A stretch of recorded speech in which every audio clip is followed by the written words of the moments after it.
Recording in progress.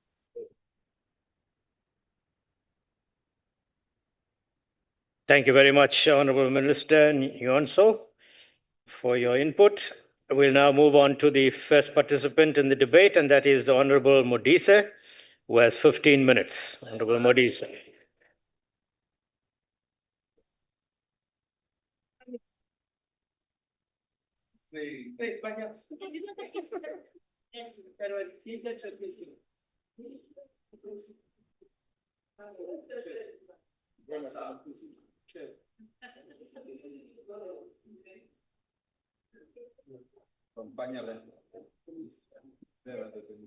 Yes, sir.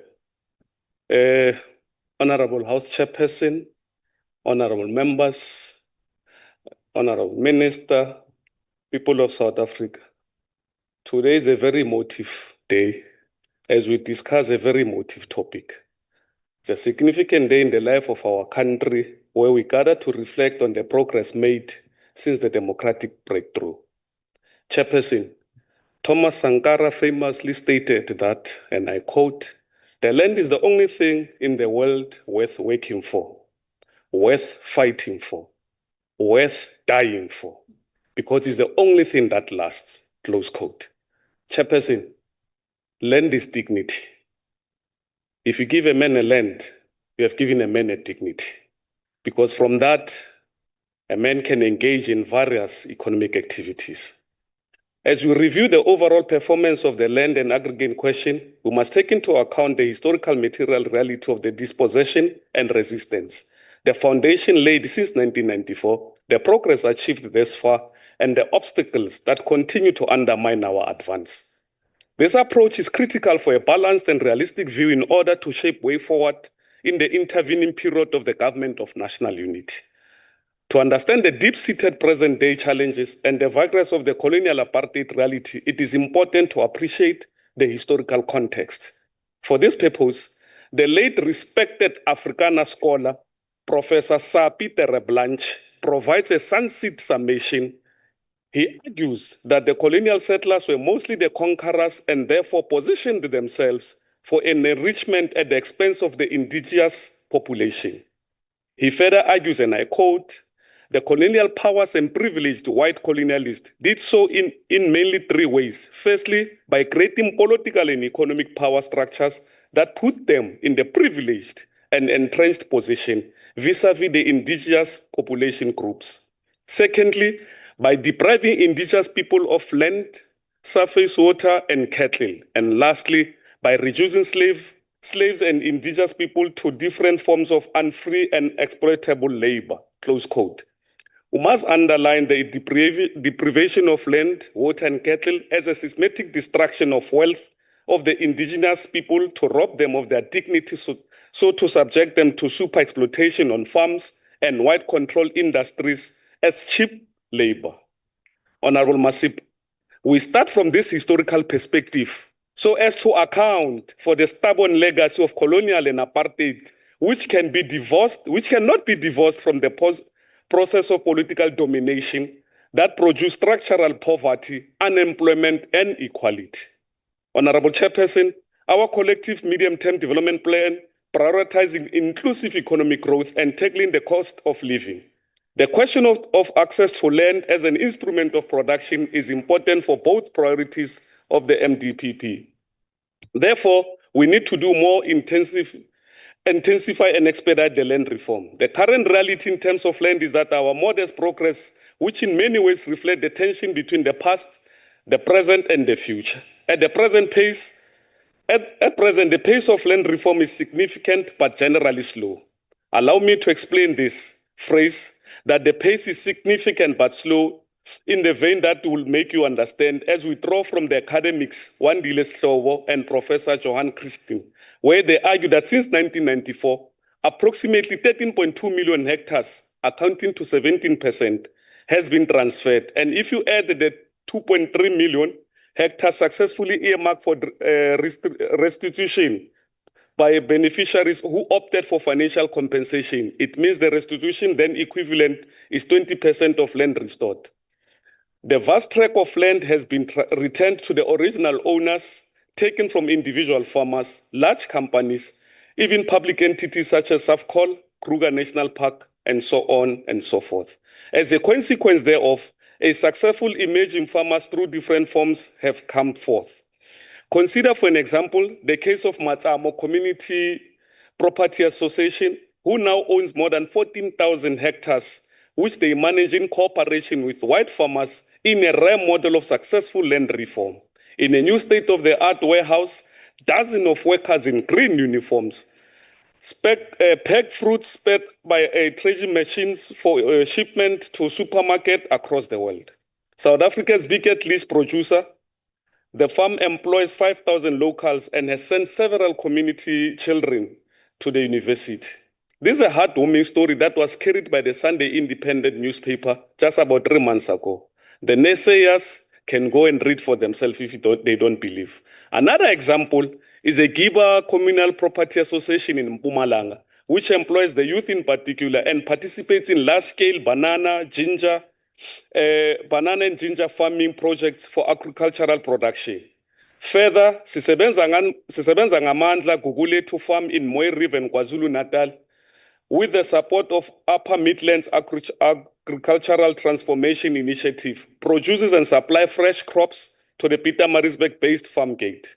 I'm citing all these examples to stress the point that land reform has impacted positively in changing the face of many communities in our country.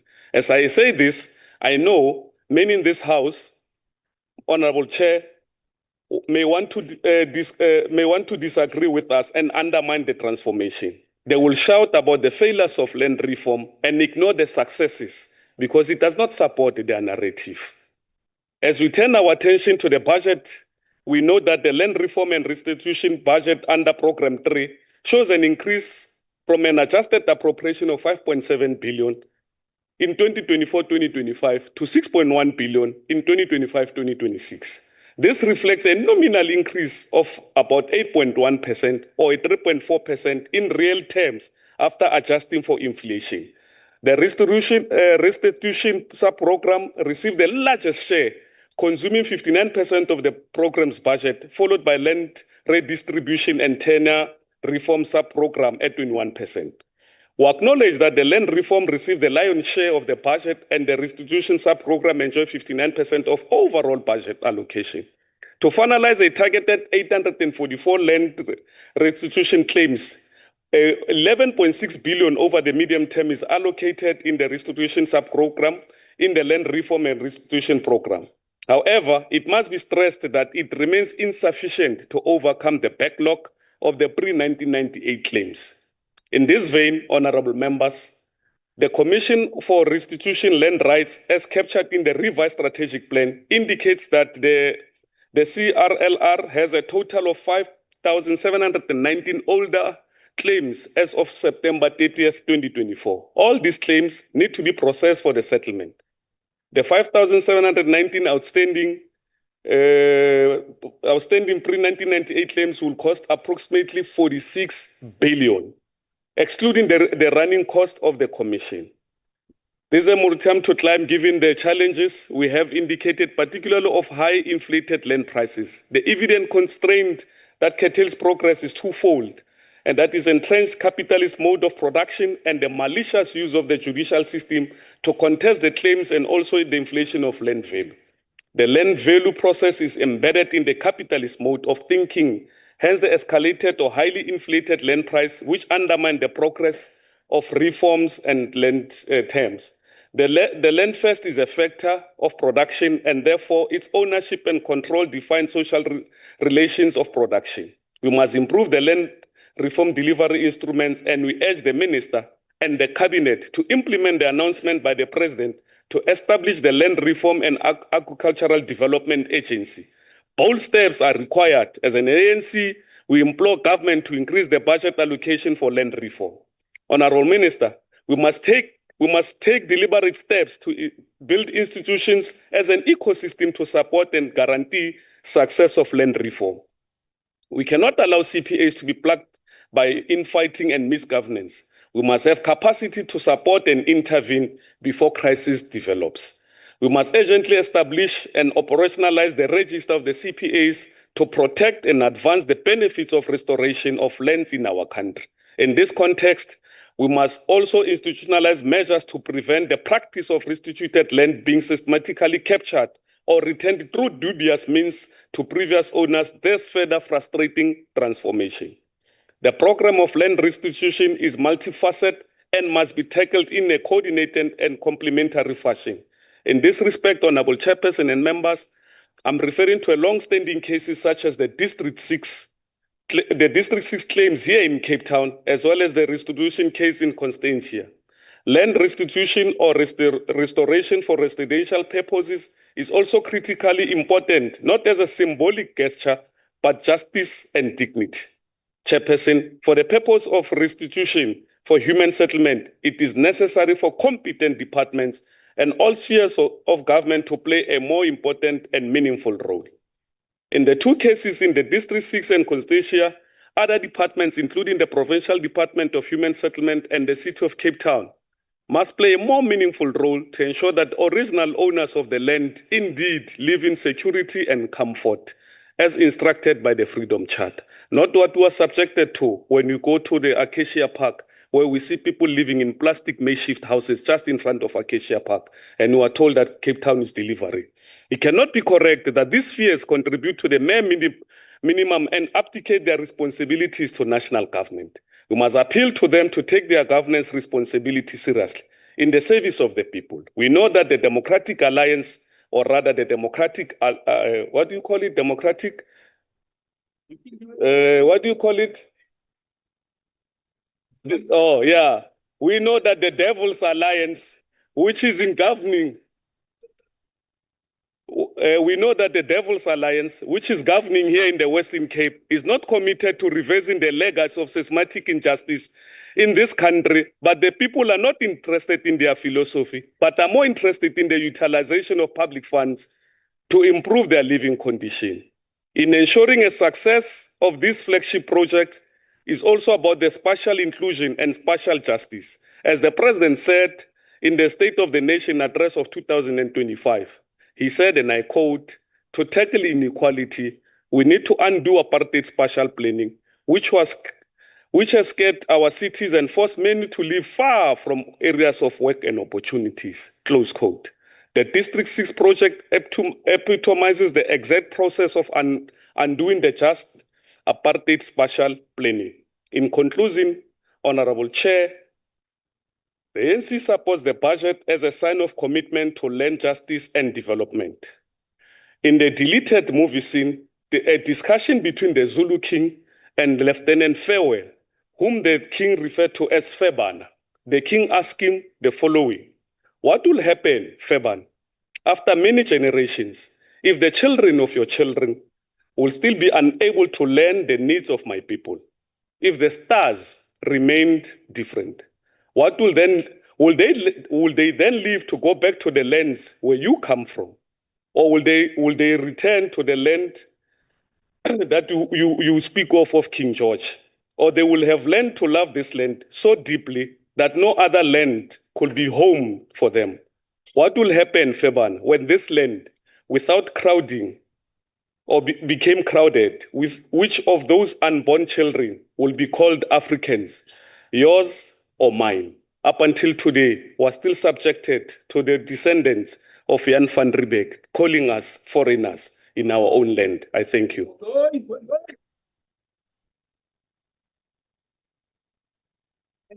Thank you very much, Honorable Modise.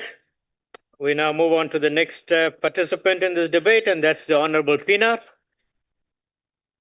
Honorable Pienaar, you have 8 minutes.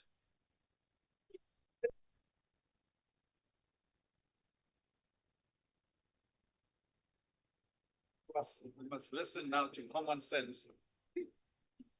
Come, let's listen to common sense now. Common sense.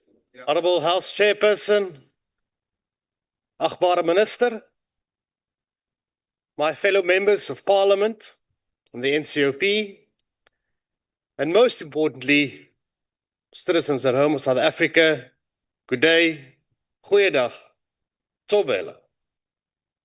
Before I start, I think it must be addressed of some of the remarks made by the previous speaker. It's a very amateur mistake to debate based on exceptions, and that's exactly what the previous speaker did. It's unfortunate that it was tainted with political statements where it should have been an objective report from the committee. With that being said, let me start with my speech. In yesterday's debate, I introduced this House to the philosopher John Locke, whose words will guide me through the series of budget debates: life, liberty, and property. We have already debated liberty, especially as it relates to the energy and electricity department. Today, it is only fitting that we turn our attention to the third pillar, which is property. Chairperson, we can all agree that property is a contentious and emotional issue in South Africa, and understandably so. But what must be equally undisputed is that secure and individual property rights are the bedrock of economic growth. Without it, we will never create the investment conditions necessary to unlock jobs, dignity, and prosperity for our people. The Democratic Alliance stands resolute in defense of individual property rights. We will fight to protect it, not for the wealthy, but for those who want to build a future for themselves and their families, and moreover, the millions who want a stake in our economy. And don't be mistaken, that is exactly what individual property rights are. It is a tangible manifestation of the economy. Now, Chairperson, today you will hear radical slogans and recycled rhetoric from the EFF and the MK, and unfortunately also those from the Prisoners' Alliance. Take note of who takes the podium today. Those dangerously aligned have long pushed for dangerous populist policies. Fortunately, most have been sidelined to the back benches, where they can cause less harm to our country and its economic prospects. Let us turn to the facts. Because I think it's very important, honourable members and Chairperson, that we give the full picture of the department, not selected nuances like the Chairperson indicated. The department's own report confirms that almost 90% of land restitution claims end in financial compensation, not the return of land. Chairperson, this is not a political statement. This is the department's own data as confirmed by the Auditor General. So we must ask, how can politicians demand faster land restitution while knowing full well that most beneficiaries prefer the money over land? This is not just inconsistent, it is intellectually dishonest. Allow me to quote the Minister of Land Reform. And I quote, "It is what I call a concern and worry. People are choosing money over land, especially in the Eastern Cape." Chairperson, you will hear the land needs to be redistributed, so we see a more equal spread of property owners across the demographic. Yet, the more land claims are settled, the more we see the figures stay the same. In some circumstances, we see land claimants selling the land back to the previous owner. The current land redistribution plan from the department is not working. When do we admit to ourselves that the majority of people want jobs so they can provide for themselves and their families, not empty slogans that leave them destitute, EFF? What we need are practical solutions, not shouted demands and emotional charged rhetoric. Let us face the reality with honesty and maturity. According to the department's own annual performance plan, in the 2025-2026 financial year, 1.122 billion rand will be spent to the agricultural land holding account as follows, and listen closely, colleagues. 39% on strategic land acquisitions, 29% on land development support, and 30% on property management. That mostly consists of rates and taxes. Chairperson, let that sink in. We are spending more on municipal rates and taxes on these lands than on actual support for land beneficiaries post-settlement. Government is setting our people up to fail, and then we act shocked when they do. When the land is transferred, we often see community property associations, other known as CPAs, fighting over control. Many end up in courtrooms rather than on the actual claim, unable to create jobs, grow crops, or contribute to food security. This is not transformation, this is mismanagement. These are the honest, mature debates we must have, honourable members, not for applause, not for populism, but for the betterment of the people we serve. Chairperson, South Africa will not be swayed by radicals. Their policies, if ever implemented, would devastate our country. We have seen what happens north of our borders. Zimbabwe is a cautionary tale. And let's not repeat it. What South Africa needs is pragmatic, honest leadership. We must unite behind solutions that work, not fantasies that divide us by race or rhetoric.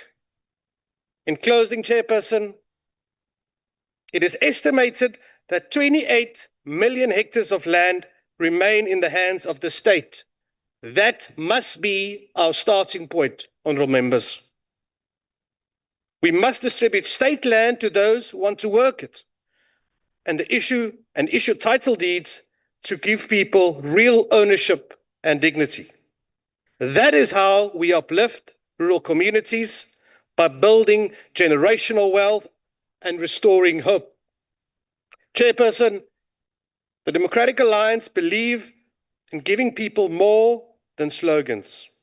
We believe in giving people a title deed in hand and a future in their own name. I thank you. Siyabonga. Baie dankie. Thank you very much, Honourable Pinar. Honourable Chair, point of order, please. On what rule are you standing? Honourable Chair, I rise on Rule 68. Yes, go ahead. Honourable Chair, I didn't want to interrupt our delegate here while he was presenting the facts. And if the facts are so damaging to certain political parties, let them come and fight the facts on the podium, Chair, and not while our speakers are debating. So they're debating while our people are debating. If they don't like the cold hard facts, Thank you very much. debate it. Thank you very much. I get the point, but honourable delegates, when a speaker is on the platform, let's listen to what they have to say. Now, don't engage in conversations amongst yourselves and disrupt the speaker, because your own member is going to come to speak. And you wouldn't like it if another party member disrupts that member. So let us give dignity to the House and listen to what the speaker in the podium has to say. All right? So, no. Honourable Kesa and Honourable Billy, I've noticed the two of you engaging. Now, please, let's not do that. Let's rather listen, and we can make our opinions on what the person is saying, and then when it's your members' turn to debate, take up that issue. All right, thank you very much. Having said that, we'll now move on to the next contributor to the debate, and that's the Honourable Dlangisa Nodada, who has 12 minutes.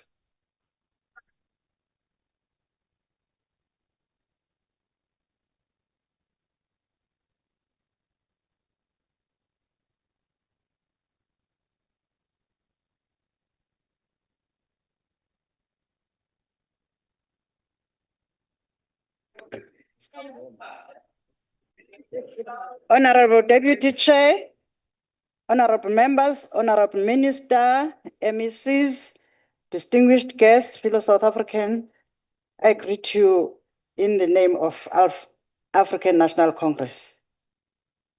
I rise on behalf of the African National Congress, the pioneer of the African claims, the Freedom Charter, the Harare Declaration, which cumulatively and variously shaped our Constitution as adopted in 1996, to debate Budget Vote 42, land reforms and rural development. As I rise on this solemn occasion, I wish to observe the untimely passing of our former Deputy President of the ANC and of the Republic, David Mabuza. As we pay tribute to this gallant son of the soil, we must commit to pick up the spear in advancing the inclusive economic growth and integrated, vibrant rural development. Honorable members, we cannot sufficiently address the question of rural development outside the history of the land dispossession and deprivation. According to National Spatial Development Framework 2022, rural areas are regarded as areas outside cities and towns, as we all know. It further notes that in South Africa, there are rural areas that are densely populated, but without the distinct and diverse nodal areas of dense economic activity in the secondary and tertiary sectors, or without the amenities typically associated with urban areas, which is a remnant of colonial and apartheid spatial planning and creation of Bantustans. The challenges of underdevelopment and impoverishment of rural areas are deeply rooted in the history of dispossession and segregation. Let us be clear, honorable members, the entire process of land dispossession was extremely vicious, violent, and also systematic. It was the colonial settlement and expansionism of the settlers into the eastern frontier and the interior that participated the brutal wars of resistance. The following wars of land dispossession, the process of land deprivation was codified into law through the Gray Act of 1894 that was sponsored by the then Governor of the Cape and mining baron, Cecil John Rhodes. Let us take a moment on the logic of the Gray Act as expressed by Cecil John Rhodes when he was debating in the Cape Parliament. He said, and I quote, "My idea is that the natives should be kept in these native reserves and not be mixed with the white men at all," close quote. The Gray Act curtailed the extent of land and cattle ownership by natives. It therefore can be considered as a forerunner to and a template of the Native Land Act of 1913. The colonial powers were obsessed with two things: entrenching political power and entrenching social segregation as pillars of colonial state to boost the gold mining industry and the maize farmers with vested interest for profit maximization. Our democratic government has adopted many policy approaches to address the question of rural development because the people residing in rural areas deserve a life of dignity and economic prosperity too. In the past, we were guided by the comprehensive and sustainable rural development, the integrated and vibrant rural development strategy, and now through the integrated rural development sector strategy. In the current period, the government is pursuing the integrated rural development sector strategy in line with the objectives of the National Development Plan Vision 2030. The vision for rural communities in the National Development Plan commits that rural economies will be supported by agriculture and, where possible, by mining, tourism, agro-processing, and fisheries. The vision includes better integration of countries' rural areas achieved through successful land reforms, infrastructure development, job creation, and poverty alleviation. The driving force behind this will be an expansion of irrigated agriculture, supplemented by dry land production where feasible. In essence, this is an articulation of a vision for vibrant and inclusive rural development in order to be balanced, to have balanced economic production across different geographies rather than existing urban economic core and rural underdeveloped periphery. Honorable Deputy Chair, in this budget, the Rural Infrastructure Development Sub-Program is allocated 684.8 million, which constitutes about 76.8% of total program budget. This is in line with the medium-term development policy priority to invest in infrastructure to stimulate economic growth and job creation. Through you, Honorable Deputy Chair, I want to talk to the Honorable Minister. It is glaring that the department has reduced the number of infrastructure projects from a baseline of 510 to a mere 165. It is inconceivable that at this pace we will transform the socio-economic conditions of the rural communities. The allocation in this regard is negligible, and we implore the government to radically and substantially increase support for this program. There are at least 2 catalytic interventions that are required to accelerate rural and economic development, which include the land lease as a factor of production and investment in infrastructure to stimulate economic growth. These interventions form an integral part of the pillars of the rural development sector strategy.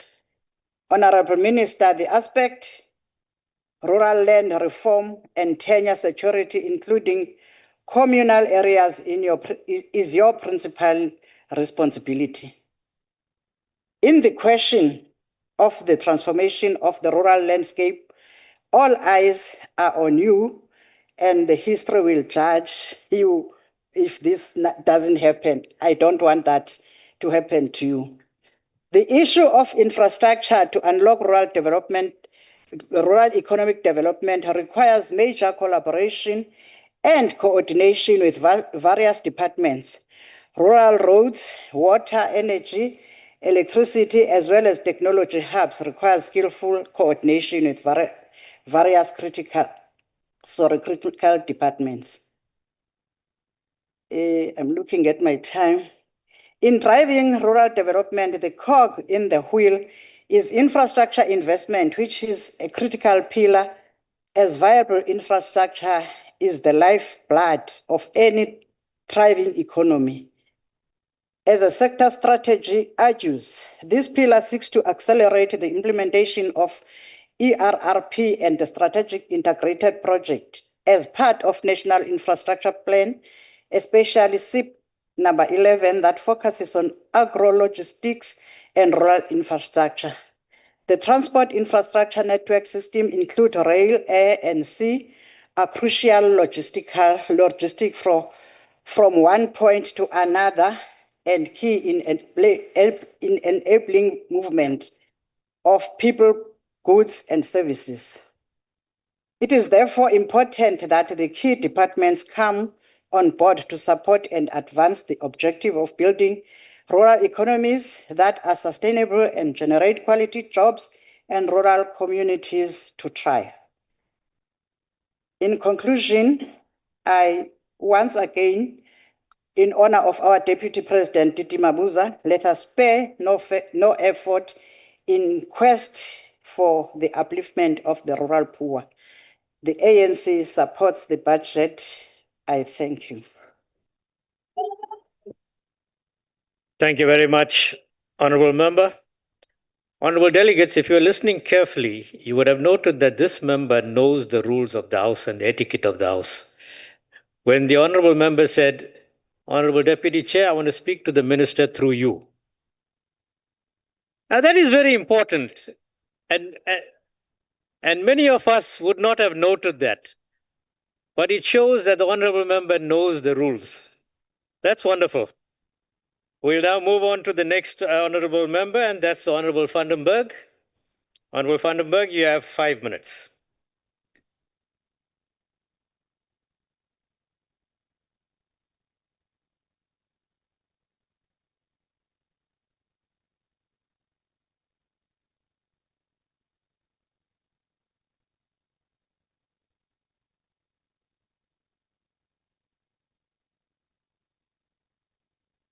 Please continue, honorable member. Your time is going.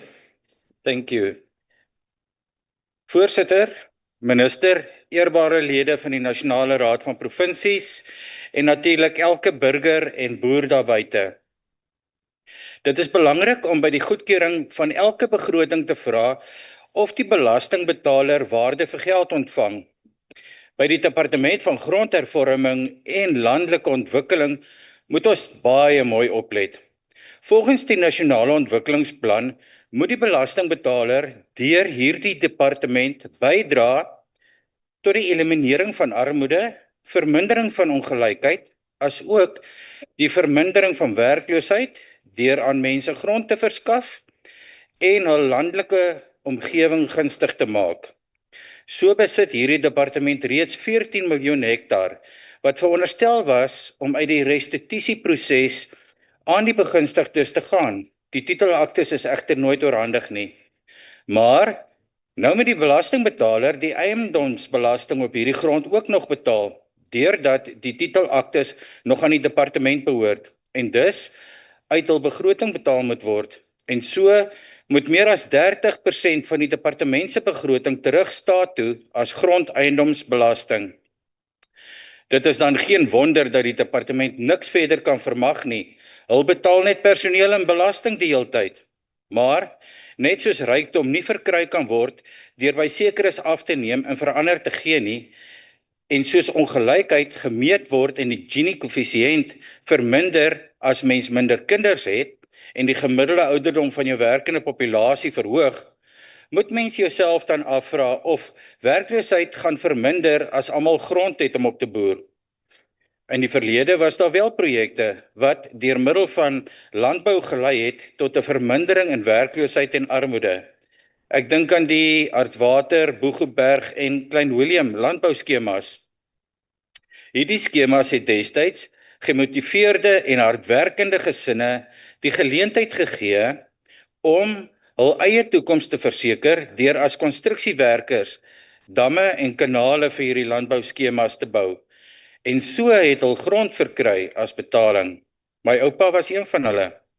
Die skema boere wat suksesvol was, kon mettertyd uitbrei en nog grond bekom, soos die ander wat minder suksesvol was verkoop het. En so het die sterker boere van vandag ontstaan. Die departement se opheffingsprojekte word verkeerd aangepak deur die saampoel van aandeelhouers in 'n CPA, oftewel gemeenskapseiendomsassosiasie. So 'n sosialistiese benadering is nie gunstig vir persoonlike ontwikkeling en groei nie.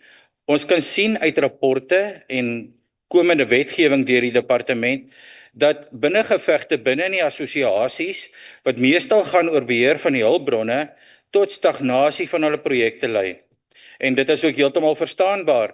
Die beter en meer gefokuste landbouer sal deur die groep dinamika in 'n gemeenskapseiendomsassosiasie afgetrek word of gesmoor word, omdat hy nie beloon word vir sy eie produktiewe werk nie.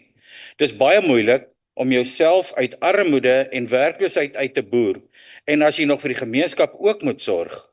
Die staat sal sy benadering tot eienaarskap moet verander, en die Vryheidsfront Plus vra al jare lank waarom hierdie titelaktes nie aan die opkomende boere gegee word nie. Ons moet ook baie nigter besin oor hoe groot die grond dan moet wees waarop die voornemende boere kan voortbestaan. Partykeer is dit ook te groot om te kan hanteer. Kom ons help eerder die suksesvolle landbouer om deur finansiering meer te bekom soos wat hy suksesvol begin boer.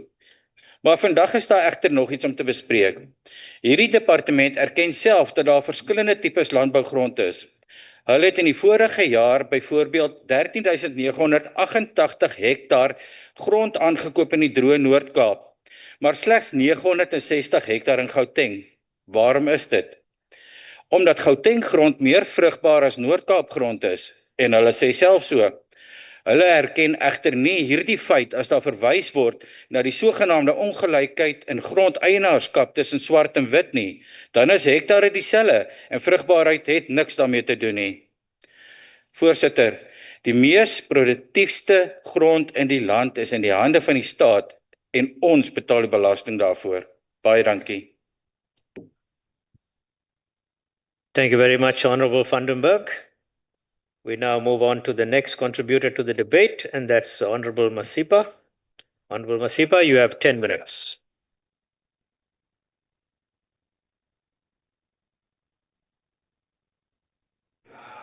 House Chairperson, Honorable Minister, Honorable Members, South Africans at large. We approach today's debate on Budget Vote 42, Land Reform and Rural Development with deep frustration.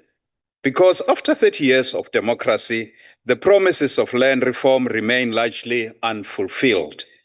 The Motlanthe High-Level Panel report was scathing in its findings.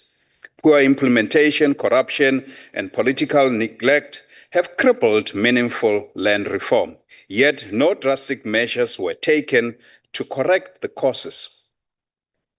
Let us be clear. Constitutionally, the Western Cape provincial government does not hold the mandate of land reform, not for restitution, not for redistribution, and not for tenure reform.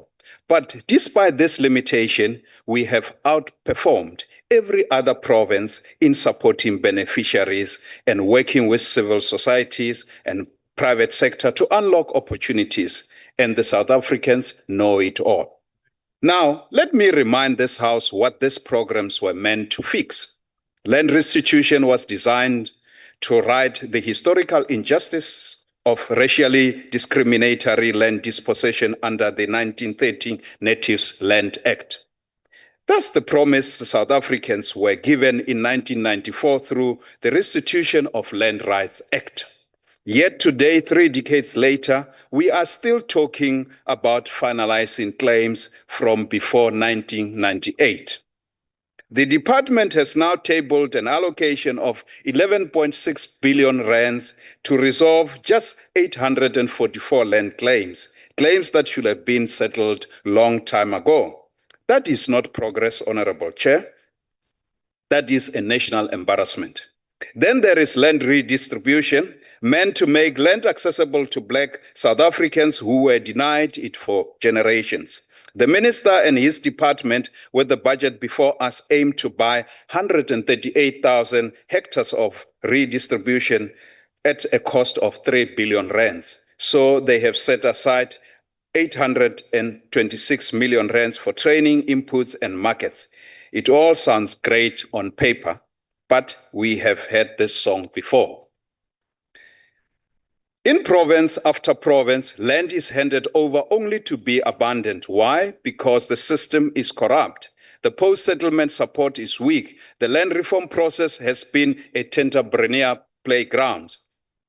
We hope for the betterment of the system, Honorable Minister. And then there is a tenure reform, the most neglected pillar of land reform. At its core, it's about giving people legal security over the land they already live on. Yet, shockingly, there is no dedicated budget line for tenure reform grants, none. Millions are left vulnerable on farms, in informal settlements, in cities, and in rural villages. Let's be clear, this is not a mandate for the Department of Human Settlement. The Constitution explicitly tasked this department with securing land tenure rights, and it is failing. Minister, we oppose expropriation without compensation, not because we are anti-transformation, but because we are pro-progress. Real progress is not measured by slogans or ideology. It is measured by how well we use the tools of the Constitution and the Bill of Rights to improve lives, create certainty, and ensure dignity for all. In the Western Cape, we face a unique problem. The PI Act is now one of the biggest obstacles to restoring dignity through land and housing. In the city of Cape Town, this law is being used to block housing delivery, delay projects, and turn wetlands into ticking time bombs of disaster. The Democratic Alliance has not folded its arms. We took action. The DA tabled a private members' bill to amend the PI Act not to enable land invasions, but to protect landowners and law-abiding citizens. Our amendment bill aims to, 1, clarify the unlawful nature of orchestrated land invasions, even where no money changes hands. Take your seat, honorable member. On what rule are you standing, honorable farmer? I rise on Rule 61, 1B. Yes, go ahead. The honourable member is not honest with the House. The reason why the PI Act is a problem for the Western Cape is not the reasons he is stating. It is because they want to say. I don't think it is appropriate for you to debate that point, honorable farmer. Could you please take your seat? They want to remove No, the settlements there you're out of They want order. the- Please take your seat. to develop. Continue, honorable Masipa. Continue, honorable Masipa.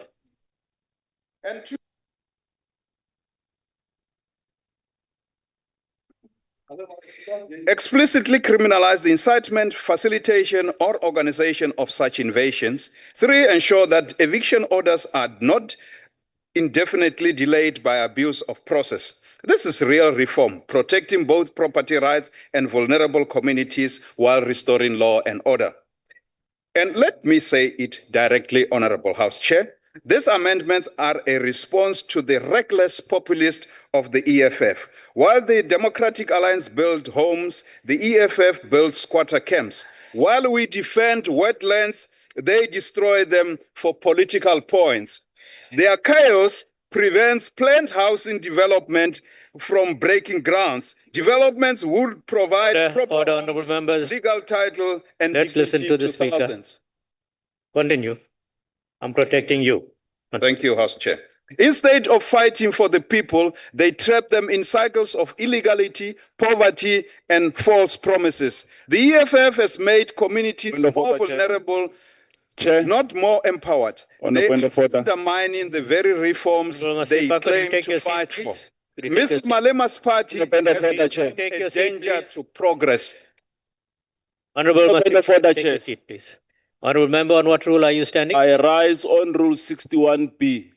The Okay. member is misleading the sitting to say the EFF is building shacks. That's a lie. Could you put your microphone off? When your honorable member has a chance to debate, that member can then debate that point. Thank you very much, Honorable Masipa. Could you continue? Mr. Malema's party has become a danger to progress. But here is their moment of truth. If the EF is serious about land tenure reform, let them show it by supporting the amendment of the PI bill. Mr. Shivambo already told the country the EFF is run like a dictatorship. Now is the time for EFF MPs to prove him wrong. Speak up, honorable members. Vote for what is right. Show South Africa that your voices matter, not just your own leaders. Now let's talk facts. The Western Cape, without land reform mandate, is still delivering better results than other provinces. Why? Because we treat every cent of public money with respect. We have a success rate of over 70% in supporting emerging farmers, while the rest of the country struggle to break even 50%. And we know what is behind this failures is corruption. Free State was looted under Jacob Zuma's rule. Money meant for farmers went into Gupta empires. In Northwest, cattle meant for black farmers ended up on Zuma's farm. In KZN, so-called land reform became Ngandla-style upgrades with fire pools, chicken runs, meanders, That's not land justice, that's theft. Today, those same people stand in this house and claim to be champions of the poor. But when they had the chance to lead, they looted instead.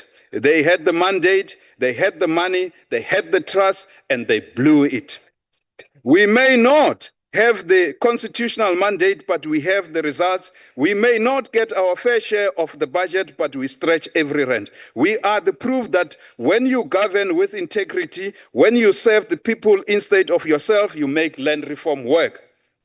The Western Cape has chosen a different path, one rooted in delivery, accountability, and dignity. While others ban and blame, we build. While some sow division, we plant the seed of real reform. While the EFF, the MK Party, and Prisoners Alliance promote chaos, land grabs, and populist rhetoric that destroys investors, confidence, and deepens poverty, the Democratic Alliance governs with results. The Western Cape stands today with the lowest unemployment rate in the country, just under 19%, because Honorable we Masipa, focus can on you take your delivery, seat, please? not Can you take your seat, disruption. please? He's disrupting me, this man. He has the right. Honorable Farmer, on what rule are you standing? Chairperson, is it parliamentary for the honorable member to point me with a finger? He can point his finger in any direction. Please take your seat. Continue, Honorable Masipa.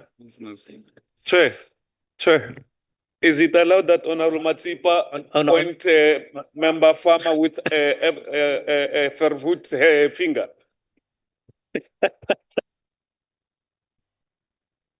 Honorable colleagues, let's not disturb the speaker on the platform. Please continue, Honorable Masipa. Through you, House Chair, the Government of National Unity has made economic growth a priority. But growth will remain a pipe dream unless it is built on secure land rights, proper budget, and real reform.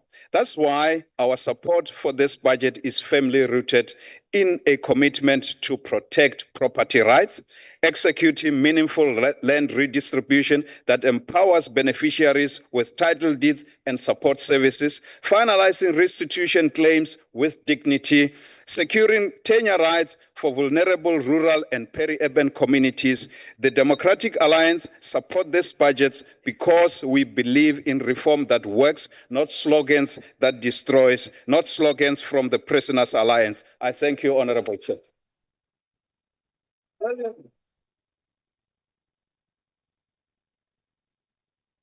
Thank you. Thank you, honorable members. Let's continue. We now go to the virtual platform where we have the Honorable MEC from the Eastern Cape, Honorable Consiwa. You have 10 minutes. Thank you, Honorable Chair, and good afternoon.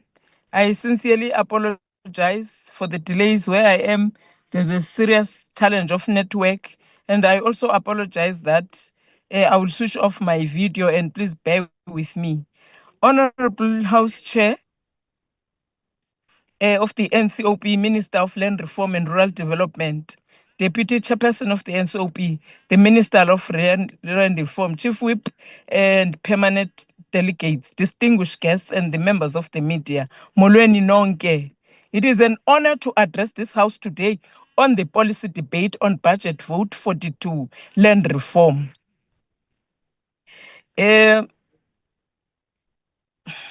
The Eastern Cape plays a pivotal role in coordinating within the province, facilitating the alignment across departments, municipalities, and stakeholders to integrate land reform with local economic development and spatial planning. As a predominantly rural province, land reform is at the core of the commitment to redress equity, and inclusive growth. Our participation today reaffirms a shared responsibility to ensure land becomes the platform for dignity, productivity, and sustainable livelihoods. Honorable Chair and honorable delegates, the Eastern Cape has made measurable strides in contributing to land reform and rural development outcomes during the 24-25 financial year. These include the redistribution of land tenure, restitution of land rights, on support of land holding, and on farmer support through the blended finance, on rural infrastructure projects, job creation, and the empowerment of youth through the NARISEC program. The commitments and focus for the 25-26 Honorable Chair and Honorable Delegates. Through strategic partnership and intergovernmental collaboration, the Eastern Cape will implement priority actions that give effect to land reform and rural national commitments for the 25-26 financial year. This is our focus that includes the accelerated land allocation and tenure security, enhanced infrastructure development, and strengthening land governance institutions. Honorable Chair, despite the achievements, several structural and systemic challenges continue to hinder the full impact of the land reform and rural development in the province. For instance, inadequate post-settlement support, capacity constraints in land administration, fragmented intergovernmental coordination, land tenure insecurity, and limited local government capacity for the municipalities lack dedicated capacity or systems to drive integrated rural development. In conclusion, Honorable Chairperson and members, land reform and rural development are not merely policy obligations. They are instruments of justice, renewal, and transformation. For the Eastern Cape, this remains a generational task rooted in the lived realities of our rural communities and their aspiration to secure tenure, productive land use, and dignified livelihoods.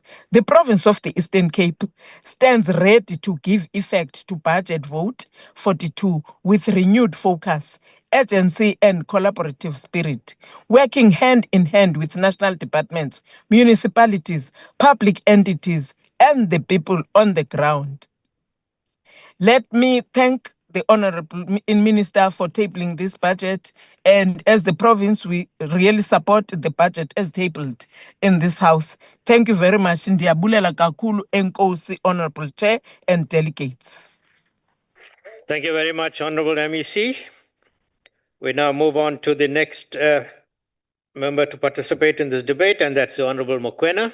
Honorable Mokoena, you have 9 minutes.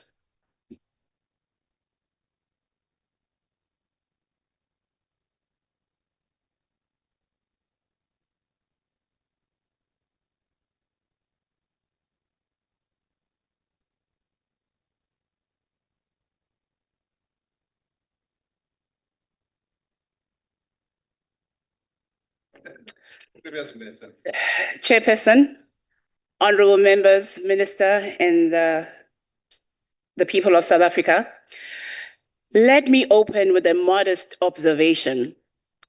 This budget is not a plan. It's clearly a resignation letter from all of your political parties, and we welcome it. It's a quiet confession that the state has thrown its towel on land justice. And look who's clapping and laughing as though it's a laughing matter, the DA, ever so excited to endorse disaster. But really, what else do we expect from a party that provides political shelter to the original land thieves? The Freedom Front Plus also disappointed me today, specialists in dispossessions. They sit comfortably in that corner, still defending stolen land like it's a family heirloom. And then, of course, we have our dear ANC, the only political party in the world that celebrates when it's losing. Through the GNU, they have been experts at endorsing past injustices. The only party that I know that throws a match and celebrates its loss and then calls it a strategic retreat. I have to admire the consistency, though. They've turned failure into a performance of art. Chairperson, let us tell the people the truth. There is no real plan to return the land, is there? No plan to return the land to the Black South Africans, that is. Not under this budget, and certainly not under the so-called GNU. It's not even transformation, it's administrative tap dancing. The landless must now wait politely while the state shuffles papers and issues quarterly reports padded with empty jargon. And then we are told to be impressed by 30% land redistribution targets in the National Development Plan. A target that's been dangling in the poor eyes like a carrot since 1994. And let's be honest, why 30%? Why not 50%? In fact, why not 100%? Because 100% of the land was stolen. I'll tell you why. It's because the architects of this policy have more fear of the land thieves than love for the dispossessed. This 30% was never a revolutionary ambition, it was a negotiated surrender, and you should all be hanging your heads in shame. And now, even the watered-down ambition is being quietly buried. The department's own annual performance plan, which, unlike some of you clearly, I've read better, reveals that only 200,000 hectares are earmarked for redistribution between now and 2030. 200,000 hectares. Now, that 200,000 is to fix a backlog of over 14 million hectares. And at that rate, Chairperson will reach the original 30% goal just in time for the tricentennial celebration of our so-called democracy. But how did we get here? We must remember that this betrayal did not begin yesterday. In 1994, in the act of supreme optimism or naivety of President Mandela, handed the reins of land reform to Derek Hanekom, an Afrikaner gentleman and the first minister of land affairs. Point of order, Chair.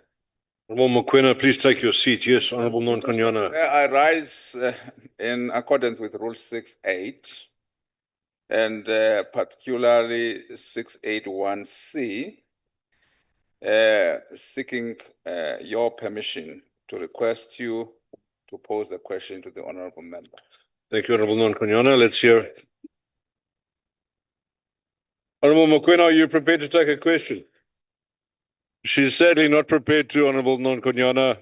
Thank you. Please proceed. Thank you. They've had more than ample time to debate this, so it's my turn.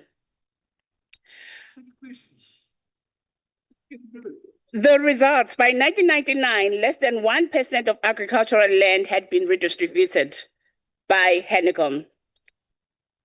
Hanekom did not only fail to deliver, he engineered the willing buyer, willing seller approach, a policy so laughable and pro-colonial that it might as well have been ghostwritten by Jan van Riebeeck himself. The same Hanekom still refers to expropriation without compensation as nonsense. And I put it to you, nonsense is expecting the grandchildren of the dispossessed to pay the grandchildren of the thieves for land that was stolen at gunpoint. Come on. And that was Mandela's mistake, a forgivable one, but repeating it now, 30 years later, that's not a mistake. Chairperson, let's not go even deeper. The Restitution of Land Rights Act, passed in 1994, limits land claims to dispossession that occurred after 1913, a deliberate cutoff that ignores the centuries of theft that occurred between 1652 and 1913. By 1913, the land was already gone. The Land Act of that year simply formalized the daylight robbery that had already happened. So now the law tells us you were robbed, yes, but not recently enough to matter.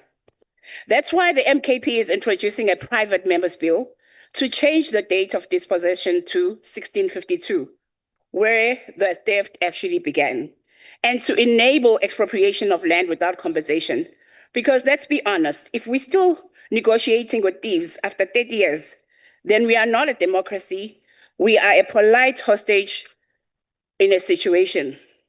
Some will oppose the bill, naturally. The ones who pretend to be progressive by day and land defenders by night, but will welcome the opposition. We are ready to draw the line in Parliament. You are either for justice or you are for the stolen land. Let's also speak about the people who live on the land yet own nothing of it. Farm workers and labor tenants.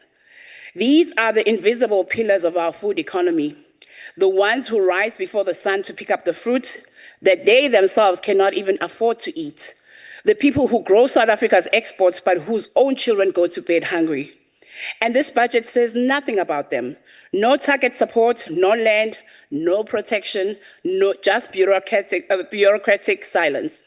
And these are the people evicted in the dead of night, sprayed with chemicals by day, and in some cases, let's not pretend otherwise, murdered by white farmers and buried with no justice. And yet this government wants us to applaud for a budget that ignores them completely.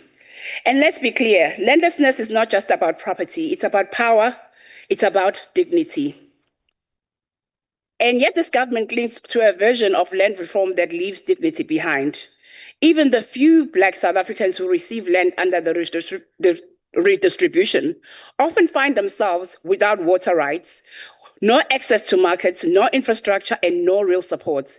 And that is not empowerment. It is a cruel handover ceremony followed by abandonment. That's worse, is that the most land reclaimants are quietly being encouraged to take cash instead of land. And we be told that it's our people that are taking money instead of land. A lie. The state is not buying black justice, it's buying silence. It's outsourcing restitution to settlement offers. This is what the ANC calls transformation. We call it managed surrender. So this budget is not just inadequate, it is immoral. It is a clearest sign yet that the GNU is unified only in retreat. They have no intention of confronting white land ownership, no intention of fulfilling the promises made to its people. They have turned the dream of land justice into a bureaucratic delay tactic. So let me say this as clearly as I can. The MKP rejects this budget vote. And to the landless people of South Africa, to the farmer workers, to the forgotten, we say, do not be fooled by quarterly targets, strategic retreats, by the ANC itself. This government will not return your land. It is clear as day. You will have to take it back with your vote in 2026 and in 2029. The only government that will put the land question first, without apology or compromise, is the government of Umkhonto weSizwe.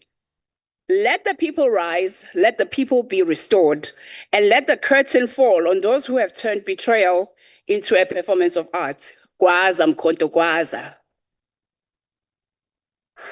Thank you, Honourable Mokoena.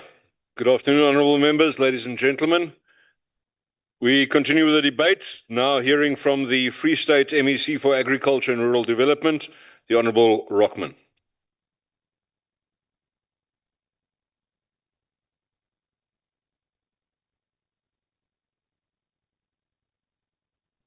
Thank you very much. Honourable Chairperson, Honourable Minister and Deputy Minister and Honourable Members. Our participation in this budget vote today is characterised by both humility and urgency. Humility because we stand on the soil of a country whose land holds the story of pain and dispossession. Urgency because we face the imperative to deliver social and economic justice through land reform and rural development. Behind the numbers presented in the budget, the principles of justice, dignity, redistribution and economic participation must infuse the strategy and action of the department. As much as land reform is defined as a national competency, it affects the lives and livelihoods of real people who find themselves in the rural spaces of provinces and municipalities throughout our country. Let us be honest. Land reform and rural development in South Africa, including in the Free State, have failed too many people for too long. We have seen it in the thousands of hectares of redistributed land that today lie fallow due to a lack of water, fencing, roads and post-settlement support. We have diagnosed and analysed the reasons behind these failures quite appropriately. To name but a few. Land was often handed over without the required infrastructure or post-settlement support to make it productive, as is the case of the Melkral beneficiaries in the Orendalsrus district of Machabeng. This is the area myself and the Honourable Minister and Premier visited in early January this year. It is a sorry tale of hope and despair, insult upon injury, which remains unresolved. Because support was promised but either not delivered at all or delivered partly and poorly, such as through mismatched tractors and implements, half-completed projects and abandoned support, like that experienced by the Kutlanong and Lukanyisu trusts, also in the Orendalsrus district. Because tenure was granted but markets remained inaccessible. This is the lived experience of the Gawelu project in Kroonstad in Fezile Derby. Because departments responsible operated in silos, whilst our people needed unity and alignment in planning, budgeting and implementation. Our people deserve better. The key programs of this department include land redistribution, property and land management, tenure, as well as communal property associations. Let me briefly highlight the following. On land redistribution, one of the main aims is the allocation of land in a fair and transparent manner in line with beneficiary selection and allocation policies. We remain inundated by complaints from applicants claiming that they have unsuccessfully applied for land for years without receiving any or a satisfactory response as to why they are unsuccessful. It is a call to improve our responsiveness to our stakeholders. On tenure, we have pockets in the Free State, particularly in Mpumalanga, in Mfutsanyani district, where security of tenure and illegal evictions remain a challenge. In addition, we must realize much more tangible progress with regard to transferring title deeds to long lease beneficiaries. On CPAs, the challenges around Betani in the Garib district of the Free State need urgent attention. Registered in 2005 with about 69 families as original beneficiaries, an updated and complete beneficiary list has not been provided in 25 years by either the Betani CPA or Dalrat. The first claim was settled in 1998, and for honourable members who do not know, it was the first claim settled in South Africa. Another land claim for the same farm is still not resolved. Various governance, management and administration conflicts have paralysed the CPA. Neither the appointment of a judicial administrator nor successful court action by one Betani group against the other Betani group and Dalrat have succeeded to resolve the challenges. On the contrary, the situation is deteriorating and is completely debilitating to Betani to the extent that my own department has stepped away from funding any projects in the area. 23.3 million rand later, Honourable Chair, between 1999, starting with the purchase of the farm for 1.8 million, to 2007, where we spent 1.6 million on housing, 1.7 million in 2008 on agriculture infrastructure, 2009, 8.8 million on housing, and in 2014, Dalrat recapped Betani with 9.2 million. Let me tell you a bit about Betani today. It has no sanitation, it has no police station, it has no clinic. The school built in 2015 had closed down in 2023.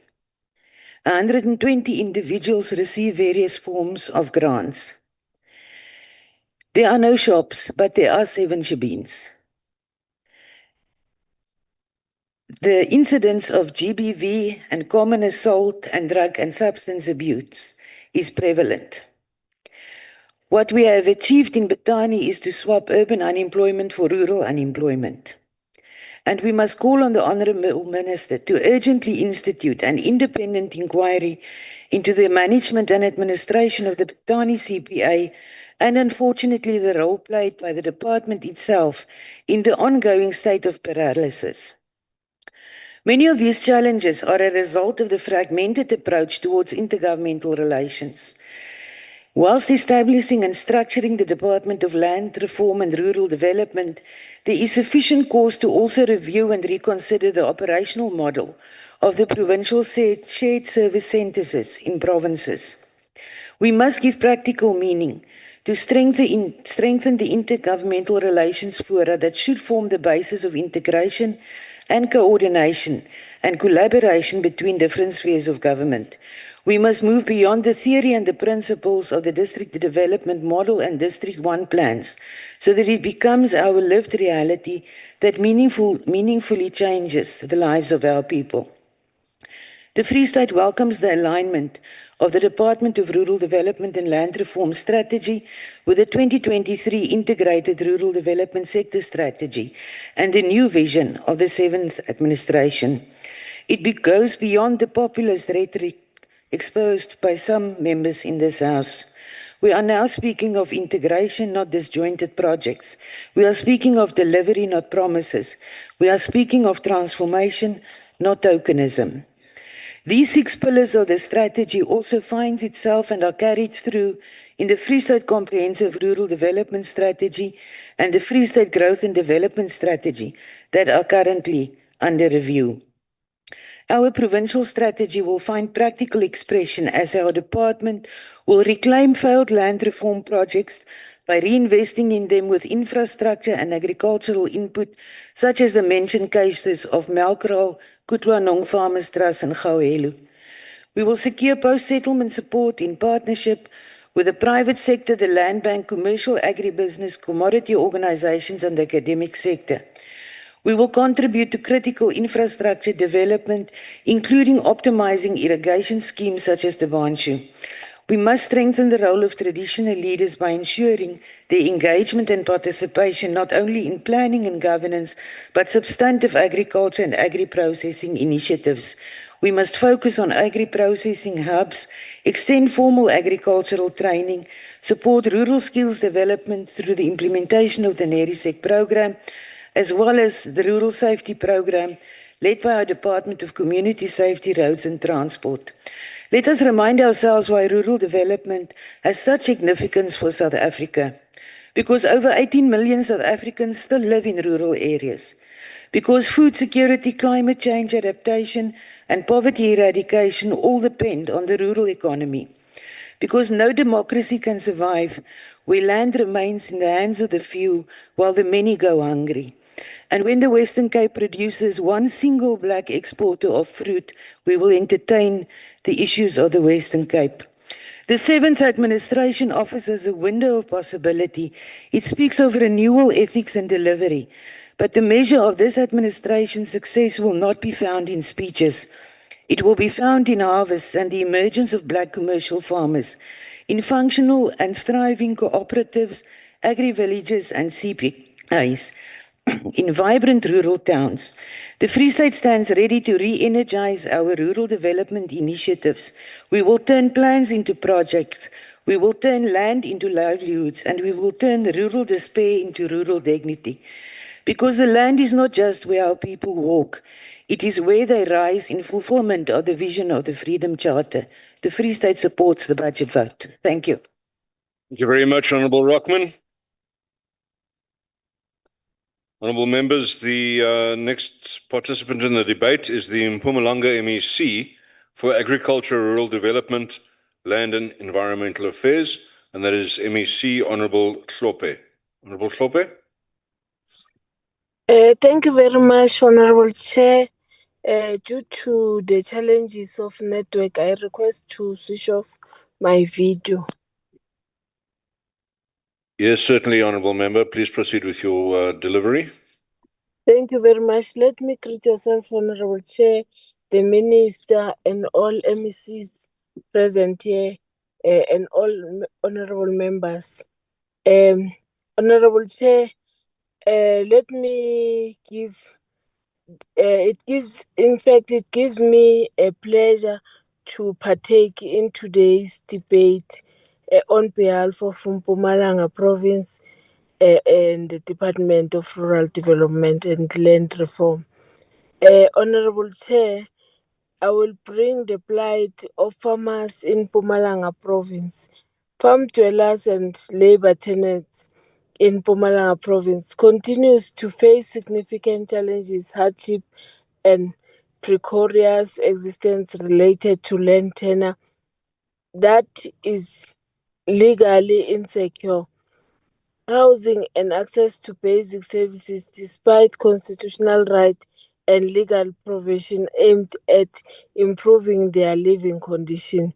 Honourable Chair, on promulgation and implementation of legislation framework in line with the legislative framework, for example, the extension of Security Tenure Act 62 of 1997, the Easter, and Land Reform Labour Tenant Act 3, 1996, that seeks to protect and preserve the legal insecure land tenure rights of farm dwellers and labour tenants in farm.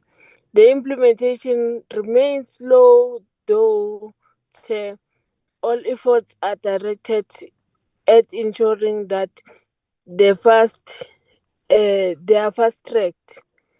Honourable Chair, There are approximately 3,640 applicants still outstanding, yet the Constitutional Court has confirmed that that order of a land claim court that the department must process the outstanding application and that the Special Master of Labour Tenant, the SMLT, be appointed, and this has since been done. We have done accordingly, Honorable Chair. The role is to supervise, monitor, and oversee the function of the department in the resolution of the outstanding claims in terms of the Land Reform Labour Tenant Act 1996. The department is therefore working with the Special Master of Labour Tenants to settle all the outstanding labor tenants claims as ordered by the land claims. In addition, Chair and members, we are as Mpumalanga through the Land Right Management Facility continue to deal with the report cases of land rights infringement and eviction. Some cases are resolved through the negotiation and mediation, and some resolved by court. That includes eviction through court orders, illegal eviction without a court order, and others. Honorable Chair, we have put some mechanism in place to monitor evictions on farms. In addition to the above mitigation measures, the department in Mpumalanga has also put the mechanism and strategies to alleviate the plight of farm dwellers and labor tenants as follows. The ESTA that I spoke about earlier and the LTA awareness campaigns. A dedicated team is in every district in Mpumalanga, since we've got 3 districts. They conduct the land rights awareness campaign to educate those working and staying on farm, to educate and promote knowledge of their land rights farms in partnership with various role players. In terms of the rapid response strategy, the Mpumalanga department is a member of a rapid response rural safety that is established by interministerial committee of the department, which is a joint task team established to monitor eviction and safety in rural development, which includes on farms. We have the eviction toll-free number, Honorable Chair, that we gave all our farmers, which is 0800 007 095, which is meant to improve easy access and reporting for all who wish to report all land rights violation and eviction. Chair, in terms of the we are engaging on several aspects of policy shift and legislative amendment, and that is meant to enhance implementation provisions such as to substitute the provision of subsidy with tenure grants and enable farms dwellers to acquire land and other social needs on farmers. And that is one of those, Honorable Chair. I would like to highlight the collapsed governance framework in Communal Property Association. The Communal Property Association, the CPAs, as the Honorable Minister has indicated, some of them, they are the most troubled by increasing non-compliance, which is the objective of the CPA Act, the increased emergence of concerned groups of aggrieved members, and unlawful and unaccounted alienation of immoral property owner by the CPAs, amongst others. One of them is that one of a Mayeledi, the one that Honorable Minister has spoke about. In conclusion, Chair, Mpumalanga supports the budget of rural development and land reform because we believe that it will assist in changing the people's life and bring about transformative change and economic opportunities to our rural communities. We will work together with the department and the minister to ensure the successful implementation of land redistribution as well. And I thank you, Chair. Thank you very much, MEC. Honourable members, we remain online, and it's now the turn of the KwaZulu-Natal MEC for Agriculture and Rural Development, the Honourable Matlopa Mthethwa. Honourable member. Thank you, Honourable House Chair, President. I wish to express my sincere gratitude for this critical budget debate on land reform and rural development. As we are all aware, the plight of the landless, the marginalized, and the deserving land claimants has been a huge concern. Their cries for justice falling on the deaf ears for over 30 years since our transition to democracy. This House can collectively attest that land ownership patterns have not changed much since the advent of democracy in 1994. To those who argue that the government has done little to bring about the much needed land reforms, the wheel has turned a full cycle. Significant strides driven by the government of national unity are changing the fortunes for better. Indeed, the land is still largely in the hands of the minority. This, of course, despite all the effort to reverse the effects of the Native Land Act of 1913 and the Group Areas Act of 1950. In KwaZulu-Natal, the population is among many still laying behind on land reforms. Since 1994, the Department of Rural Development and Land Reform in KwaZulu-Natal has acquired and redistributed 637,784 hectares of land through various land redistribution programs. We must strengthen intergovernmental coordination. I therefore urge the Honourable Minister to consider a national implementation protocol with the provinces, one that clarifies roles and responsibility, promotes oversight, accountability, and synergy between all spheres of government in advancing both land reform and rural development.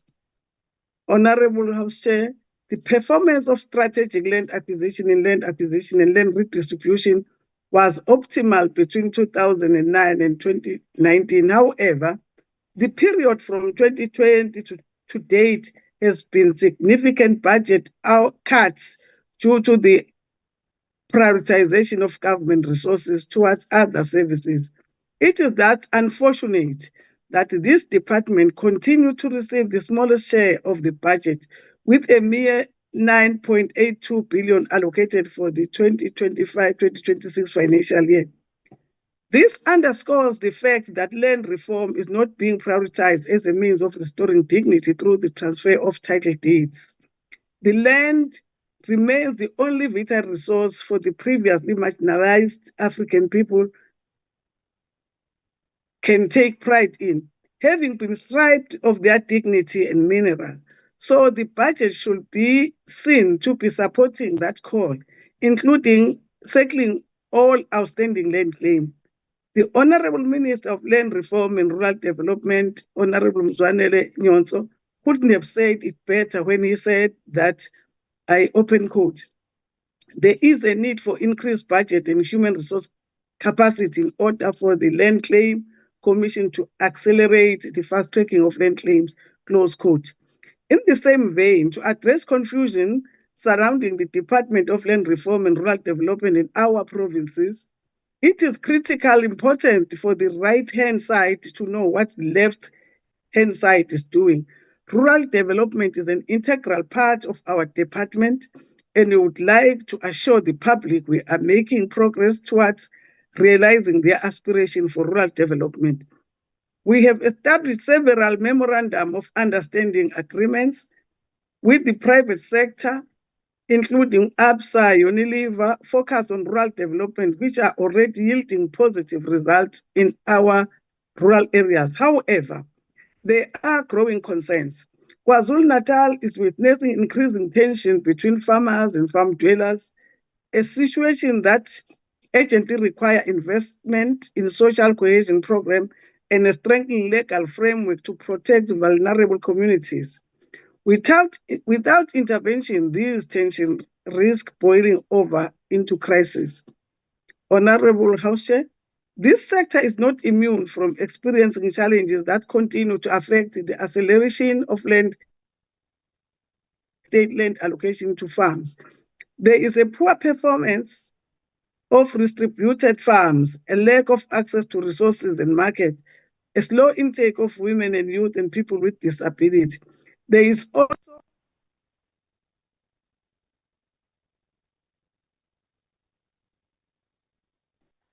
Honorable Madlobe Mthethwa, have we lost you?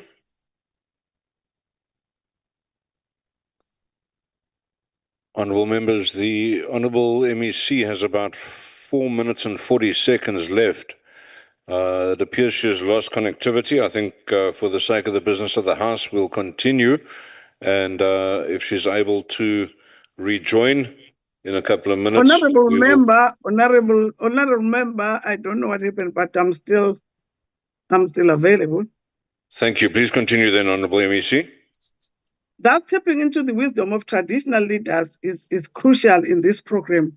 We cannot overemphasize the importance of their participation and involvement as key proponents in the land reform program, which can be used for rural and township areas development, inclusive growth of our people. KwaZulu-Natal has approximately 2.8 million hectares of land managed by the Ingonyama Trust. This land is held in trust for the material benefit and welfare of the communities by the Ingonyama, with the King of Amazulu Nation, Misuzulu Gazulitini, serving as the sole trustee. Through effective cooperation and partnership between traditional leaders or Amakos and the government, we can make significant strides in addressing the challenges faced by the sector. As stated in our budget speech last August, we continue to advocate for the protection of the Ingonyama Trust as a model for ensuring equitable access to land. Through Amakos's management and control of the land on behalf of the people of KwaZulu-Natal, we have seen the approval of leases for the upliftment of communities under the Traditional Council. Since the establishment of Ingonyama Trust Board in 2000, numerous leases have been granted to various business organizations for purposes such as construction of school, business sites, and serving stations, among others. As the IFP and the people of KwaZulu-Natal, we support the budget presented by the Honorable Minister, Honorable Mzwanele Nyonso. I thank you, Honorable House Chair. Thank you, Honorable MEC. Honorable members, we return to the House, and the next speaker at the podium will be the PA's representative, and today that is the Honorable Farmer.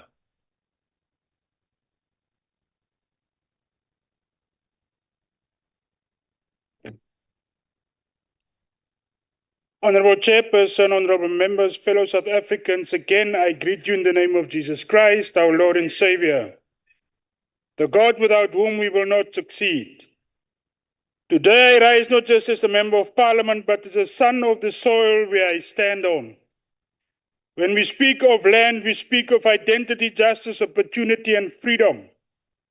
Chairperson, the question of land in South Africa is not only about hectares and title deeds. It's about healing a historical wound that remains wide open and is still bleeding. It is about returning dignity to people who have been displaced, disregarded, and disempowered for generations. Let us be honest. The slow pace of land reform is a betrayal. And those who continue to politic with the land delay claims, and frustrate rural development, not only are they failing the people, they are standing in the way of true economic freedom. Honorable members, we do not need another commission. We do not need more glossy reports. We need land reform that works and rural development that feeds families. We support this budget vote because land reform cannot wait.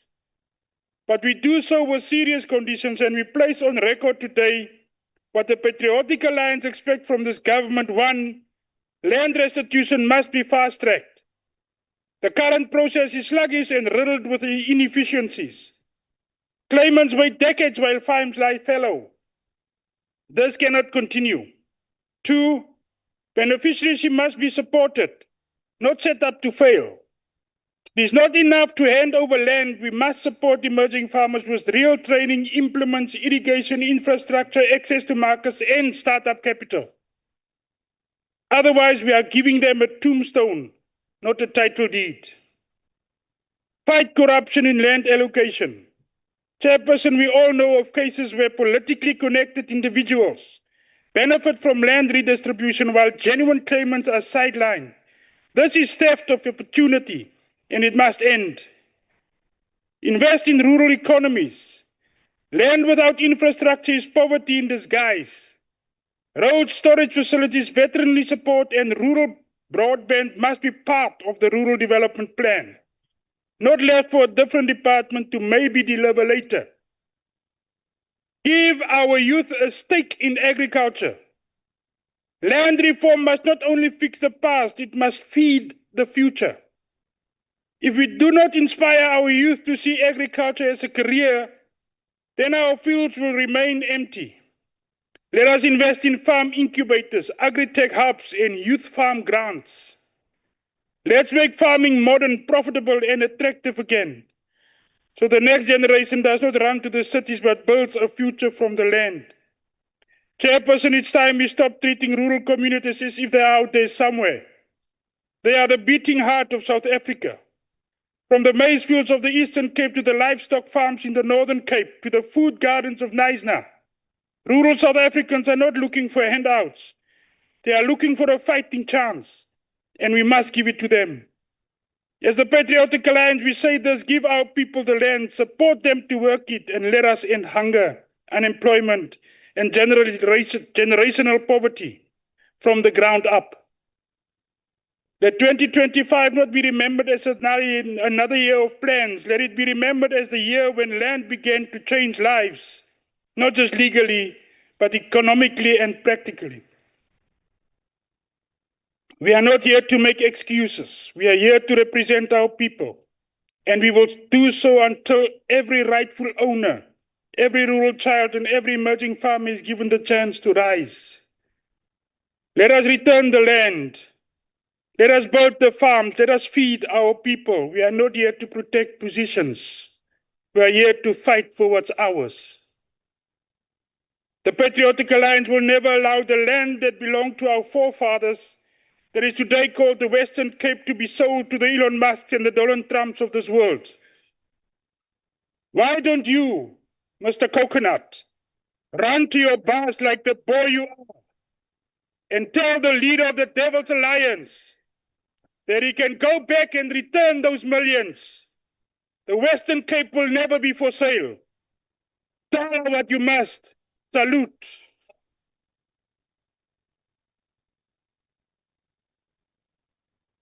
Chair, point of order, please, Chair. Thank you, Honourable Farmer. Yes, Honourable Badenhorst. Chair, I rise in Rule 61. Chairperson. Chair, thank you very much. I think it's unbecoming language for a Member of Parliament to call another Member of Parliament a coconut. And I think it needs to be withdrawn and apologized. Thank you, Honourable Badenhorst. Unfortunately, the member has left the podium already. It has previously, so Honourable members, if I may conclude, it has previously been ruled in the other house that using that term is unparliamentary. Unfortunately, the member has left the podium already, but I do urge members in future not to resort to name calling. It doesn't become the decorum of the House. Thank you, Chair. The Democratic Alliance will follow it up with the Ethics Honourable Committee. members, we now continue with the program, and the next debater at the podium will be the Honourable Peter from the UDM. Honourable Peter.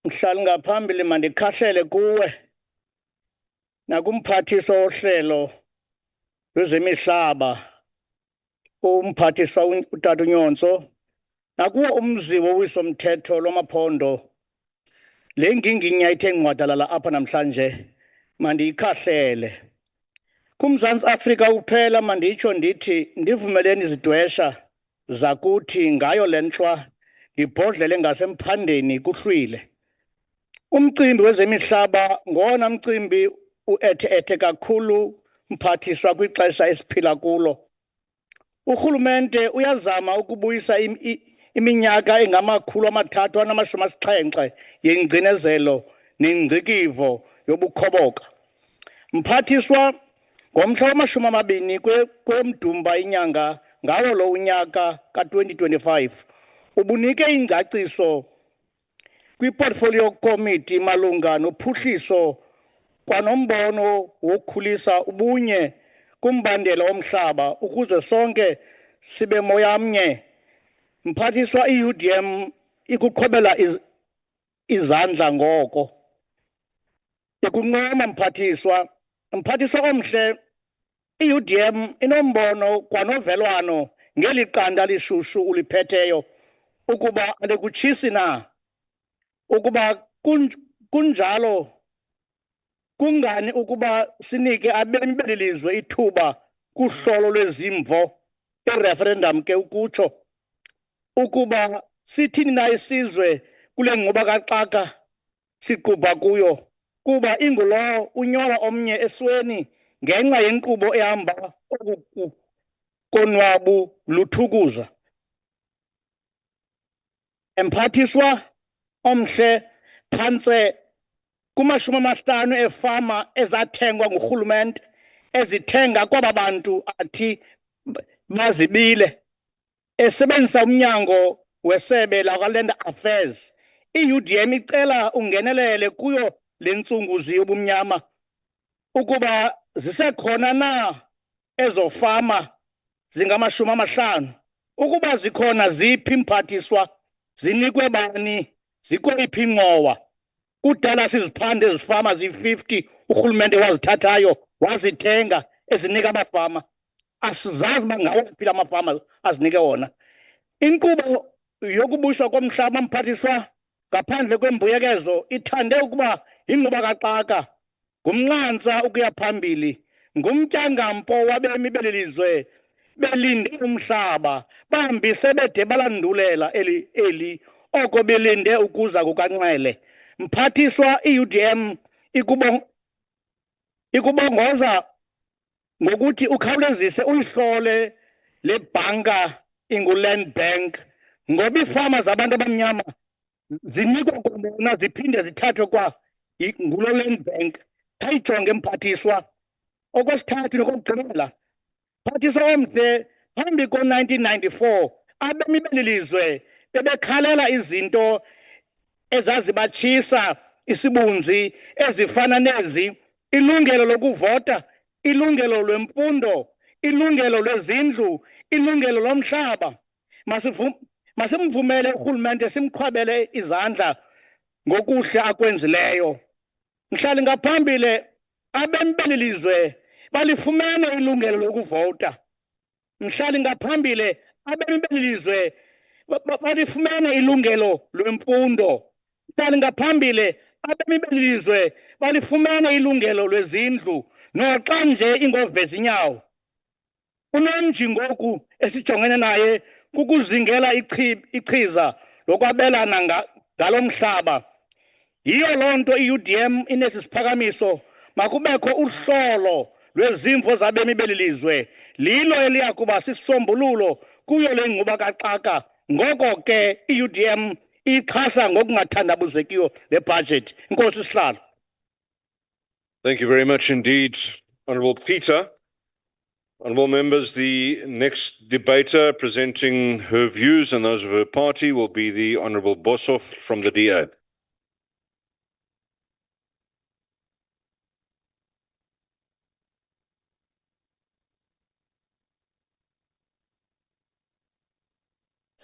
Honourable Chairperson, honourable members, fellow South Africans, good day. We meet today to debate a budget and a strat plan that at its core should speak to justice, redress and economic revival in our rural heartlands.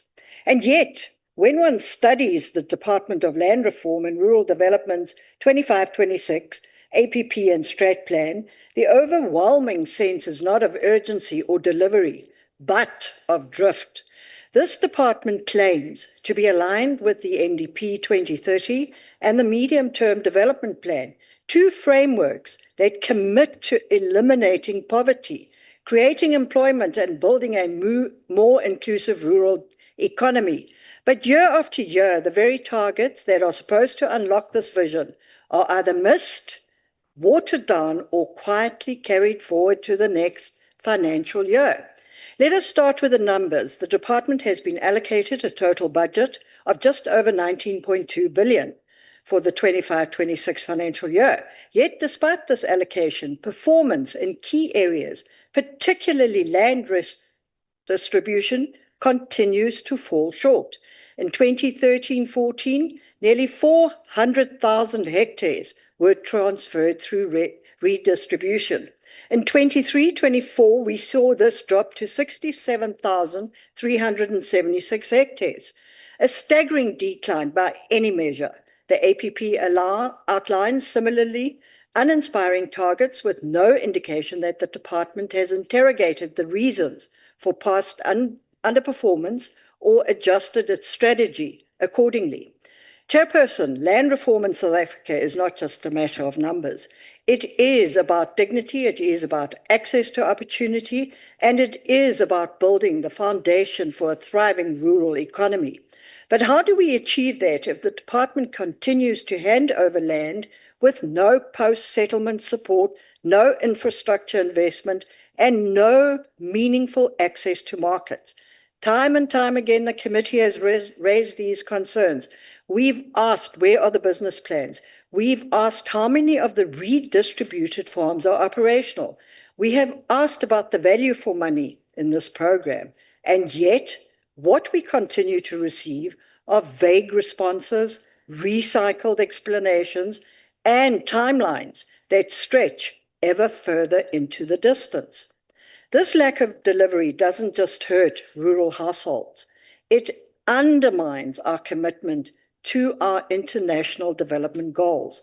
The department claims alignment with the Sustainable Development Goals, but the APP reflects otherwise.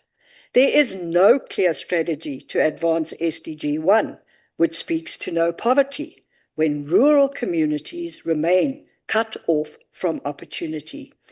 There is no measurable progress on SDG 2, zero hunger, when once productive land is left idle. SDG 8 speaks to decent work and economic growth. This remains out of reach without investment in rural enterprise.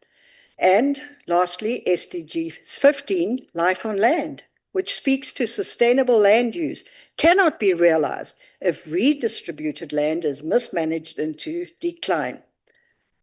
Chairperson, the Democratic Alliance has long maintained that land reform must be based on ownership. I hope you're listening, not tenancy. Beneficiaries should hold full title, not precarious leases from state. You listening, Honorable Mabilu? Land must become bankable, a bankable asset, a source of investment, and intergenerational wealth, not a political handout with no follow-through. We have also been clear that rural development must go beyond boreholes and gravel roads. It must be systemic, sustained, and anchored in enterprise, skills development, and infrastructure. Now, fellow South Africans, we must also ask, does this department speak to tenure reform, to secure ownership, and to functional land use? Chair, through you, Minister, I see you speaking to Honourable, I forget his surname. Unfortunately, it does not, but the Minister is not listening, so it's all right. Fellow South Africans, just hear your Minister is not listening to you. While speaking broadly of transformation and food security, the department remains silent on the mechanisms that matter, on how land is to be held, worked, and leveraged.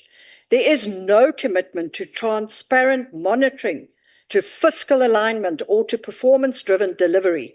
It is a political pact of preservation and not reform. Chairperson, one cannot speak of land reform and rural development without holding this department accountable for what has become a pattern of ambition without execution. The APP is silent on how to fix collapsed rural projects. It speaks vaguely about reviewing models and frameworks, but omits hard timelines and real costings. It references alignment with the DDM, but fails to spell out where this is happening, how it is being measured, or what the impact has been. This is a department that continues to report on hectares and unfortunately not on livelihoods, on plans and not on outcomes. If this department is serious about transformation, then it must first be honest about its own performance. It must stop repackaging under-delivery as work in progress. Minister, the people in our rural areas cannot eat plans. They need tangible results.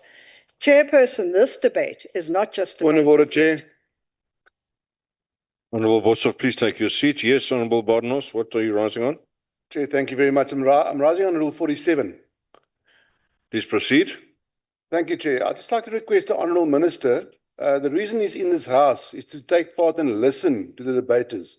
He's conversing aloud while the debaters are having their debate at the podium here. If he can just pay attention and maybe listen to the debate, it'll be very helpful for him afterwards. Thank you. Honourable Barnos, I don't believe that Rule 47 is the correct rule. I don't think the discussion was disturbing the House, but your comments about it paying attention are noted. Honourable Barnos, please, if you can continue with your speech. Honourable Chair. Honourable Chair. Chairperson, this debate is not just about a vote on a budget. Sorry, Honourable Boshoff, please take your seat. Yes, Minister? You must wait until I respond to them and realize that I've been listening. Sure, sorry, that's not a point of order, Minister. Please take your seat. Honourable Boshoff, please continue. This debate is not just about a vote on budget. It's about whether this department can be trusted to drive one of the most important levers of justice in post-apartheid South Africa. Unfortunately, fellow South Africans, at this point in time, the answer remains not yet. Land reform in South Africa has failed, not for lack of need, but for lack of delivery. Yes, we support this budget because we believe in accountability and progress. But, Minister, let's be clear, unlike the so-called Prisoners Alliance, and he's left the House, we do not support for the sake of clapping along. We support with our eyes open, principles intact, and a demand for real results. Thank you. Thank you very much indeed, Honourable Boshoff. Next at the podium this afternoon, we will welcome the Honourable Kennedy from the EFF. Honourable Kennedy, you have 15 minutes.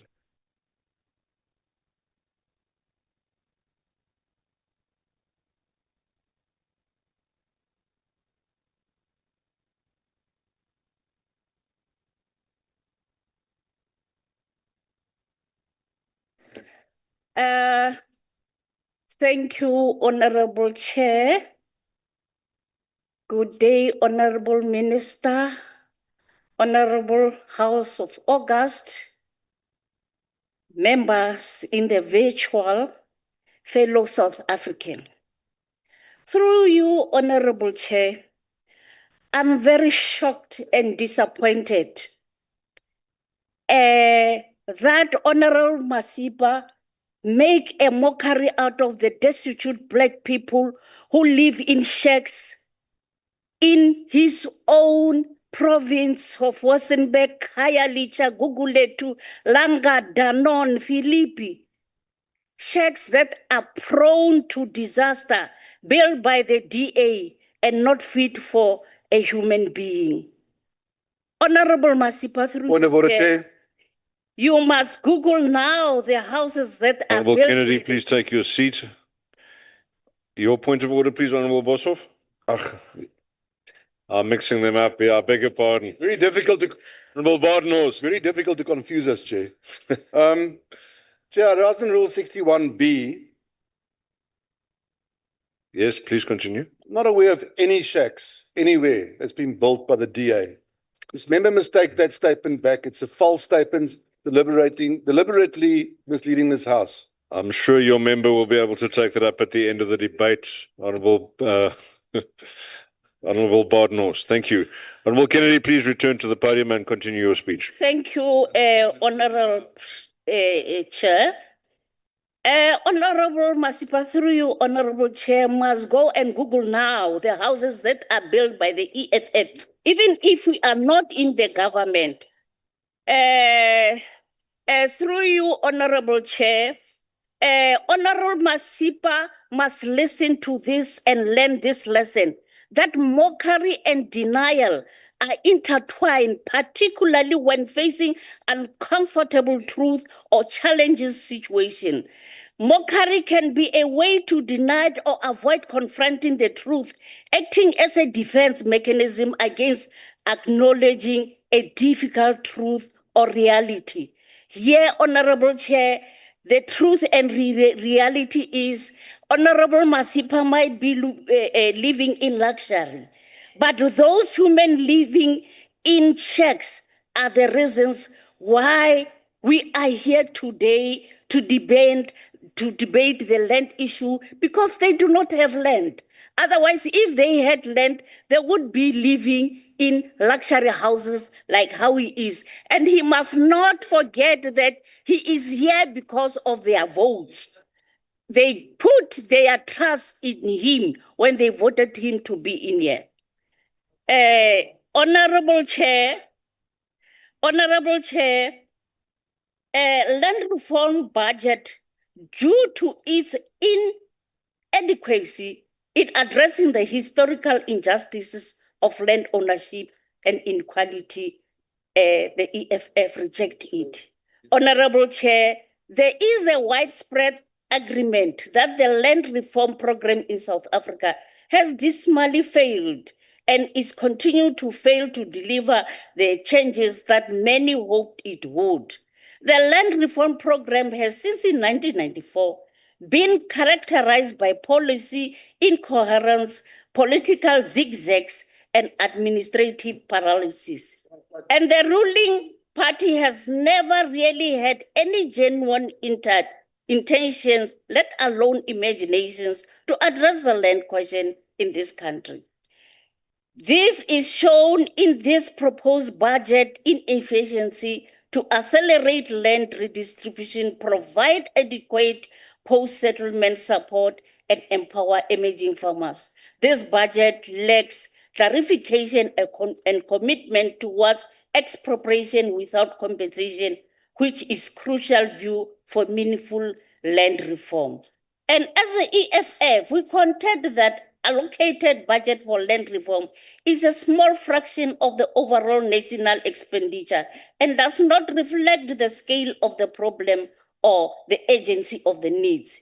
The amount of money spent by the department must force the ruling party to rethink its opposition to expropriation without compensation as articulated by the EFF. There is a need to concede failures and quickly come to terms with a pressing urgency to correct them. In reality, the budget allocation to the department is not enough in light of the sectoral importance of the challenges it faces. However, the actual performance often does not justify a budgetary increase, especially since the department often underspends on important service delivery programs and returns funds to the national Revenue Fund. The EFF therefore rejects this budget, which fails to address the critical needs for post-settlement support for new landowners, including access to finance, training, and infrastructure, leading to farm failures and hindering successful land redistribution.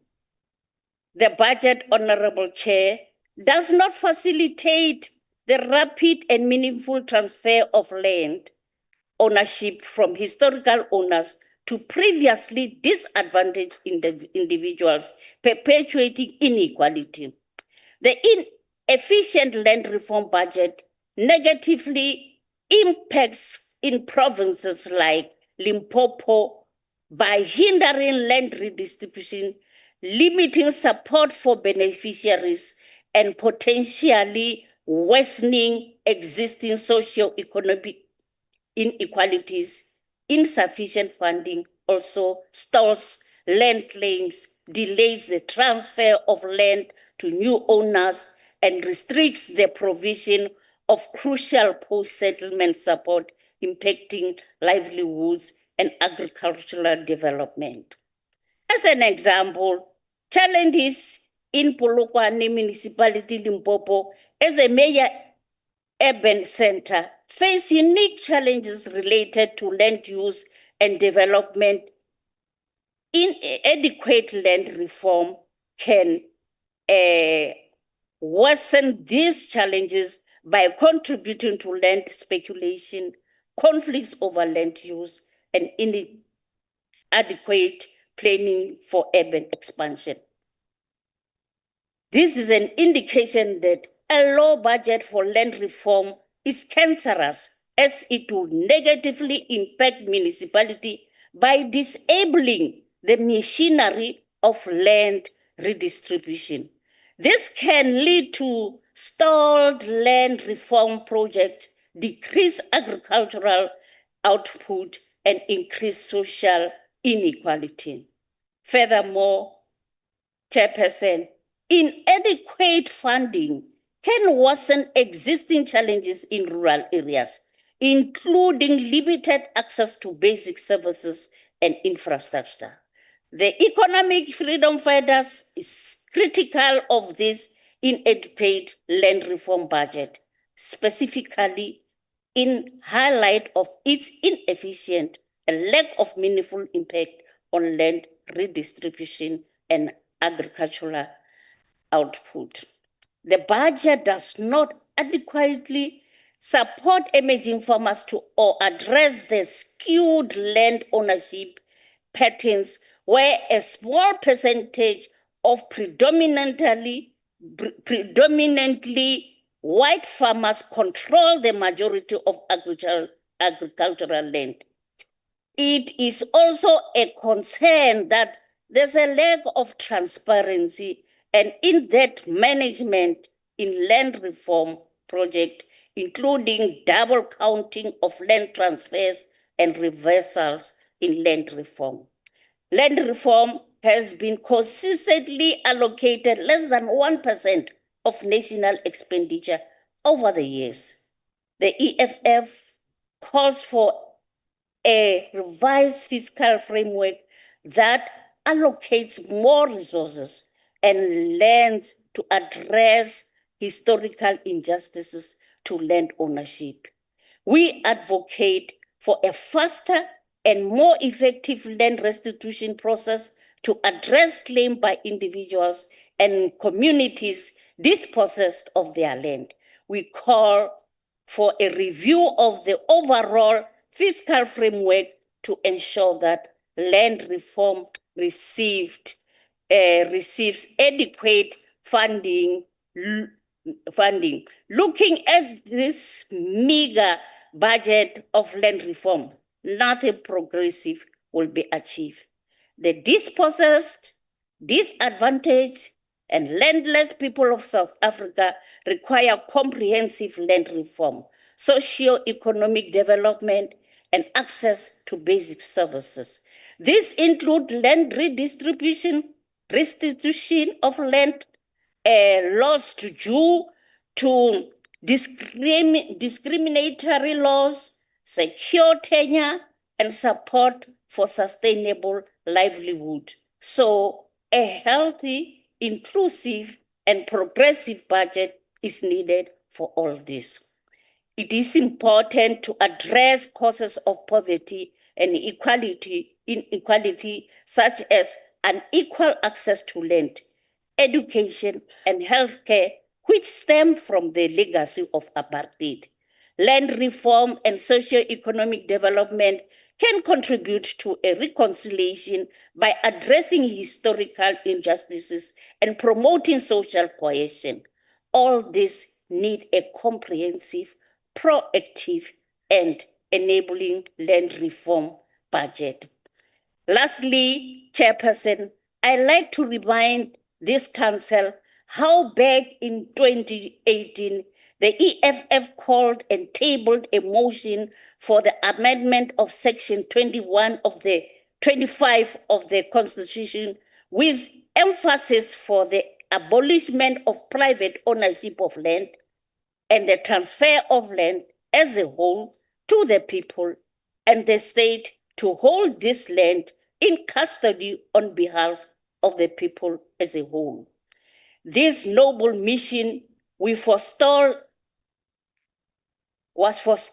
and frustrated the ruling party with the collaboration of its right-wing allies led by the DA and Western lobby groups. We are therefore still of a firm view that there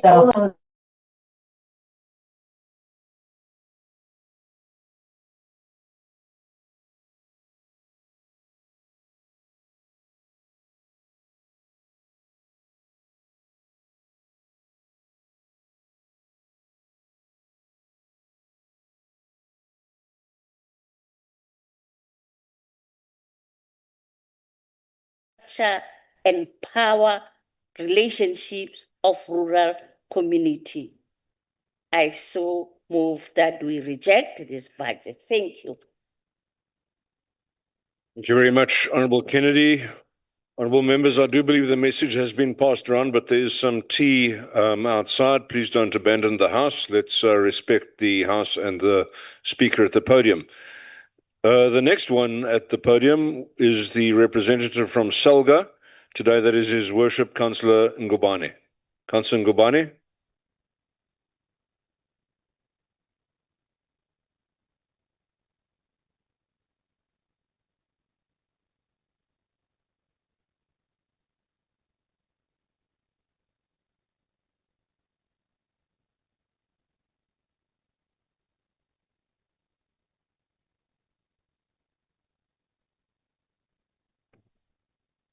Honorable Chairperson, Honorable Minister,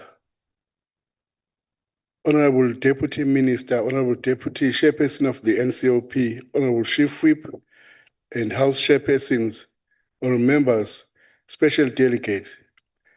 It is an honor to rise in response to the Budget Vote 42 speech delivered by the Honorable Minister of Land Reform and Rural Development. I wish to begin by commending the Ministry for its clear commitment to the constitutional imperatives of redress, equitable access to land, and more importantly, the upliftment of rural communities. Honorable Chairperson, the Minister has reminded us that land is not merely a commodity, it is a source of identity, dignity, and economic upliftment of our people. The legacy of this possession, perpetuated by the laws such as that of the 1913 Native Lands Act and Group Areas Act, continues to have a negative impact on our cities, towns, and villages. It is therefore encouraging to hear that this budget is not only detailing a financial plan, but also shows the department's commitment to restorative justice.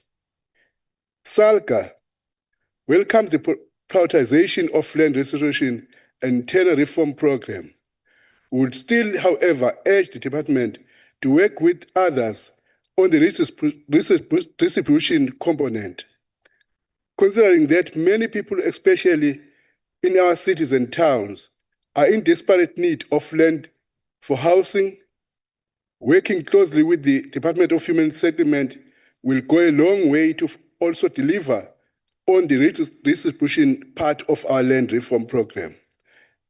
We, however, support the allocation of 559 million to acquire and allocate 44 hectares of land. We believe this is a step in the right direction. We must, however, ensure that land is not only transferred, but also productively used, with adequate support offered or afforded to beneficiaries. Honorable members, the introduction of equitable access to land bill and communal land tenure and administration bill is a significant milestone. These legislative instruments have the potential to reshape the land reform landscape and bring clarity, fairness, and inclusivity to land governance. We also note the Minister's concern regarding the dysfunctionality of communal property associations, CPAs.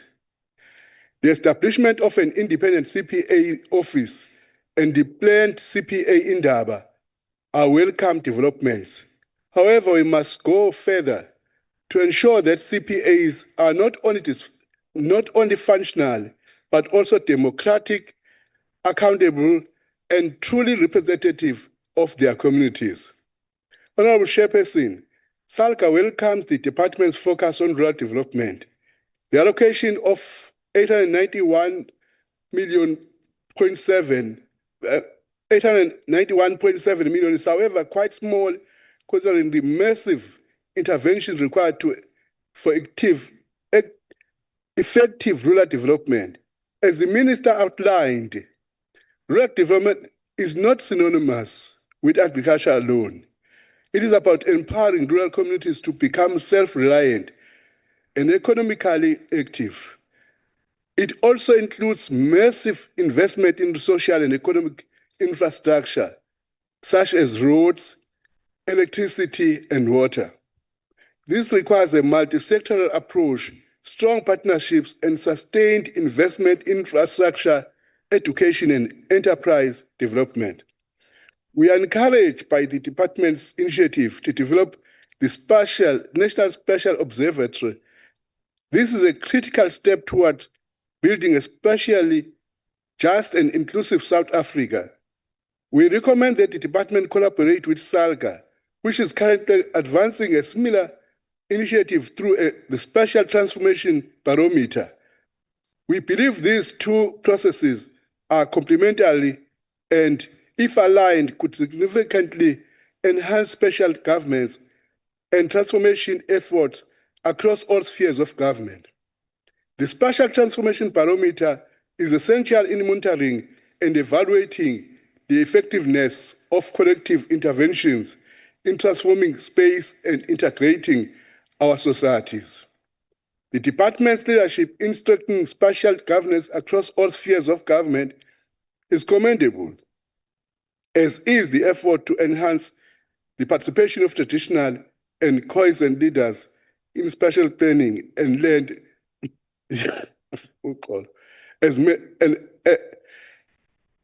land use management.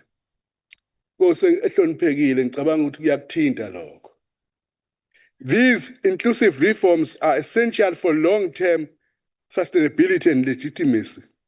We welcome the planned finalization of the regional spatial development frameworks for key regions, including Greater KwaZulu-Natal, the Greater Cape region, the Eastern Escarpment, and the Musina-Mokando Special Economic Zones. These frameworks are vital instruments for guiding spatial transformation and must be optimized to strengthen coordination and support for rural development. It is equally important to ensure that appropriate fiscal instruments are in place to enable their effective implementation and long-term sustainability. Finally, we support the department's efforts to strengthen internal capacity and create a fit-for-purpose organizational structure. A motivated and a well-supported workforce is essential to delivering on this ambitious mandate.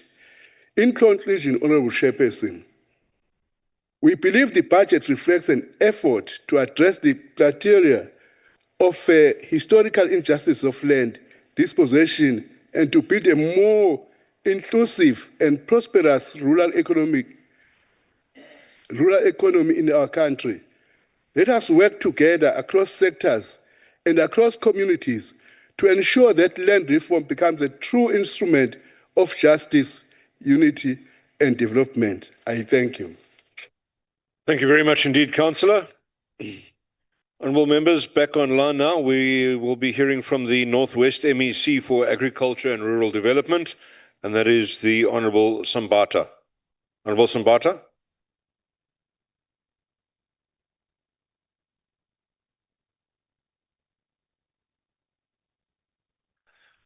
Honourable Sambata, you are muted.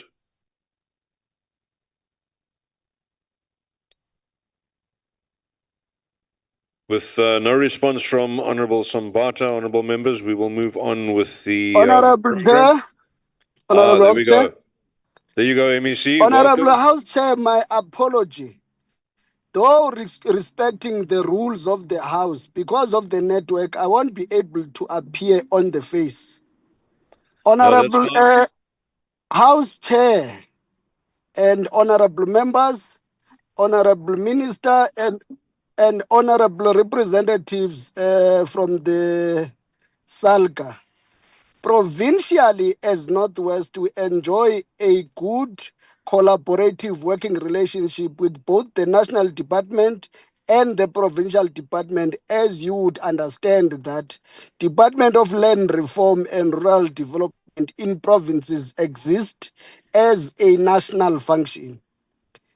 Honorable members, the minister's call on beneficiaries to take land and not financial compensation is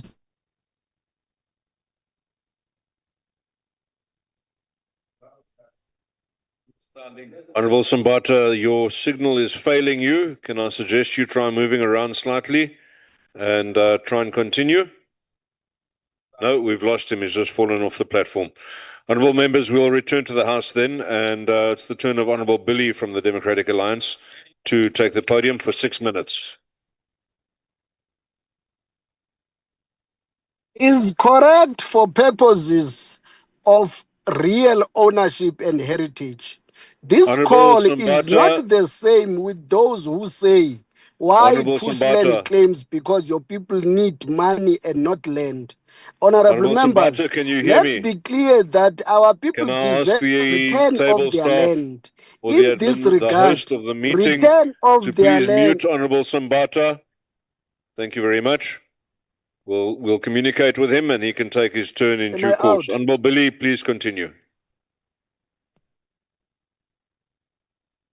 Chairperson, greetings to you, to the Minister, to the members of this House, and most importantly, to the fellow South Africans. Good day.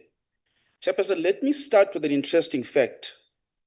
Between 1994 and 2021, 69 billion had been spent by the South African government on land reform.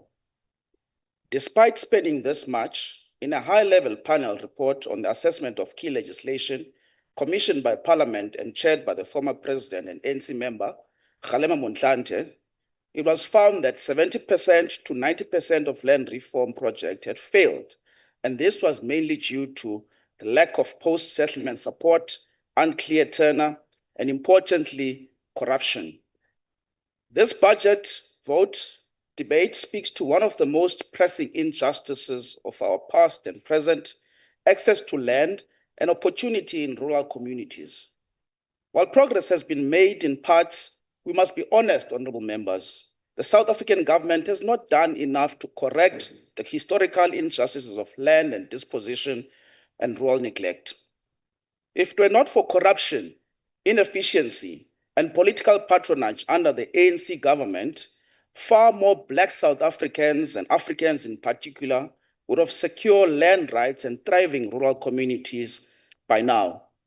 Chairperson, land reform as a constitutional imperative under Section 25 has not failed because of lack of policy, but because of lack of political will, mismanagement, and a state that simply does not deliver. The department's own annual performance plan for 2025-2026 outlines important priorities, from equitable access to land and improved tenure security to unlocking inclusive rural economies, yet the real-world implementations tells a different story. Honorable members, let me just give you one example from KwaZulu-Natal, the province that has received the largest share of the provincial allocation in this budget. In Umkanyagude, the once promising Makatini irrigation scheme lies in ruin. Farmers are left without irrigation, inputs, or market access. Land sits idle while communities sink deeper into poverty. This is the result of rural development being treated as an afterthought rather than a central pillar of transformation.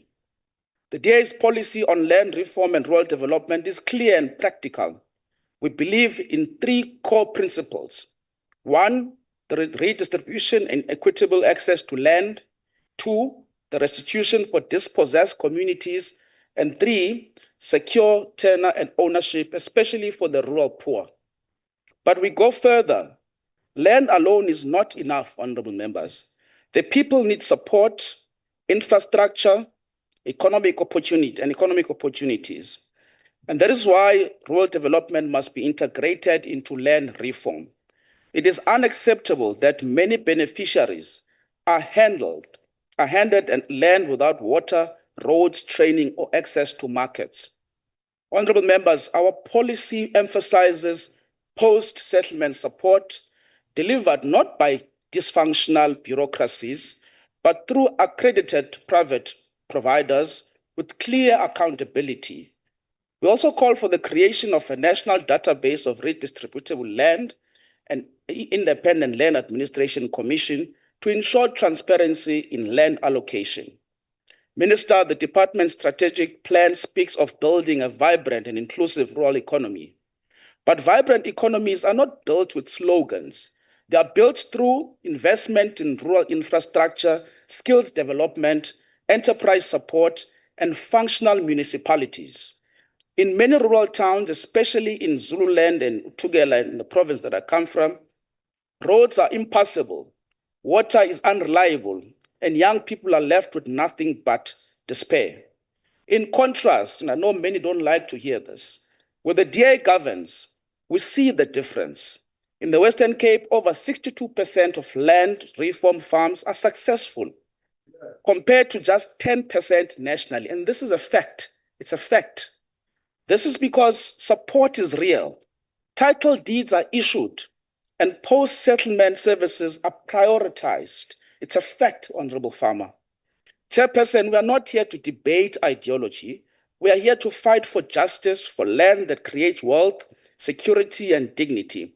That fight will not be won through slogans like expropriation, like our good friends, the EFF, or without compensation. It will be won by doing the hard work of making land work for all, especially in South Africa. Honorable members, let us commit to a future where every South African, rural or urban, poor or rich, a title to their home or farm and the opportunity to thrive is what is needed. And lastly, Chairperson, I do want to say that the use of the term coconut by our fellow member from the Patriotic Alliance, the PA, is certainly offensive. It is racially charged and unbecoming in this House. In fact, Honorable House Chair, the PA and Honorable Farmer should be ashamed for using such an offensive and racist word. It says a lot about the PA. It's a racist party with racist in it, and certainly Honorable Farmer is a racist himself. Thank you. Thank you, Honorable Billy. Your time has expired. Thank you. Order, members. Honorable members, I believe that Honorable Sambata has restored his connection to the network. He has just over 8 minutes left, and I invite him to continue with his delivery. Honorable Sambatha, let's try again.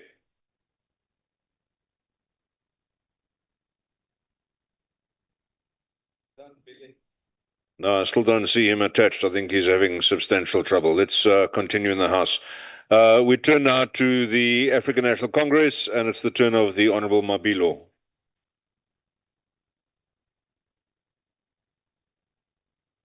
Thank you very much, Honorable House Chair, the Minister, Chairperson of the Select Committee, Honorable members, the MECs who are on the platform, and fellow South Africans. Good afternoon.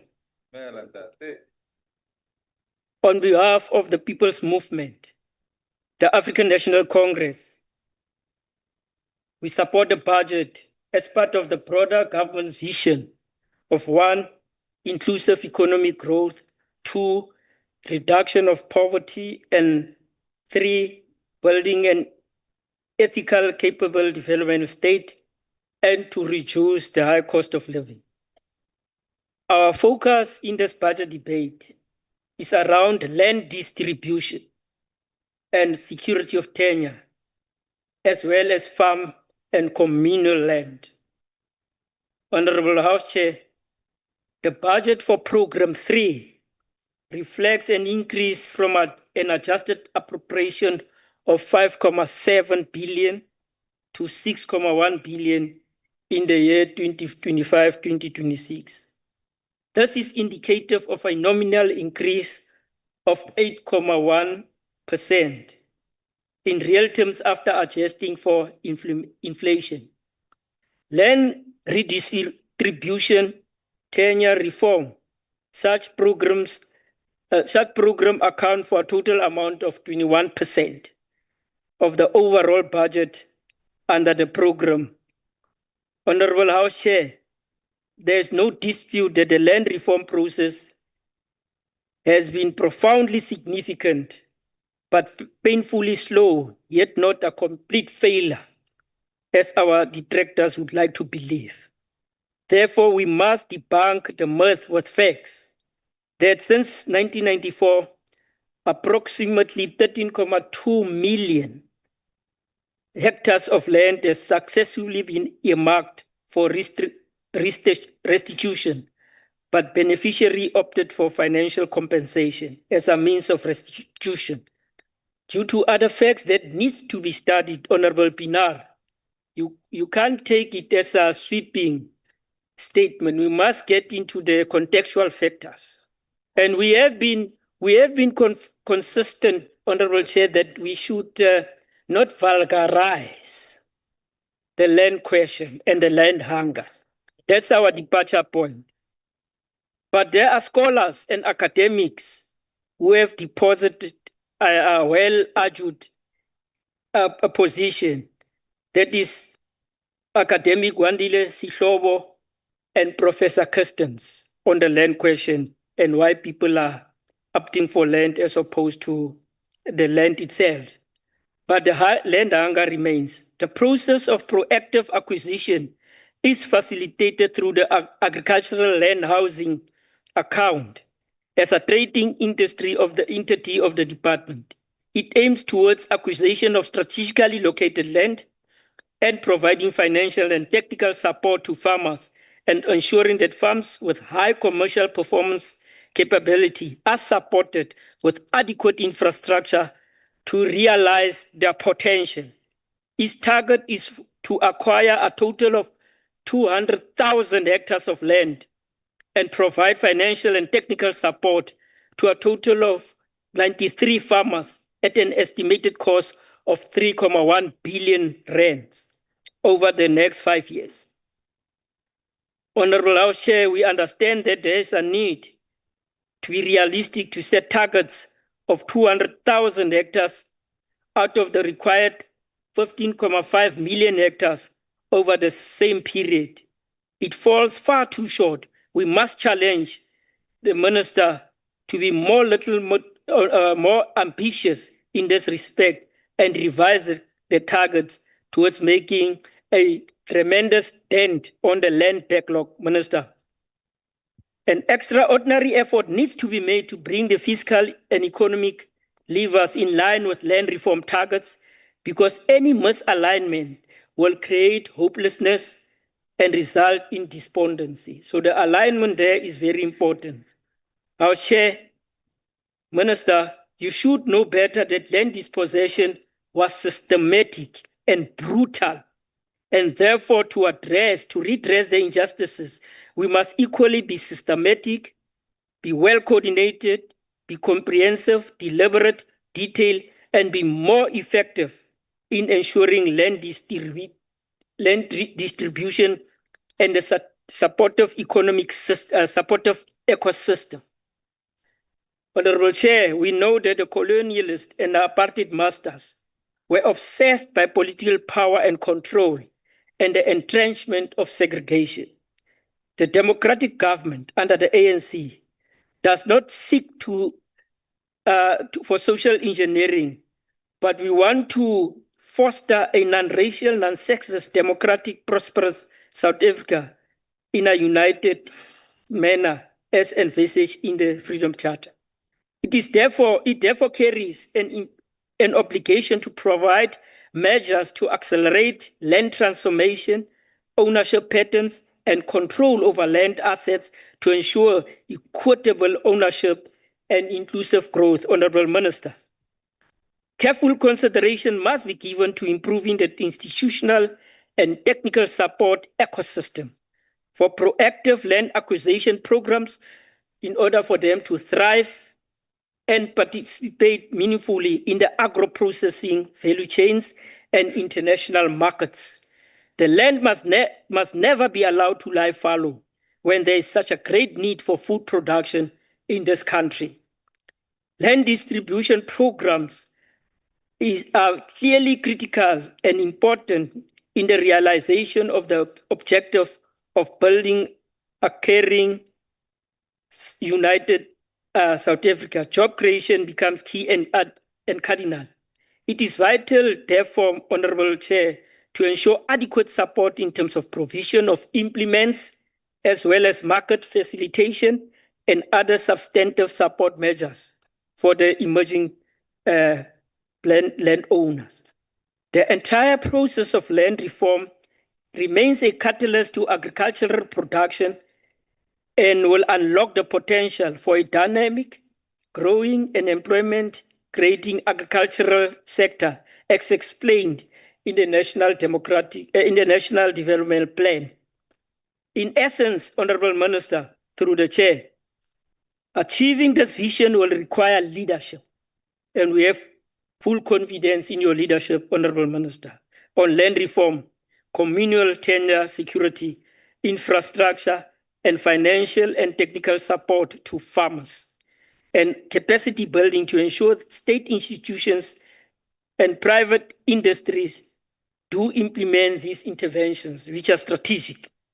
Overall, as outlined in the revised Departmental Strategic Plan 2024 to 2029, infrastructural support in the rural areas must be geared towards the changing shape of all strategic sectors driving the rural economy and other sustainable industrial activities.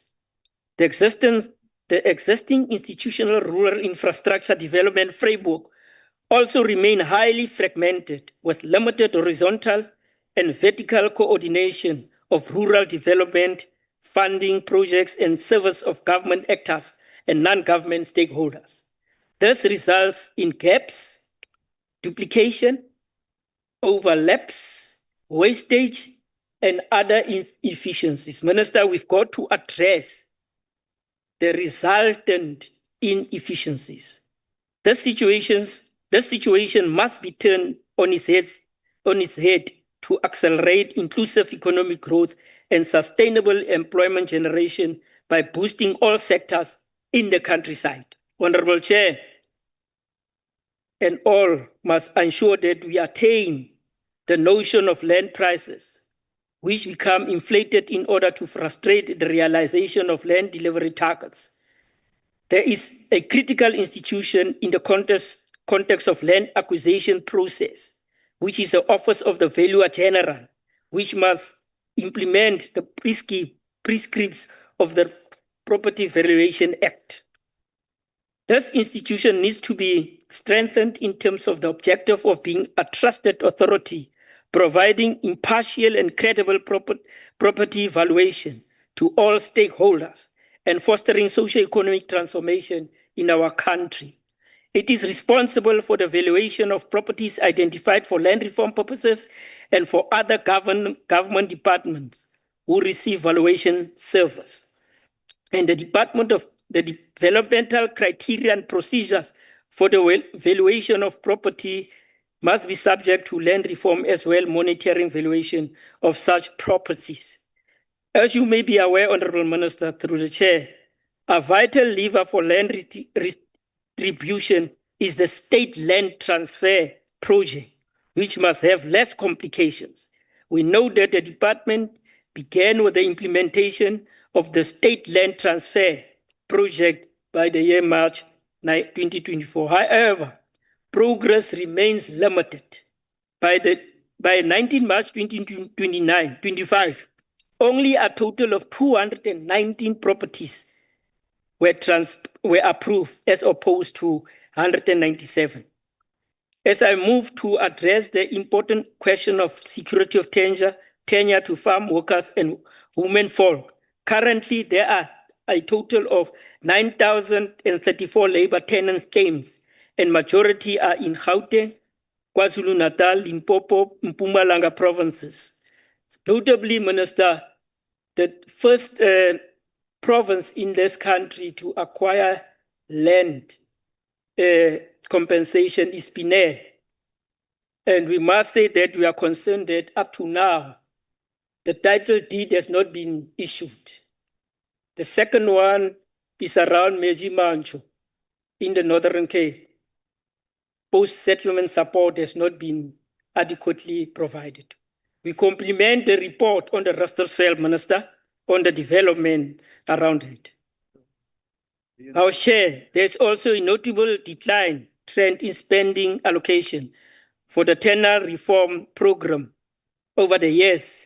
In addition, there are challenges of unlawful evictions of claimants and acts of intimidation that should be attended to, Minister. This begs the question whether there are many other effective mechanisms of enforcing the law around illegal eviction. In conclusion, Minister, this situation needs to be resolved in line with the objective of building a non-racial, non-sexist, democratic South Africa. Once again, as the ANC, we support this budget in order to propel forward. Chair, we have been subjected this week by the Democratic Alliance, or must I say to as farmer, the Devil's Alliance, around lamentations and self-praising. The reality of the situation, the party has degenerated over the years. It has completely abandoned the liberal stances of the founding fathers like Zach de Beer, Wynand Malan, Colin Eglin, Dini Smarts, Douglas Gibson, Dr. Van Zyl Slabbert. It has been turned into a right-wing political party, and it has moved to the extreme right. It opposes transformation. It opposes everything that has to deal with transformation. Honorable Pienaar, Honorable Boshoff, you talk about dignity. Well and good, but in concrete terms, just next to Forum Parliament here, coming with the bus to Parliament at the St. Mary's Church, there are a number of people sleeping in the street under a so-called DA prosperous country. So you are clinging to privileges of the past. That's why you are opposing. You received a backlash. We will not forget that you have supplied an advert burning the flag during the elections. So your patriotic status are being questioned. So with regard to the disasters, I've indicated that there are 146 squatter camps in this province. But once one shack burns, all the shacks burn because of the structure of the field, of the composition of the squatter camps. And reports are clear publicly that your disaster management is found wanting. They are unable to respond adequately to the fire disasters, all because the back life doesn't matter to you, the DA. Everything is viewed from a prism, from a lens of white privilege. Thank you. We support the budget. Thank you.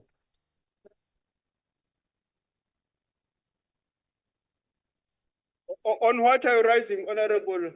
Chairperson, honorable members. Time is up.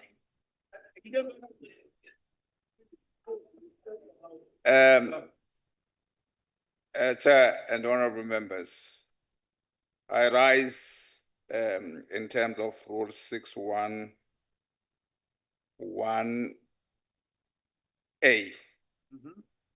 And I must just indicate, Chair, that when Honorable Billy was addressing this Honorable House, he referred to Honorable Farmer as a racist. I submit that that expression is offensive and unbecoming language, and as such should be expunged from the record, and the Honorable Billy to withdraw. I so submit, Chair. All right. Thank you, Honorable Nonkonyana. But I think what we have to respect here is that usually when a misdemeanor is committed, the point of order must be raised during that time, precisely when the misdemeanor is committed. But it does not take away the honesty and the issues you are raising. Honorable delegates, this is an August house. No, sorry, doctor, please. Yeah, Dr. Skerkochel. Dr. Skerkochel, when the chairperson is addressing the house, please, must get precedence. Please respect that. No. What I'm raising here, honorable delegates, is that we have a responsibility as the elected representatives of the people. The first thing when we came to Parliament, we have shown ourselves that we are going to abide by the Constitution of the Republic and the laws of the country. I just want to read a paragraph of 2 from the preface of the Constitution. I'm going to read it now because I can see during this week, there's a serious degeneration in this house. I just read. We, the people of South Africa, recognize the injustices of our past, honor those who suffered for justice and freedom in our land, respect those who worked to build and develop our country, and believe that South Africa belongs to all who live in it, united in our diversity. We therefore, through our freely elected representatives,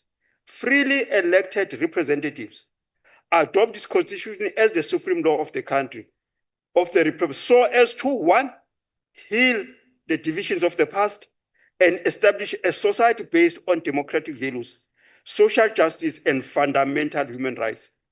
When honorable delegates, we call each other by names, we call each other by derogatory terms, we're actually in violation of the supreme law of the country. I'm appealing to each and every one, through our freely elected delegates, freely elected public representatives, we are going to realize this Constitution. From Tuesday up to today, there were serious violations here across the board. So I'm making an appeal now, Honorable Konyana, to everyone. Please let us desist from that. I know that it is tough. The debate can be hot, but it cannot degenerate. I think that I'm appealing to each and everyone inside this house. So without further ado, Honorable Minister of Land, please respond to the issues which were raised in this house.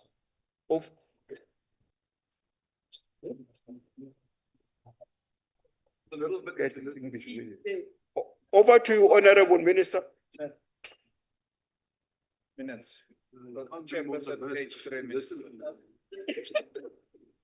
Chair, I think I have 10. We'll listen to you carefully. Let us listen to the minister. You raised a lot of valid issues here.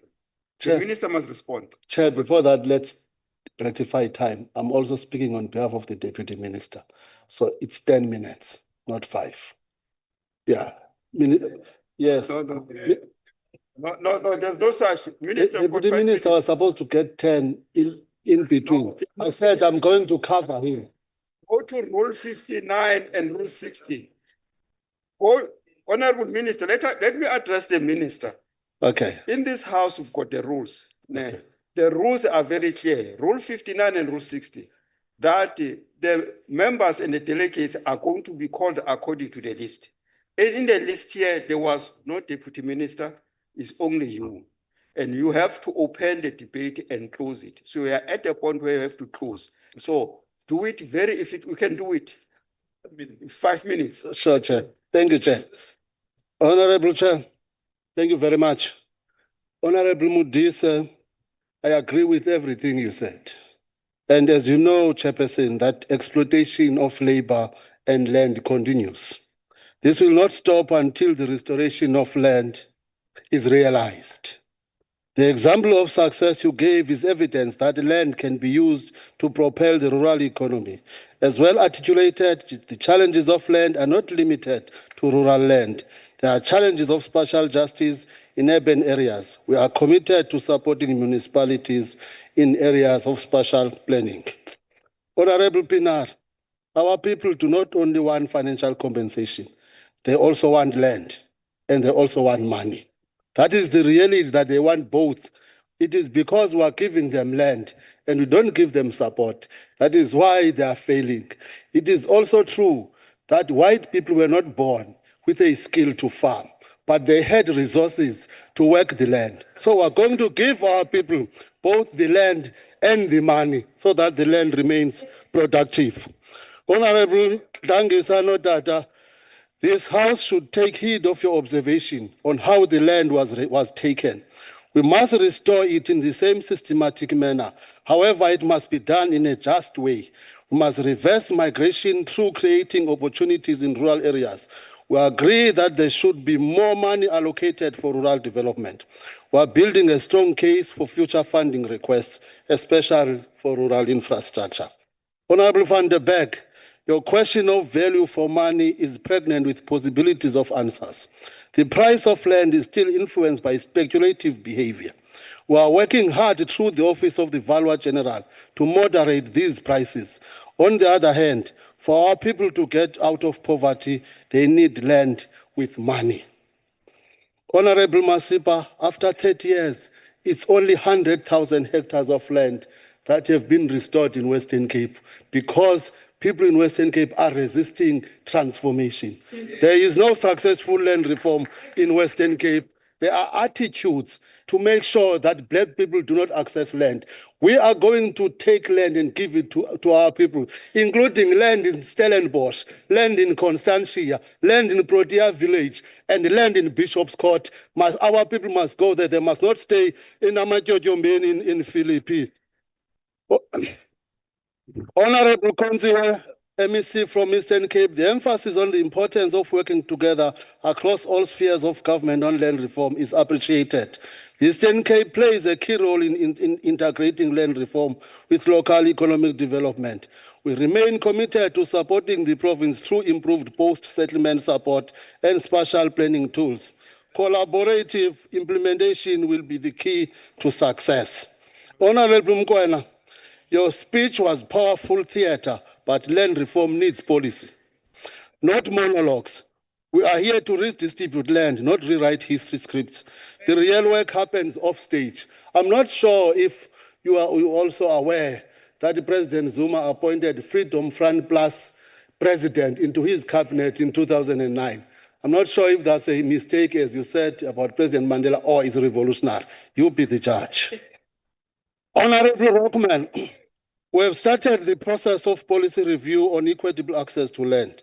While appreciating the commitment of Free State and pre- and post-settlement support, and particularly being responsive to the concerns of recipients of land restitution and redistribution, your efforts are a proof of the effectiveness of intergovernmental cooperation. Honorable Madloba Mthethwa, thank you very much. We agree land reform cannot be symbolic. It must be practical, transparent, and just. Support to the beneficiaries is non-negotiable. We are scaling up irrigation inputs and infrastructure. Corruption in allocations will be investigated through improved transparency tools. Inspiring rural youth through agri-tech and broadband is central to our rural development model. Honorable Farmer, thank you very much for your support. Honorable Peter, we are engaging land reform. Land bank. Sidibene nabo nkokheli sabaxelela uba i-land bank mayincede amafama amnyama yeke unceda amhlophe kuphela. So siyathemba izakwenzeka loo nto. Isikhe sahlala nekomiti ne-council yase-land bank. Kuzolunga nkokheli sizayijonga umba wefama eziyi-50 othetha ngazo. Uba siyifumene uba kwenzeke ntoni uzayifumana impendulo. Siyabonga. Honorable Boshoff, I'm listening to you. We agree on rural development, but wild gestures don't disguise weak arguments. Your numbers omit context, your outrage lacks solution, and your speech misleads more than it informs. We deal with delivery, not dramatics. Honorable Kennedy. Thank you, Honorable Minister. Your 5 minutes has expired. You will engage them.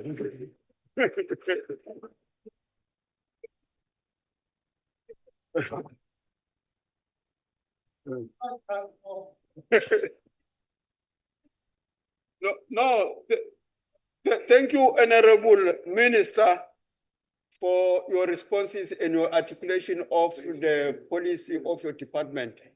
I think that the members should have further chance to engage them in the Senate committee. I think there's a lot of work to be done there. I think you are going to lead accordingly. Now, Honorable delegates, I would like to thank the Minister for Land Reform and Rural Development for his participation in this debate, of course, and all the MECs were part of this debate. Thank you, Honorable Elsabe. Everything's appreciated, and those who were on the visual platform. And then now's the turn for the Minister of Water and Sanitation to come in. Thank you.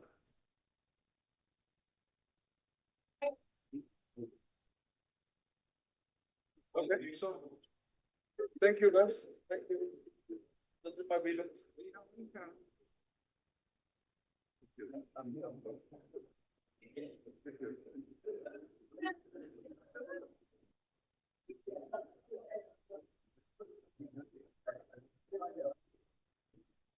No, it's not serious.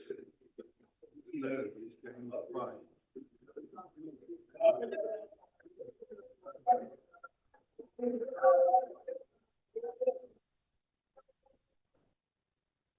Why is he wearing ANC colors in the house? Why is he wearing ANC colors on that?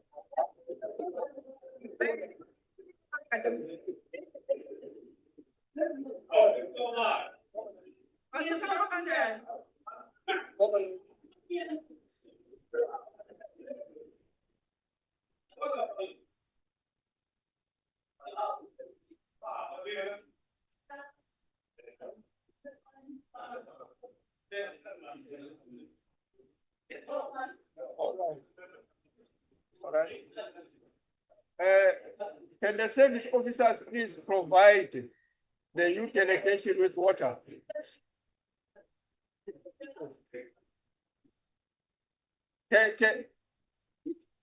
Can the water security be provided for Pepswaman?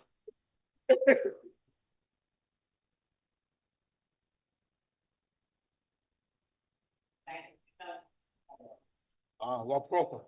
You are delivering.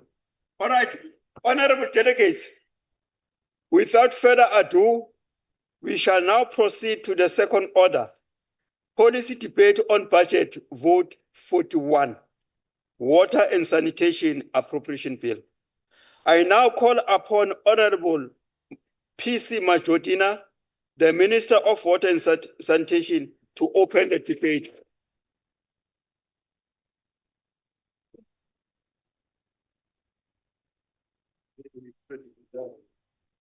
Thank you very much. Let me greet you, House Chair, honorable delegates of the National Council of Provinces, who are permanent delegates as well as special delegates. I've seen MECs here. I've seen some leaders of SALGA, my deputy ministers, DM Mahlobo and DM Sehlulo. Those are my bays, Amanzi. When babes see Amanzi imela, there are two bays, Amanzi. Allow me to greet you, August House, as I table budget number 41, greeting the chair of this select committee, the leadership of the department that is led by Dr. Phillips, all our water entities, the boards are here seated at the gallery because they do supply bulk water to all municipalities. Chair, allow me to give a special honor and a tribute to the late Deputy President of this country, Comrade Didi Mabuza. May his soul rest in eternal peace and rise in glory. He has served this nation. Honorable members, I stand before you for the second time. And I want to start by saying water is a strategic catalyst for socio-economic development. Without water, the economy might not prosper, but also our people might not live the life that they want to live because there's no water. When the president declared water as priority number 1, ours was to run with that and unpack and dissect to say what is going to happen when water is said to be priority number 1.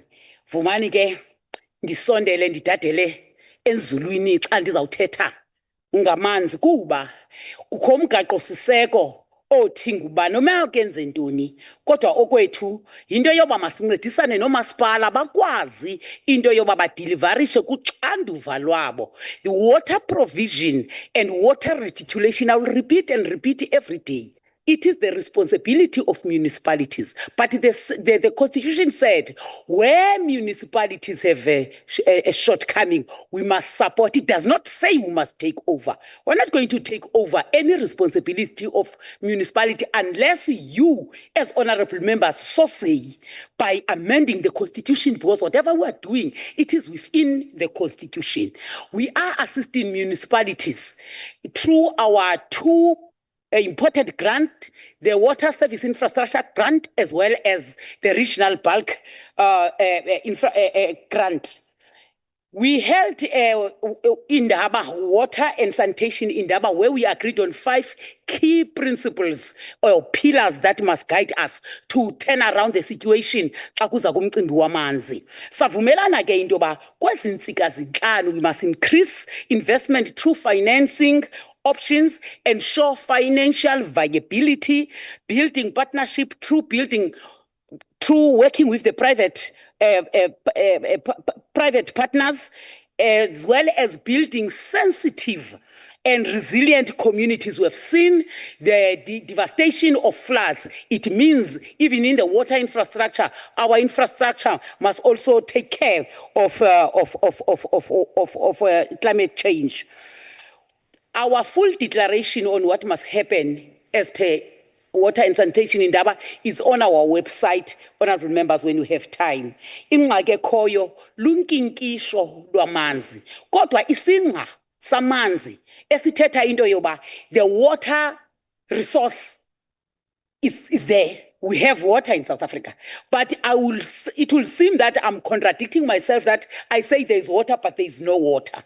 And I fully understand why the citizens will say, you are saying there's water, but where is that water? Apila manzi, akaimetswana harwaboni, akuini mati. Mati akona la edamini, mati akona la in the river, mati akona la in the water treatment works. But that water is supposed to be reticulated between ourselves at the water treatment plant. The water must then go to the reservoir. From the reservoir, the water must go to your pumps, to your taps. But that is not happening. It is not happening because it is not us who are supposed to make it happen. The Constitution is clear. Municipalities must fulfill that task. We understand a lot of challenges that are affecting our own municipalities across the country, all 257. You see water running down the street. If there was no bulk infrastructure, that water was going to be in your taps, not on the street. Angageleza amanzi axhaxhaza esitrateni. Iyachaza into yoba thina sonikezela amanzi amakhulu. And I want to assure you members that even yourselves, ukuba ngaba isonka asivuthwanga xa ubusithenga evenkileni, awuhambi uyogxeka the wheat grower to say wazi walima ingqolowa sazi isonka sangavuthwa. The wheat grower has done what you're supposed to do. Wayilima ingqolowa, yasilwa ingqolowa, yapackage ingqolowa, yathengwa ingqolowa, saxova isonka. Xa singavuthwanga, you don't go to the wheat grower. So amanzi xa wengaphumiyo anizi kuthi nithi amanzi awaphumi. Niviye nye ivinto iyawuza ngoku. Iyawuza. Ithi ke loo nto singenelele ke umasipala. I'm happy that I see Honorable Mamabulo here. We have intervened in municipalities and there is a change of attitude and understanding, more understanding on their role. To an extent that when I came here, I said all water boards are owed by municipality. All municipalities are owing water boards. But because I'm interacting with every Sunday, 7 o'clock in the morning, 7 o'clock in the evening, I'll give you an asset. As we do that, we talk water. 7 o'clock, bakale, you did 7 o'clock a meeting. Mabengene meeting, did this umntu ngegama, uyatyala wena, you're owing. They've started paying. But after April, they started defaulting. When a municipality is supposed to pay 72 million per month, they pay 12 million. Alizwehla kityala xa ungabhataliyo liyenyuka because awubhatali liyenyuka ityala. And we said to municipalities, here is an incentive. Pay your current invoices. We are going to to write off the historic debt. Abayiboni naloo nxaxheba yoba mayigrebe. So ityala lona liyenyuka. Xa linyuka ityala kufuneka sithini? If you owe monthly 72 million on a monthly basis, you pay 12 million. We are left with no option except to give you water that suits your 12 million each window. First, unika amanzi we 12 million, ngoba uyibhatala 72 million. However, when we are about to take that decision, it's painful because ordinary citizens don't know about that. They need water. All the other politics, they don't need. So what are the causal factors? Tshwane, Mangaung and Johannesburg, City of Johannesburg, they are not owing a cent to any municipality because of our intervention. And we appreciate that. Because they are paying, they are subsidizing other municipalities, which is a good thing. But umdu magabadale. Based on the blue drop and the green drop, 105 municipalities. I'm raising this because of the NCOP. Salga is sitting in this house. Municipalities, you always oversight. There are 144 municipalities who are water service authority. When you are a service water authority, you must also assist in local municipalities. Out of 144, 105 are performing dismally. 105. Then you can make your calculation how many water services authorities are on course. But be that as may, we're not going to give up. We'll assist our municipality. This is a sphere of government that we must work with. The causal factors,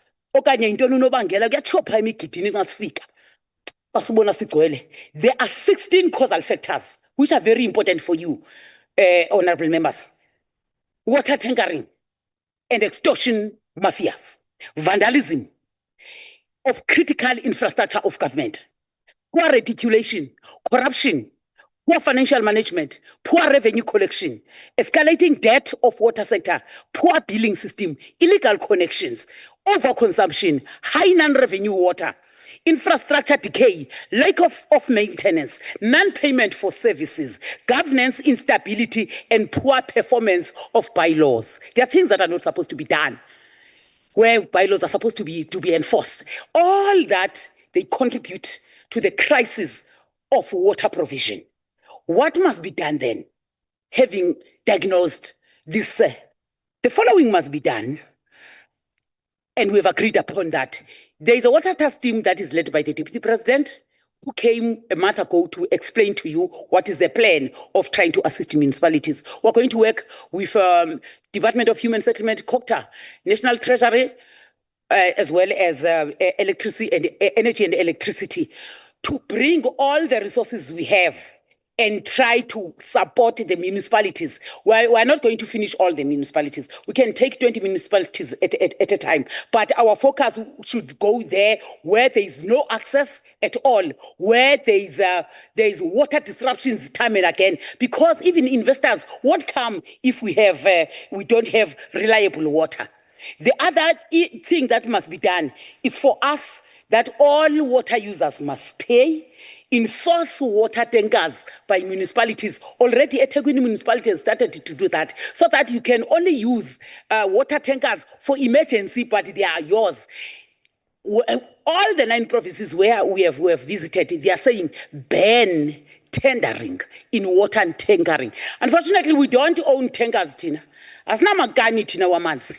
Amakani amanzi apha komasipala thina siona into eziserious amadami nemilambo emikhulu. Not nje water tanker, thina sithetha into serious. You know, we talk billions. I'm standing here tabling 26.978 billion. I'm talking millions, billions. Imali elapha ke enizayivotela and if umuntu uyayirejecta, siyamrejecta naye. Angaphinda sibuza imibuzo, andizuphendula nemibuzo endibuzwa ngo-Honorable Ceza. Amanzi, when you have not voted, votela ibudget, undibuza imibuzo. Imali yabona kule nyaka lo ndiyaninika nje kancinci into yoba ndiniphendula ukusuka ngomso andiniphenduli tu, then nithi we vote, we support, then hold me accountable for the money that you have allocated. You don't allocate, as vote we reject, I reject you. We are bringing the bill that is going to separate uthini tata ukhomba mna ngesigetha khomba mna ngesigetha hayi akazundikhomba ngeguest charge la tata. We agreed on 3 priority issues here, and we said we must ensure into with reform. Let's sector amanzi, we're doing that. We said let's diversify water. We have already built more than 59 groundwater through the boreholes because the surface water will be strained. So we are also exploring in the coastal desalination of seawater. We are working with the water partnership to ensure that we give support to about 12 municipalities to ensure that their wastewater treatment plant are up to standards. Then there are projects that we are busy with. Tinagay project is also 5 no 7 years. As running factory and kuku up as kulange 14 days is ikiwe. Tina tota months into serious. So you are designer. Uwatsale uwalinke uwaflashe back uwaflashe front iyaphela 7 years thina silungisana namanzi so xa ifika kuwe afike spruits. Now on that we have projects that are done and dusted. Uyabona lama damu amapiano athathe enze nje niwabonile magnetic imvula ivalid nayibona ibloom office city nayibona health city nayibona meet my city into zethu ngamanzi ke lawo. That on its own, it tells you that there is enough water supply. And therefore, what must happen?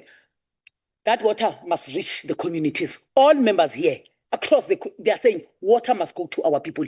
Tina, we're bringing that resource. We are done with that Halzemir, as I said. There was something outstanding of houses. Our people who were removed were not compensated. Only Sunday, where I handed over the last house, those houses worth 40 million that we've given to our people, bringing back their dignity. Indlu elalini ebizwa 1.3 million from a person who was in a Rondaville, because we requested her or him to move for the dam, and they've done that because they are patriotic. This dam of Clan William, so kudala ndithetha aniqhwabi. Clan William dams, that when I was there 2 weeks ago, was standing at 46% on that one, was standing at 50% in terms of the Lesotho Highlands. Because of inclement weather, for the next 2 months, it will be difficult to work in Lesotho because it is snowing. Right now, there is 78 kilometers of trucks standing there waiting to go up to take the material. But we are on track. On Mzimvubu, this one is funded out of Fiscus, as well as Zanin dam raising is funded out of Fiscus. But other projects will go out to financial markets. With Crocodile Mukolo River is funded out of Fiscus, but we have money that we've put aside for these 12.4 billion rands. Konei Dam in Nelson Mandela. This project is on design stage, but is also funded out of Fiscus, as well as Zalu Dam in the Eastern Cape.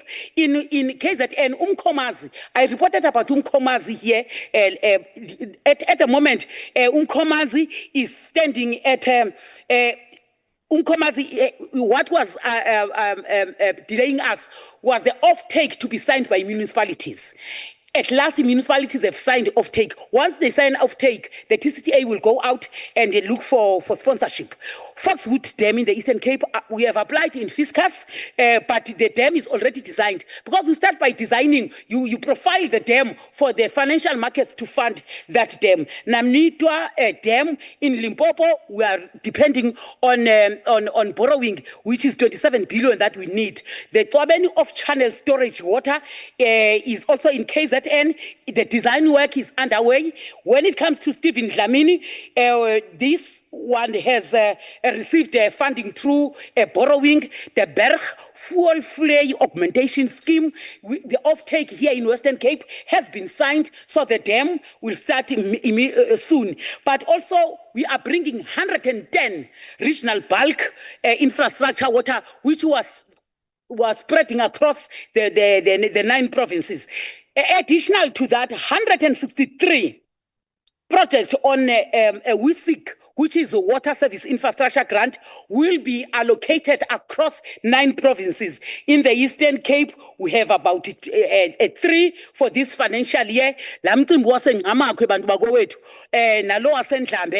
allocating to those.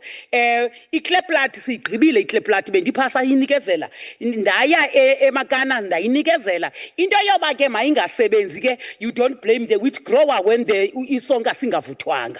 When it comes to Free State, it was only Friday where I handed over a 33.7 kilometer augmentation of water, which is going to be 150 on the 50 kilometers on the last stage. But it is to give more water to Mangaung, the only metro in Free State. But also during the closure of the tunnel, we managed to leave a legacy. We closed the tunnel for 6 months, and we said there's going to be no zero day there. We're going to have water. And what we did was to drill more boreholes. At the moment, as I speak to you, there are 39 boreholes in all those municipalities. Even if there can be any other problem, they will not suffer because of water. They have more extra water. We continue to assist Maluti Apofung as well as Machabeng. Machabeng, 3.5 billion we've used for Machabeng. But what is that 3.5 billion have done there? 14 sewer pump stations, 30 kilometer outfall sewer lines has been completed. Furthermore, there are other waste water treatment plants that have been done. Kiani, out of 24 villages that we said were going to provide water, 23 is getting water. 1 I'm handing over on the 30th of July. Sasabenza tina simanga khulumeni. In KZN, sisaqhuba nemandlakazi bulk water supply. Uthukela is working with municipalities. As you know that Umkhanyakude is under section 139, but we are assisting them. We have upgraded 22 projects with 400 million to date. We are assisting Uku. Loskop siyayinikezela apha October, November. Loskop is done and dusted. Egauteng, i-Rand Water iyaqhuba phana ukusebenza. Yabantu bakuthi kunzima nizawubuya ngala 5 minutes. Uzuyongeza uyenza u10 minutes. Ndizobetha kakhulu enkosi.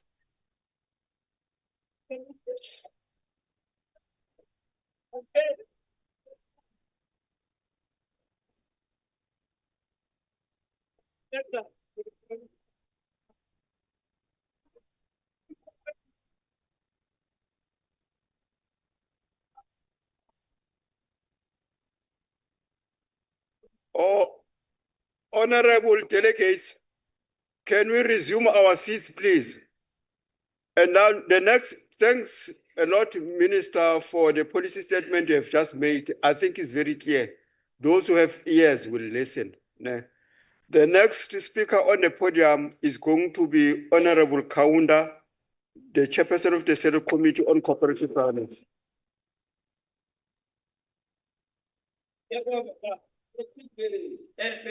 Thank you, Honorable Chairperson, House Chair. We greet the House Chair and the Chief Whip of the NCOP, Honorable Minister Indonia Manzi, Honorable Machotin, 5 minutes, about 10 minutes, the DM, Honorable Maslobo, Honorable Sitlulu, the DG of the department, Dr. Phillips, and the chairpersons of entities of water and water boards, honorable members of this house, MECs present, and those who are joining on the platform, fellow South Africans. Honorable Chair, we welcome the elevation of water and sanitation sector as an apex priority for this financial year, as announced by His Excellency President Cyril Ramaphosa during his State of the Nation address at the beginning of this year. We further note that the elevation of water and sanitation sector as an apex priority demonstrates the importance of water to life and improve sanitation in defining human dignity in the Republic of South Africa. Honorable Chairperson, we had an interface with the department on the 24th of June, where they presented their 2025-2030 strategic plan, as well as the APP of the department for 2025-2026 financial year, and the budget that is tabled before us. And the minister have just alluded to how the budget is constituted to service and respond to the aspirations of South Africans. In terms of policy reviews, the Select Committee has noted and welcomed that the Department of Water and Sanitation will, during the 2025-2026 financial period, be reviewing existing policies to ensure alignment with national policies, regional, continental, and international instruments. In terms of legislative amendments, the Select Committee has noted that the Department of Water and Sanitation has committed during the medium-term expenditure framework to amend the National Water Act of 1997 and finalize the establishment of the National Water Resources Infrastructure Agency. In terms of 2025-2026 performance indicators and annual targets, the Select Committee has also noted that the department has, in terms of its strategic plan, scheduled for implementation of 4 catchment plans for 9 water and wastewater management over the period ahead.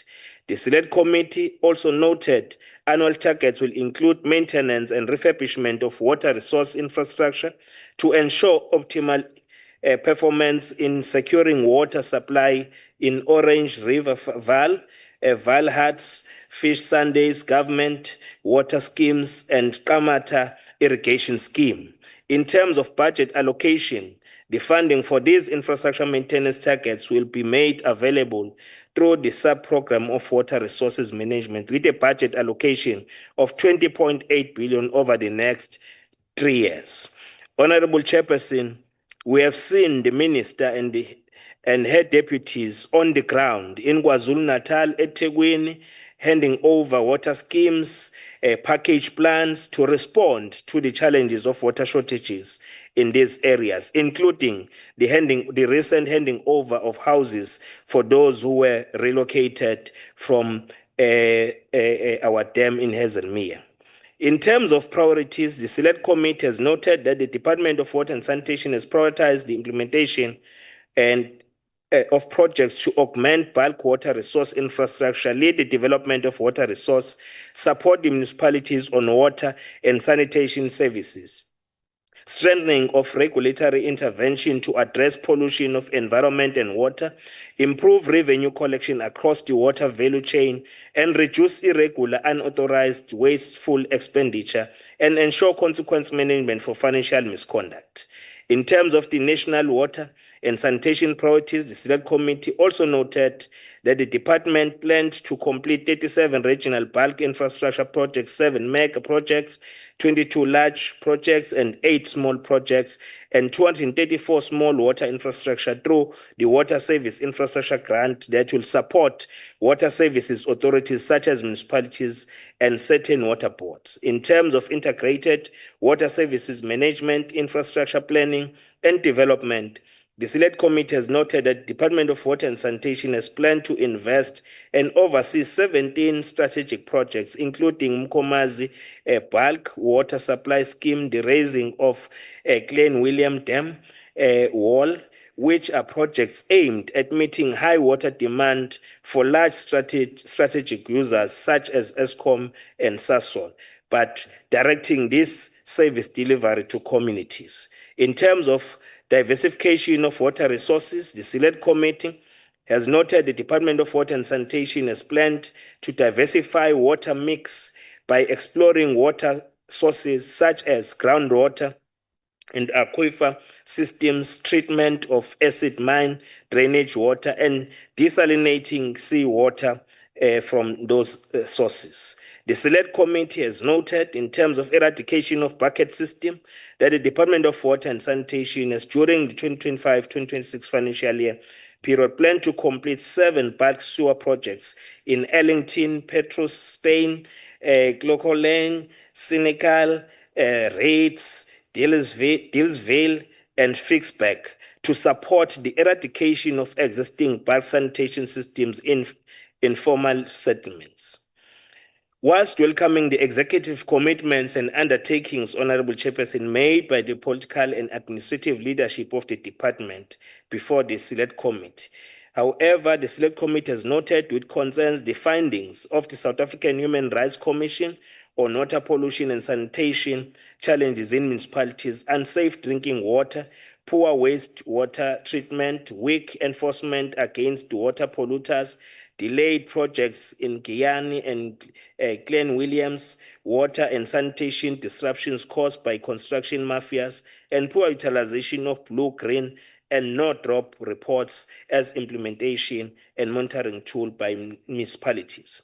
Based on the departmental responses to the questions and comments by honorable members of the Select Committee, we have noted that the implementation of Operation Vulindlela as presidential initiative has focused on key priorities for the water sector, which include reduction of backlogs in water use licensing, establishment of National Water Infrastructure Agency, application of the blue, green, and no-drop reports as monitoring tool, revising the raw water pricing strategy, and creating the Water Partnerships Office. And we want to commend the Deputy President of the Republic, Honorable Paul Mashatile, for having led from the front in driving the work of this task team to respond to the challenges that our nation is faced with. The Select Committee has noted, based on departmental responses to members' questions, that the second phase of Operation Vulindlela will require interdepartmental coordination with Department of Water and Sanitation, Cooperative Governance, Traditional Leadership, and National Treasury to be at the center of driving these interventions. The committee therefore recommends to the NCOP as follows: that the Department of Water and Sanitation should fast-track the process of submitting the National Water Amendment Bill to Cabinet for Tamia's approval to the Parliament during the 2025-2026 financial year. That the department should provide a provincial update report on status of water and sanitation projects, including support provided to the municipalities in the entire country. That the Water and Sanitation Department should provide progress report on leaks programs, including findings and recommendations of forensic investigations in relation to this exercise. That the Department of Water and Sanitation should provide supplementary progress report on support provided to communities affected by floods in KwaZulu-Natal, Eastern Cape, Northwest, including mechanism to mitigate corruption and also mitigating corruption and misappropriation of resources. But we wish to commend Honorable Minister for having been on the ground in the areas that were affected by the floods in these provinces. Siyayibona impela indoni yamanzi ihamba phambili, sithi qhubeka kakhulu indoni yamanzi uwenze umsebenzi wakho ngokucophelela nangofuthufuthi olukhulu. That the Department of Water and Sanitation should provide quarterly progress reports on achievements of performance indicators and annual targets as contained in their reports that were presented before the committee on quarterly basis. That as part of ensuring executive accountability and parliamentary oversight, the Select Committee should align its quarterly program in line with 2025-26 annual performance plan and budget allocation on Department of Water and Sanitation to monitor the implementation of priorities developed by the department during this current financial year. That as part of performing our oversight, the Select Committee should, during 2025 parliamentary fourth term, conduct proactive oversight visits in collaboration with portfolio committees in Free State and other provincial legislatures, including the metros of our municipalities, where we'll also be visiting Western Cape to look at how they are really dealing with the issues of their waste management of wastewater plants in this province. That will form our priorities to monitor and assess the status of bulk water and sanitation projects, eradication of bucket system in our provinces. That the NCOP notes that the majority of the members of the Select Committee adopted this budget vehemently. Sisapotile ndoni yamanzi le budget bambalwa abangazange bayisupport.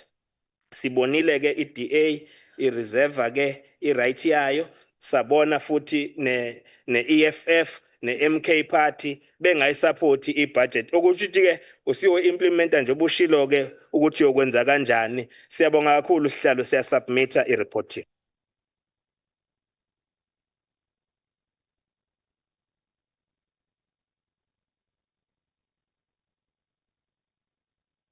Honorable Skerukhola, I've not yet called you. Please take your seat. Yeah, take your seat.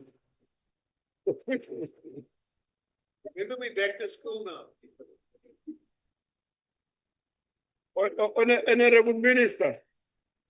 Honorable Minister, you cannot intimidate your colleague, please. Yeah, he's part of the executive. What his party is doing, he cannot have control on that. Yeah, please. Without further ado, I'll request the Honorable Dr. Skerukhola from the Free State to come and present.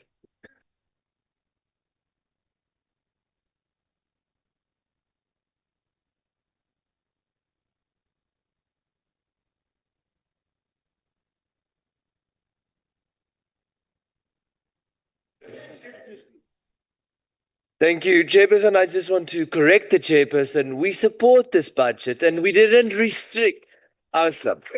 So, Honorable Chairperson, honorable members, fellow South Africans, good day. Water. Delegate a chance to present, please. Let us not drown him. Water is life.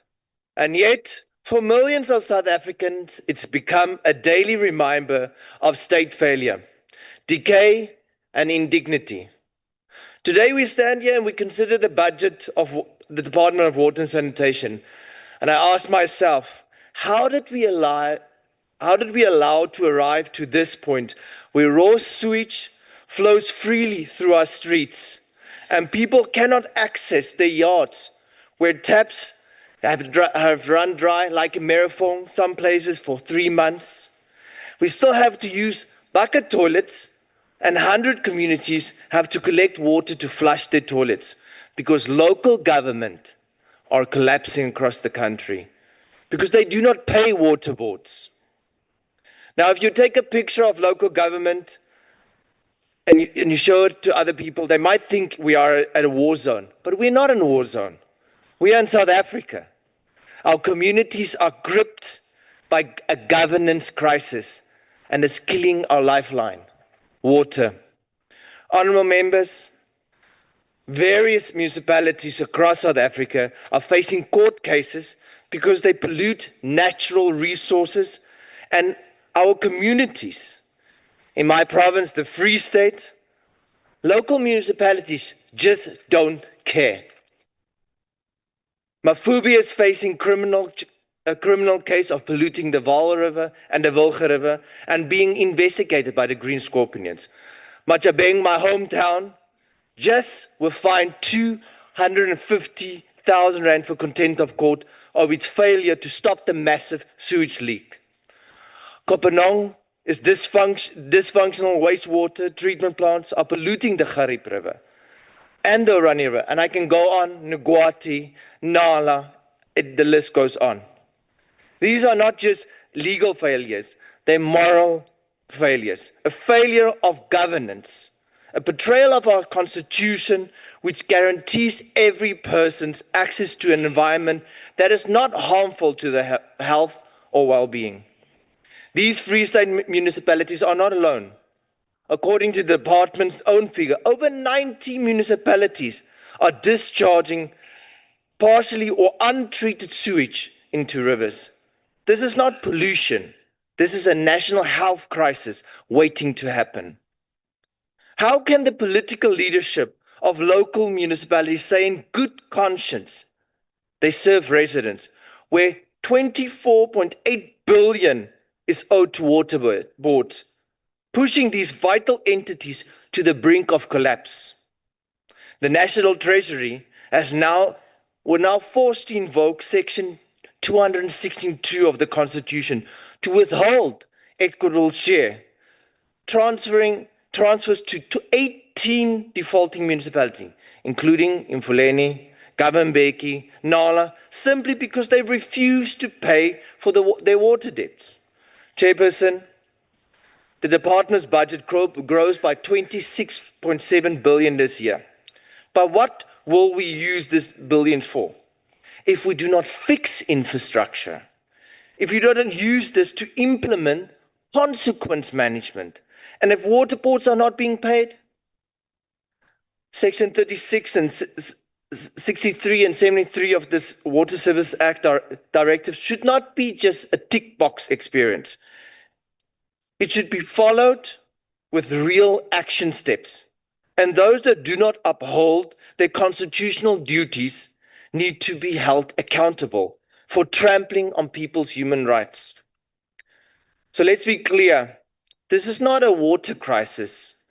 This is a crisis of leadership, a crisis of political will, a crisis of accountability. Water is not just leaking from pipes. Our dignities and lifelines is running down the streets because no political will and cadre deployment. Honourable members, the cadre deployment. The department's plan outlined in the strategic plan and the APPs talk about catchment management agencies, the establishment of a water resources infrastructure agency, desalination, wastewater reuse, diversification of water mix. And Minister, I commend these plans. And all of them are necessary. But what I want to reiterate again my concern about local government collapse. Municipalities currently unable to even maintain what they already have because we don't have proper consequent management. And those that do not perform are not rewarded. Those that perform are not rewarded. A staggering 66 of municipal wastewater systems are in poor or critical condition.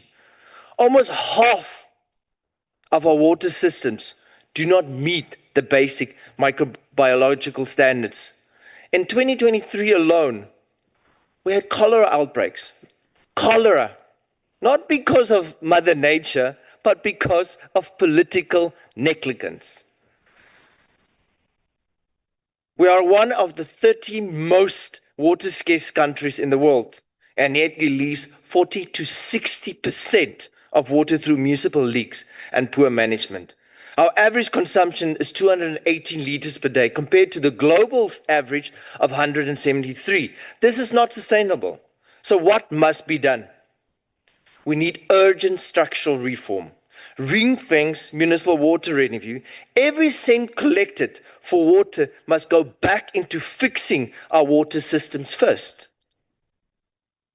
Establish independent water provision entities which are professional, accountable, and insulated from political meddling. Amend the Water Service Act and Municipal Systems Act to empower interventions where municipalities fail. Hold managers, you see there the English comes again, Minister. Hold managers criminally accountable for the collapse of wastewater infrastructure that endanger our health. Make blue, green, and no-drop reports annually and available to the public so citizens can know the truth. But most of all, we need political courage. Water and sanitation is not just a line item. It is dignity. It is survival. It is hope. When we pass this budget, we must reckon with it. Purposely instill consequent management. We must ensure we stop headlines about schools closed because of broken toilets and rivers turn into open sewers. Water gives life. Sanitation restores dignity. This budget should make water a source of dignity, not division. And that's why the Democratic Alliance do support the budget. Thank you.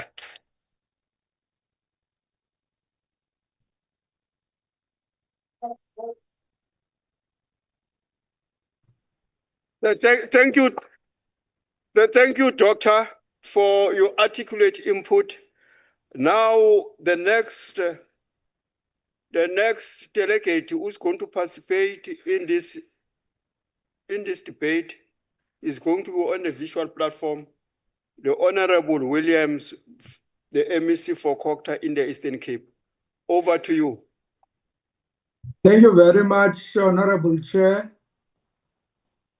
Greetings to you, the Honorable Minister and Deputy Ministers, my colleagues, Honorable MECs, the SALGA representatives in the House, members of the House and everyone present, our people from the social media and public platforms, Honorable Chair, the Eastern Cape is delighted to participate in this critical debate.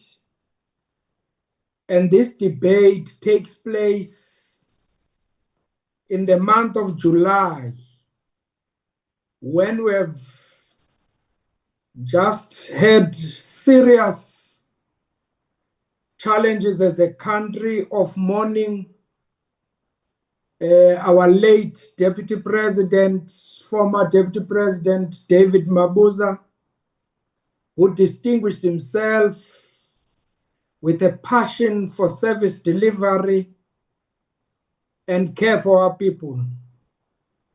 His exemplary leadership in support and developing a framework to support traditional leadership institutions cannot be forgotten and overemphasized. We are therefore want to send our messages of condolences to the family of our former Deputy President and the broader ANC family for this sad loss, and thank them for borrowing us, the former Deputy President, to serve our people. This debate also takes place, Chair, during the month of our stalwart, Istwalandwe, Comrade Nelson Mandela, our global icon for justice, peace, and reconciliation. In essence, July is the Mandela month, which is a living tribute to a man who symbolized the best of human values. In a nutshell, in this month, we are called upon to move beyond symbolic remembrance and embody Madiba's legacy through actions and not mere precepts and rhetoric. Honorable Chair, this debate takes place at a time when the people of the Eastern Cape are still reeling from the aftermath of a tragedy of flash floods that ravaged OR Tambo district and Umtata in particular, Amatole and other districts of our province. And we are all aware that water destroyed infrastructure and claimed a total of 103 lives in our province. On the 9th and 10th of June 2025, during the early hours of the morning, the tranquil of Umtata was shattered by a violent deluge that turned streets into rivers and homes into ruins. Torrents of muddy water swept through the heart of Dikolini village. Slovo informal settlement, Norwood and surrounding neighborhoods.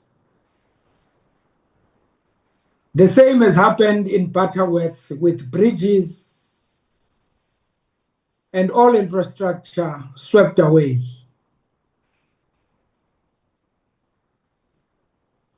Nevertheless, our government's recovery efforts are still underway and people's livelihoods are being restored. As the Eastern Cape Chair, we want to be clear and unequivocal that the 2025-26 budget vote 41 is supported fully of our Department of Water and Sanitation because it embraces an injunction which was spelled out by His Excellency President Cyril Ramaphosa in his State of the Nation's address on the 6th of February this year, where he said, an urgent priority is to ensure a secure and reliable water supply across the country. Many people in our cities, towns, and villages are experiencing more and more frequent water shortages as a result of failing water infrastructure. It is impossible to live without water, and it is impossible for the economy to grow without water. Close quote.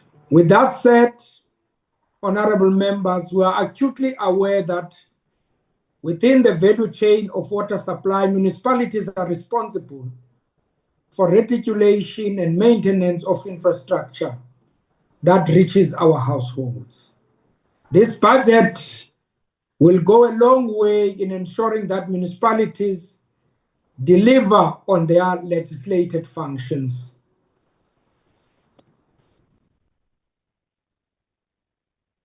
We appreciate the minister's efforts, which were encapsulated in the Water Indaba of the 27th to 28 March 2025,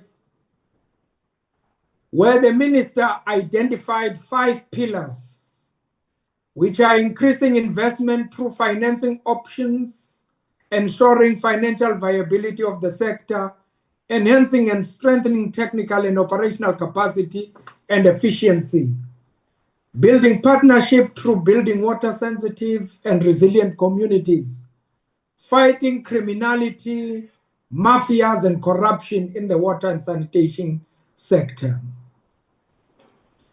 We support this budget because we are quite aware that the Eastern Cape has benefited and continues to benefit from the decisions taken by the minister to build infrastructure that would ensure that water is extended to rural areas and that sanitation brings back the dignity of our people. The following projects are attesting to our support to this budget. The minister allocated funding for Umzimvubu water project, and water has started. The work has started to construct part of the Umzimvubu water project with a storage capacity of 490 million cubic meters. This project is being implemented by the minister's internal construction unit in her department. And the construction of access roads is currently underway, achieving about 89% overall progress. The department has completed the designs of the dam, and a license has already been obtained to construct the dam. And the estimated completion date of the dam is about 2030. And the cost, we all know, is about 8.1 billion. And the project is currently undergoing challenges, but we are able to deal with those challenges of communities that are fighting for employment opportunities in the project. But with the support of the minister and his team, we are able to traverse those challenges. Another important project that the minister has budgeted for in the Eastern Cape is the Kurnay Dam project. And that project is a construction of about 4.7 million cubic meters of water to fill the embankment of the dam and associated work to provide additional balancing storage in addition to the existing Skeepsvlakte balancing dam for water transfers to Nooit Gedacht water treatment works, which serves a troubled area with water due to drought, which is Nelson Mandela Bay municipality. And we appreciate those efforts from the minister because we almost had a day zero in Nelson Mandela in 2023. This project will improve water security to Nelson Mandela by stabilizing the transfers from the Orange River to Sundays River via existing canals. The project is in the design stage with an estimated construction completion date of 2029 at a cost of 612 million. Funding for the project. Yes, thanks a million for your proper articulation. What is critical here is that your time has expired. But take solace on the fact that this house, all the delegates here, are with the people of the Eastern Cape who were affected by the floods. That's why the national government is going to be in support of the provincial government and the local municipalities affected. So thank you for your participation. Thank you very much, Honorable Chair.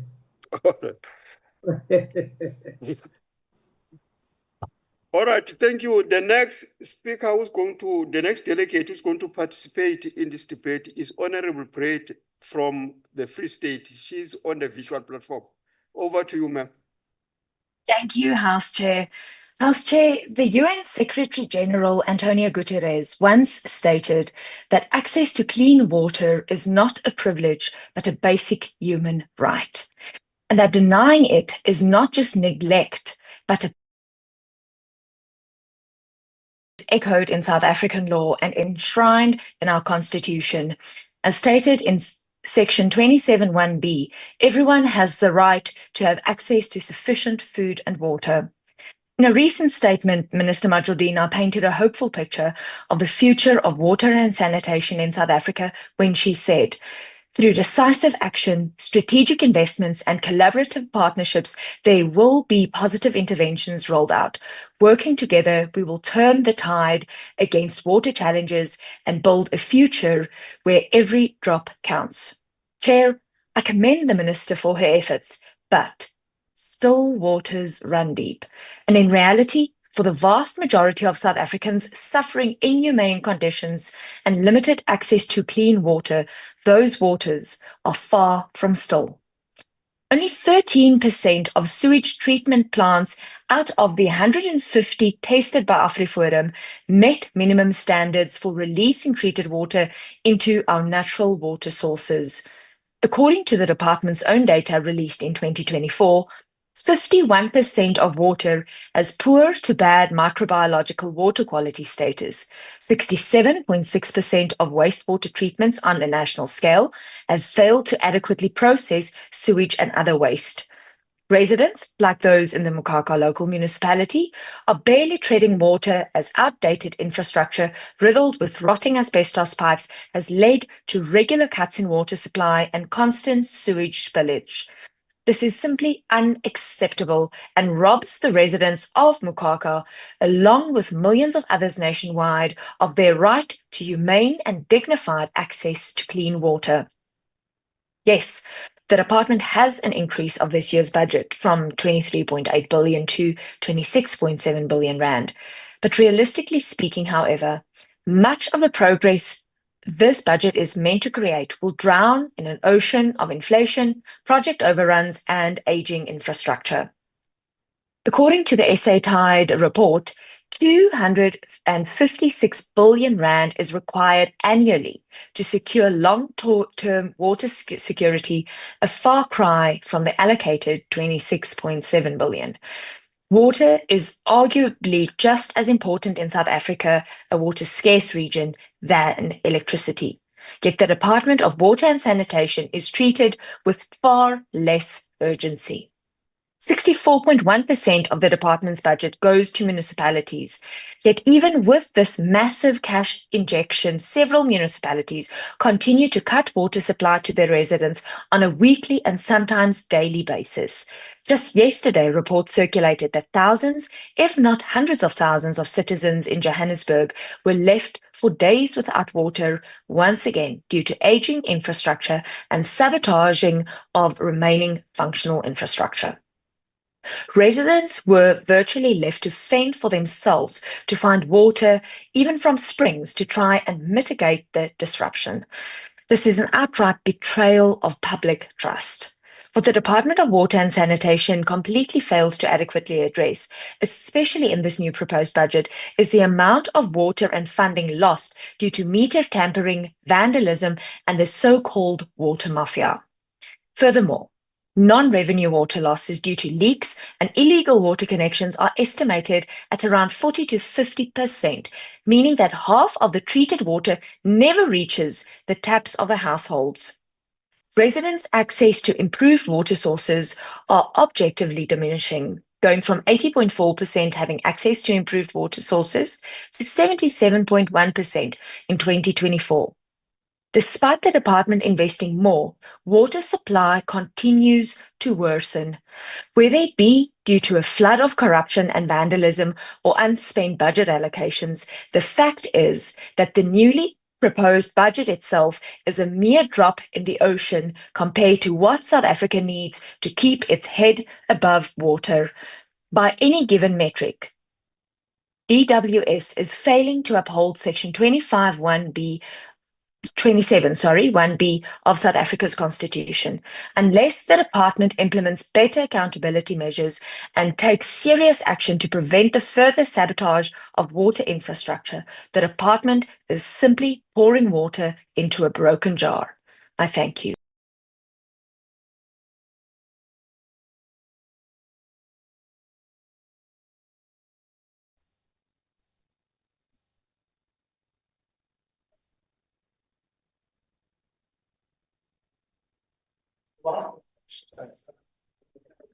Angivalela.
lack the will, the skill, or both. It is time to enforce conditional grants with performance clauses. If a municipality cannot spend or mismanages its sanitation budget, the national government must intervene decisively, deploy qualified technical teams and fix it. No more excuses. No more water boards drowning in debt. No more projects left incomplete while communities suffer. 3, dignity through sanitation. Chairperson, too many of our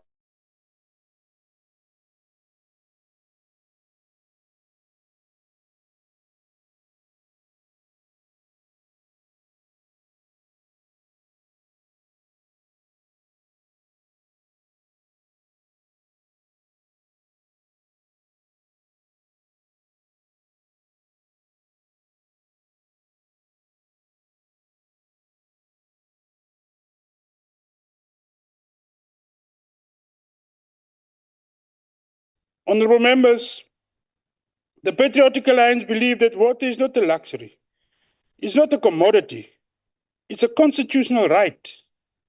And we will judge this budget not by its paperwork, but by its pipelines. Let us be clear, we support this vote because we are part of the GNU, and we are here to fix what has been broken, not to grandstand or delay progress, but let the country know the PA will remain the watchdog of the poor, the working class, the rural child, and every household that has been promised water but continues to wait. Let this budget not only reflect numbers, let it reflect justice, service delivery, and a government that is finally prepared to put people before politics. Salute.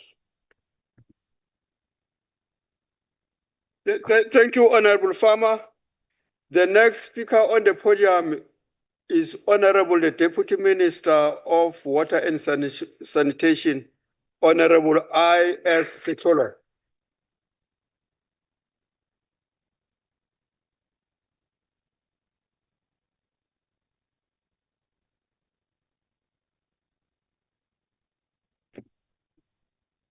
Honorable House Chairperson, Honorable Minister Pemi Majodina, Deputy Minister Mahlobo, the Chairperson of the Select Committee, Mr. Kaunda, Honorable Members of the House, our Director General, Dr. Sean Phillips, and the Senior Managers of the Department of Water and Sanitation, the leadership of our entities, chairpersons, members of the board, CEOs and senior executives, leaderships of various stakeholders in the sector and civil society, fellow South Africans.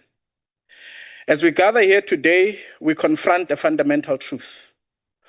We cannot hope to build a better South Africa without first revitalizing our municipalities.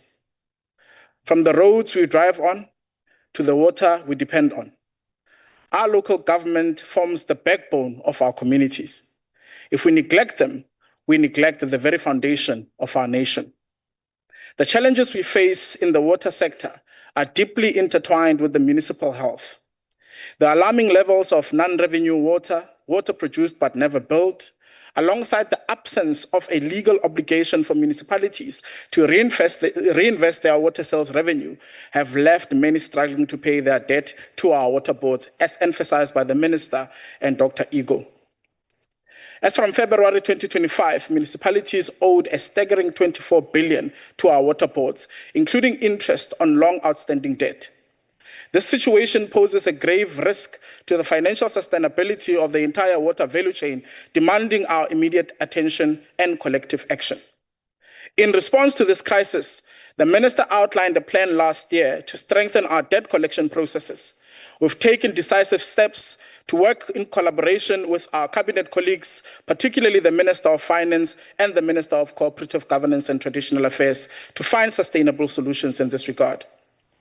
National Treasury has agreed to withhold equitable shares from municipalities that refuse to settle their debts, a necessary measure to protect our vital water resources. The collapse of our water sector would have far-reaching consequences for our national security and the economy. Clean water, indeed, Honorable Farmer, is not a luxury. It is a fundamental human right essential for our health and well-being. And so, we are committed to safeguarding the stability and viability of this particular essential source. Honorable Chairperson, we have since seen the positive impact that the withholding of these equitable shares from the 12 municipalities has had on the finances of our water boards. Additionally, we have secured a debt write-off mechanism to address long outstanding debts effectively. The Honorable Chairperson, this is one of the ways in which we are supporting municipalities, as the Honorable Minister has already indicated. My mandate within the department is to oversee regulation and compliance regarding the management and pollution of our water resources. As a result, I have traveled across the country for an in-depth view of the status of pollution, and to date I have visited 8 provinces and over 30 municipalities, witnessing firsthand the state of pollution in our country. What I have seen is nothing short of a crisis. Water pollution is a silent epidemic, a massive iceberg lurking below the surface, threatening to plunge us into disaster if we do not change our course. It increases the risk of waterborne diseases and drives up the cost of treating water for safe consumption. This crisis jeopardizes food security and it undermines our tourism industry, impacting the livelihoods of countless South Africans. We cannot ignore the reality that the pollution has diminished the economic potential of many of our dams. The Hartbeespoort Dam, a once vibrant hub, now suffers from pollution that deters visitors. This contributes 1.2 billion to the Northwest economy. Similarly, reports came out yesterday of the closure of King's Beach in Gqeberha because of pollution, severely harming the local tourism, stifling economic growth and job creation, especially during the current holiday season. We must act together to confront this crisis. Despite these challenges, the department has made commendable strides in addressing water pollution. We launched key initiatives such as the Vaal River Anti-Pollution Forum, which has brought together stakeholders from various sectors to collaborate on improving the health of this vital river system. The forum promotes accountability and effective management, enabling us to tackle pollution more efficiently. Our regulatory focus also includes preventing pollution of our water resources. Our systems face various pollution threats, from urban litter to agricultural runoff and unlawful discharges from industries. The pollution of our water resources threatens not only lives but also livelihoods, hampering our efforts to grow the economy and create jobs. To address pollution from the mining operations, we will publish our reviewed draft water regulation, or better known as GN 704, for public comments. Non-compliance could lead to administrative and punitive measures against mining polluters under the National Water Act. Additionally, we have made significant progress in restoring and rehabilitating polluted water bodies, resulting in improved water quality in several affected areas. However, these improvements are a drop in the ocean considering just how many of our water resources are currently overwhelmed by pollution. House Chairperson, regulatory responses require collaboration amongst government departments, the private sector, stakeholders, and citizens alike. We are diligently working towards publishing a polluters register to hold individuals accountable for their role in polluting our water resources. Furthermore, we are committed to establishing an independent water regulator and implementing key measures through the Water Services Amendment Bill and the National Water Amendment Bill to enhance regulation across the sector. As we work towards establishing an independent water regulator, we are focusing on several critical areas to strengthen the sector. Ensuring dam safety is one of our highest priorities. Last year, we witnessed dam failures that caused significant damage to communities. We have advised all dam owners to ensure their dams are registered and conduct mandatory safety evaluations. Towards the end of November 2024, the department published a notice urging property owners to register their dams, and we've received 524 applications. We will take strong action against those who fail to comply. We will continue to work collaboratively with various stakeholders that own dams with safety risks to promote compliance and ensure safety. Our goal is to ensure that all our dams are categorized as having safety risks, are registered, and comply with statutory safety obligations. We are exploring amending the dam safety regulations to enable more engineers to qualify as approved professional persons to conduct evaluations in both private and public sectors. Water use licensing is another important regulatory function.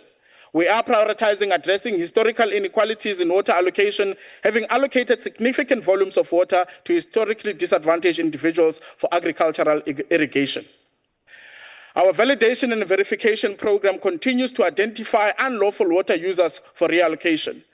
In 2024, the public was engaged regarding the proposed amendments to the National Water Act, which will prohibit the trading of water use rights, facilitating a more equitable allocation of water resources. House Chairperson, in our efforts to empower the next generation, we recently hosted, in partnership with Rand Water, the National Water and Sanitation Youth Indaba, organized by N4 young people in the water sector. This event highlighted the importance of youth engagement, equipping young individuals with skills and ensuring they have a voice in shaping the future of our water sector. Youth involvement is crucial for the sustainability of our water resources. By empowering young people, we are not only fostering innovation and fresh ideas, but also ensuring that the next generation is prepared to tackle the challenges that lie ahead. The department has conducted workshops for SMMEs in all 9 provinces on supply chain management and procurement of water-related commodities.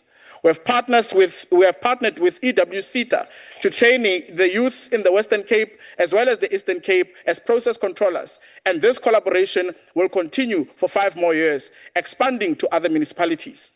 This year, we will also partner with civil society to train persons living with disabilities in basic plumbing skills and entrepreneurship, while implementing capacity building programs such as Women in Water Awards and Entrepreneurs Incubation Program. In conclusion, the journey towards a sustainable water future that fosters a healthy environment for economic growth requires our collective efforts. By investing in our youth, engaging our communities, and holding polluters accountable, we can secure a healthier environment for all South Africans. Together, let us build a thriving economy that creates jobs and ensures the well-being of our communities. I thank you.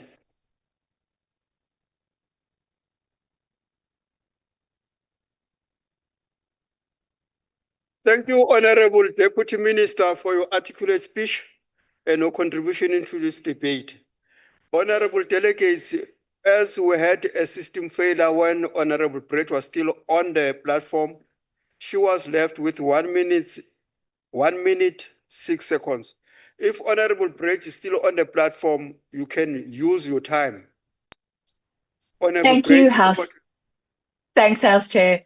House Chairperson, non-revenue water losses due to leaks and illegal water connections are estimated at around 40 to 50%, meaning that half of treated water never reach the taps of households. Residents' access to improved water sources are objectively also diminishing, going from 80.4% having access to improved water sources to 77.1% in 2024. Despite the department investing more, water supply continues to worsen. Whether it be due to a flood of corruption and vandalism or unspent budget allocations, the fact is that the newly proposed budget itself is a mere drop in the ocean compared to what SA needs to keep its head above water. By any given metric, DWS is failing to uphold Section 27(1)(b) of the Constitution. Unless the department implements better accountability measures and takes serious action to prevent further sabotage of water infrastructure, this department is simply going to pour water into a broken jar. I thank you.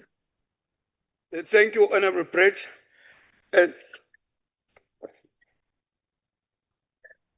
No. I'm timing those who are on the platform because we cannot use the clock here. They use the Zoom clock, so it's not here, so I have to time them. All right. Hey, Nkosial. Thank you, Honorable Brett, for your wonderful input. The next delegate who's going to be on the platform now, on the visual platform, is Honorable Mashilo, the MEC for Cooperative Governance, Human Settlements and Traditional Affairs from Mpumalanga, the home of the Coast Window. Over to you. Thank you very much, House Chairperson. The Minister of Water and Sanitation, Honorable Machondini, the Deputy Ministers, Honorable Mahlobo and Honorable Sisulu, honorable members in the House, my fellow colleagues, MECs, and indeed South Africans. Chairperson, this debate, I'm sorry, Chair, this debate takes place while we are equally mourning the passing of our former Premier and indeed the Deputy President of the Republic. We had successful memorial services today. It is a great honor to present to you today as we reflect on the remarkable progress in improving access to clean water and dignified sanitation across all districts of Mpumalanga, that is Ehlanzeni, Khersebande, and the Nkangala district. Water is life and sanitation is dignity. Together they form the foundation of a public health, economic development, and human rights. As the Minister presents this budget, as a province, we welcome and we support the budget. The provision of water is a fundamental human right entrenched in the Constitution of the Republic of South Africa. Section 27(1)(b) of the Bill of Rights states that everyone has a right to have access to sufficient food and water. To realize this right, the state is obligated to implement reasonable measures, including legislation and other actions using available resources to ensure that all citizens have access to these necessities. Section 24 of the Constitution also provides for the right to environment that is not harmful to health and well-being, which includes access to clean and safe drinking water. Since 1996 census, there has been a remarkable increase in the number of households with access to water. In 1996, Honorable Chair, only 496,660 households enjoyed these vital resources. But 2020, the number surged increased impressively to 1,236,181 households, which constitute 87% in overall water access. On access to sanitation, in 1996, 228,158 households, representing a mere 34%, benefited from the waterborne sanitation facilities. However, in 2022, access to sanitation stands at 95.9%, which is about 101.4 million populations or households. In terms of the blue, green, and the green drop, during the first blue drop assessment in 2011, only 4 out of 17 municipalities achieved above 50%. Today, we can indicate to this Honorable House that in 2023 assessment, 4 municipalities are now declared as a drop water, and we're moving greatly to get the municipalities into a blue drop as well. During the first green drop assessment in 2009, only 3 out of 17 municipalities achieved above 50%. The rest were at a critical state. However, as the year progressed, the municipalities have shown an improvement, with only 6 municipalities that so far we can say they have achieved what we expected to see as a province. I must indicate, Honorable Chair, that the Minister reflected so well in terms of the projects that we are implementing in Mpumalanga.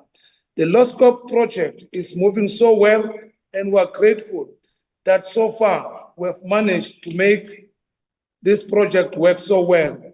By December, we will indeed open this project and hand over water to the people.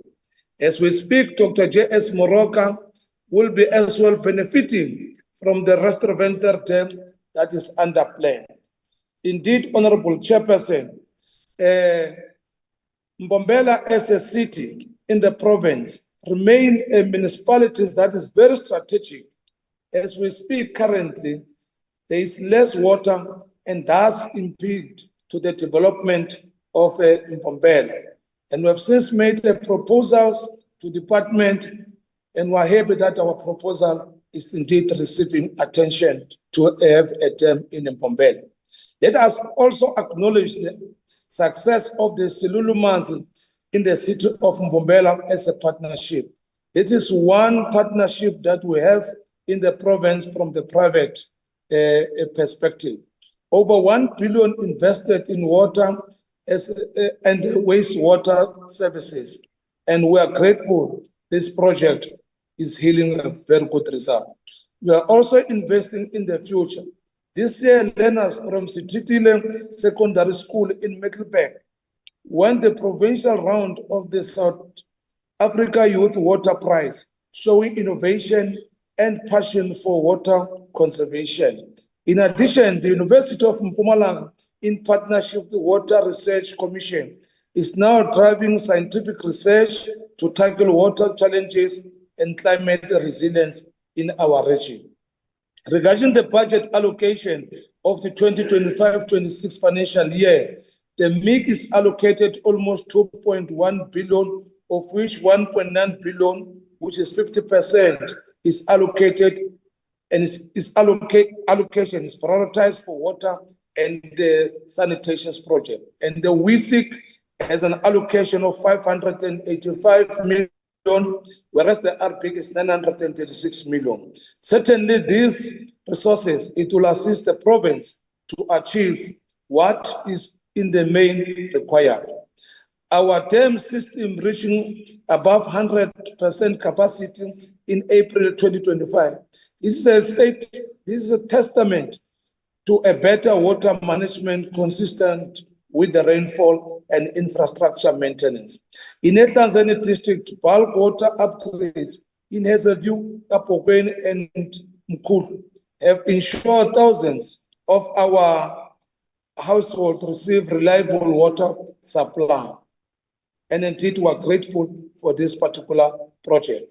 However, we acknowledge that challenges are still remain high. Some of municipalities still struggle with water losses in many areas where there is aging infrastructure.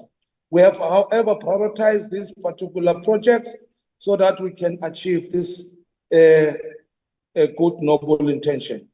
The issue of manganese level in areas such as Malaklen has been carefully managed and water continue to meet safely standard with adjustment made to treatment access.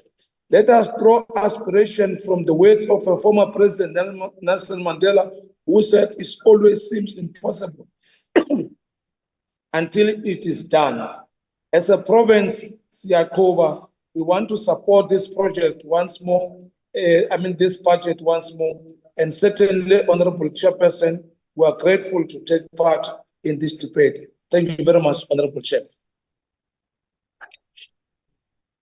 Thank you, Honorable MEC, for your input and participation in this debate. The next speaker, which is inside the House, is Honorable Tautuna MP Mabebu from Bukoni Bupiri.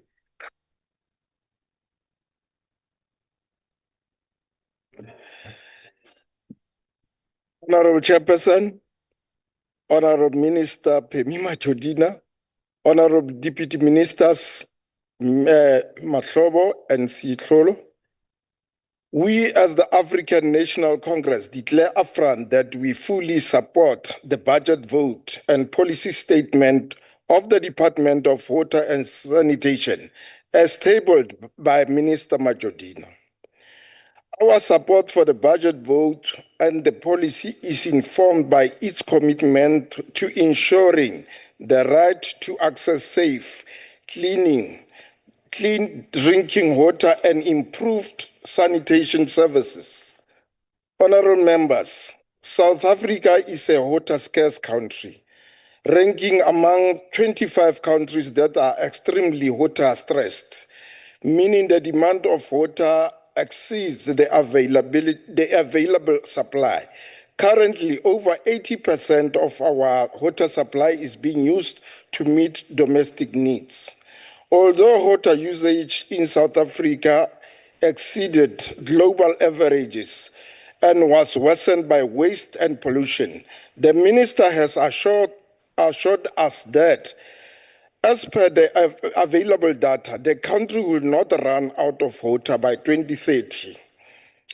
However, there have been some areas that have experienced localized deficits, that is, long periods of droughts, which were largely exacerbated by pollution growth, rapid urbanization, decaying infrastructure, economic demand, climate change, and deteriorating water quality. This situation demands better infrastructure planning, financing, implementation, and management. And this is currently impossible with the various institutional arrangements, which have proven to be less than ideal. Honorable Chairperson, we commend the ANC-led government for taking action to address the issue of establishing a new agency, the National Water Resource Infrastructure Agency, which will oversee the implementation of water infrastructure throughout the country. Currently, the Department of Water and Sanitation relies on water trading entity, an internal branch of the department responsible for the development, operation, and maintenance of specific water resources, infrastructure, and managing water resources in specific water management areas, and the Trans-Caledon Channel Authority, TCTA, which is a state-owned entity that raises funding and implements bulk raw water infrastructure projects on behalf of the government. Since its inception in 1983, the water trading entity has supported effective management of bulk infrastructure. However, the institution has recently suffered serious technical, financial, and managerial issues, limiting its ability to effectively fund and administer the country's bulk water infrastructure. The TCTA, on the other hand, is a special purpose entity that is in charge of funding and implementing major water infrastructure projects approved by water trading entity. In its own right, the TCTA borrows money from markets, with the government offering explicit assurances in certain cases. The water trading entity then takes over responsibility for the operation and maintenance of established infrastructure. The TCTA repays the loan, which typically takes more than 20 years, using payment from the water trading entity. After the loan is settled, asset ownership is transferred to the water trading entity. As President Ramaphosa had recently acknowledged, the fragmentation of functions between the water trading entity and the TCTA has resulted in a growing recognition of the need for a stronger public sector in the key area of infrastructure development. Effective maintenance, operation, and management of existing infrastructure, and to support social and economic development. Legislation has been signed into law that has set the stage for the establishment of South African National Water Resource Infrastructure Agency. Honorable members, the African National Congress in this August House believes that South African National Water Resource Infrastructure Agency will provide the country with more unified approach to water resources management by establishing a single agency to develop, maintain, and expand national water infrastructure. Water and sanitation experts in the country agree on the need for continuity, especially with the TCTA impressive work, but also on the need for change regarding work fragmentation, which is where the agency comes in. The agency is going to consolidate the functions of both the TCTA and water trading entity, thereby improving the coordination and efficiency of water management efforts of the department. Honorable Chairperson, it is important to highlight that integrated national water resources planning which includes planning for measures to ensure long-term water security in all areas of the country, remains the responsibility of the Department of Water and Sanitation.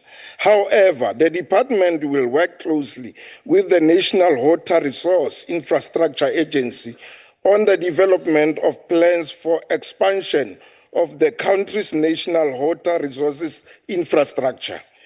Furthermore, it is critical to emphasize that the agency will improve sector governance transparency by separating the role players and referees, which are currently combined in the Department of Water and Sanitation, which owns and regulates them, as well as rationalizing and integrating all functions related to national water resources infrastructure into one entity. Honorable members, the commitments towards establishing the agency is one of the ANC justifications to support the budget vote and policy statement, as it is an important area of work that will, in the long run, guarantee the water security for our country. Another important justification for our support for the budget vote and policy statement relates to the potential capabilities of the agency to transcend the limitation imposed on the TCTA in raising funds. Currently, the TCTA financial model used to raise finance for large-scale water resources infrastructure project relies on offtake agreements and explicit government guarantees. In terms of offtake agreements, it means a long-term contract where a water buyer, big industries, for example, the offtaker agrees to purchase a significant portion of all of the water that will be produced by a large-scale water infrastructure project to recover the project cost. In terms of explicit government guarantees, it is when the government agrees that in the event that the project does not generate revenue as it is intended, the National Treasury will cover the liability of the TCTA. And fortunately, only the TCTA project, the Lesotho Highlands Water Project, is implemented through financing model. However, due to country fiscal constraints, the inability of the TCTA to leverage assets that are under the ownership of the water trading entity has become stumbling block in raising the required funding for numerous large-scale water infrastructure projects needed to guarantee the country water security. As the African National Congress, our objective is to uplift the quality of life of all South Africans, especially the poor, by embarking on the transformation agenda to create a national democratic society that is a united, non-racial, non-sexist, and democratic society. The African National Congress is confident that the agency, once established and fully functional, will guarantee our people a sustainable, equitable, and reliable supply of water from national water resource infrastructure. Lastly, Chairperson, we must take cognizance of the construction mafia, which has become a threat to the country's national water infrastructure. Even as we are eager for the agency to be fully operational, we urge the department and the agency to develop a plan of action to protect our critical water infrastructure. The African National Congress is urging other political parties in this esteemed house to join in calling for the perpetrators of these crimes to be charged with treason. as their acts of vandalism are denying our people their constitutional right to access safe, clean drinking water and improve sanitation services.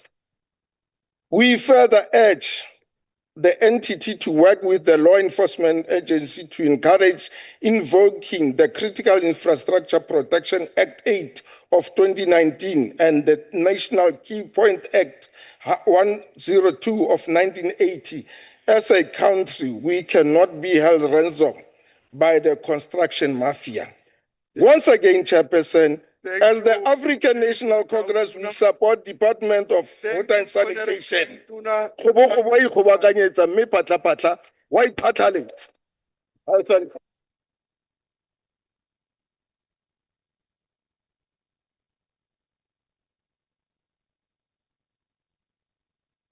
The next speaker on the podium is going to be Honorable M.M. Peter from the Eastern Cape, Home of Legends.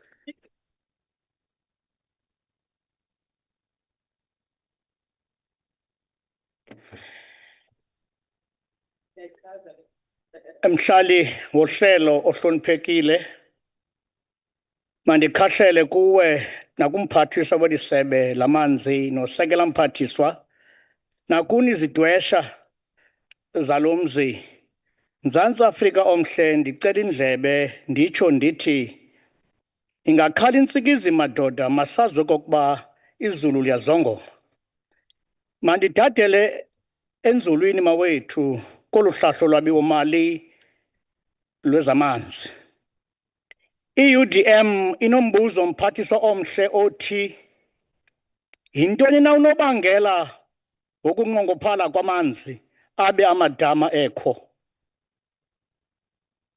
oluhlahlo lwabiwo mali lwanamhlanje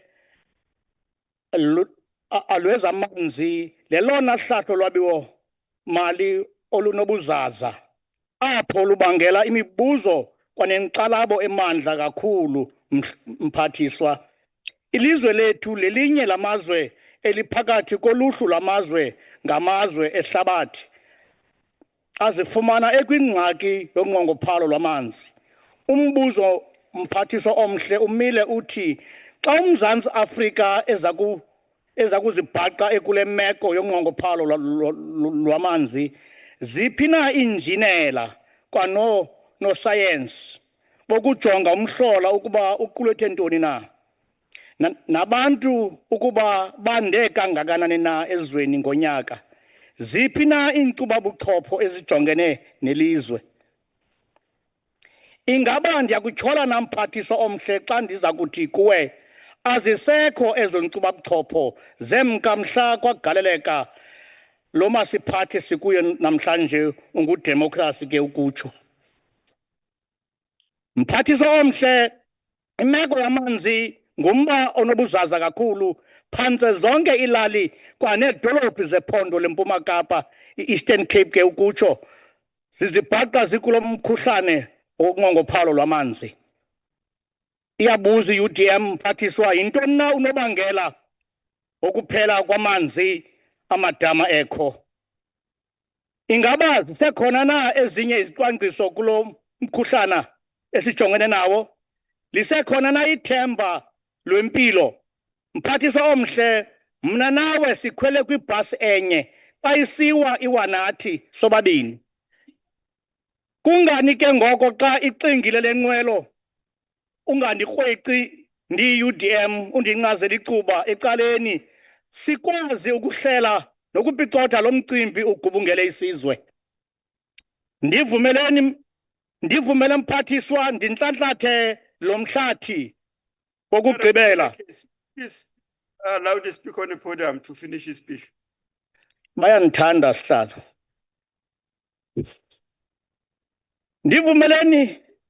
ndivumele ke mphathiswa ndintlantlathe lo mhlathi wokugqibela umcimbi wamanzi yayingelo xanduva lo mkhosi wamajoni na mandulo phaya le nto namhlanje uza kuthwaliswa phezu kwamagxa omasipala ingaba ngoomasipala na abahlala ehlathini ayingomajoni na kanti ziphi na iziseko zamanzi azikho sehlathini na?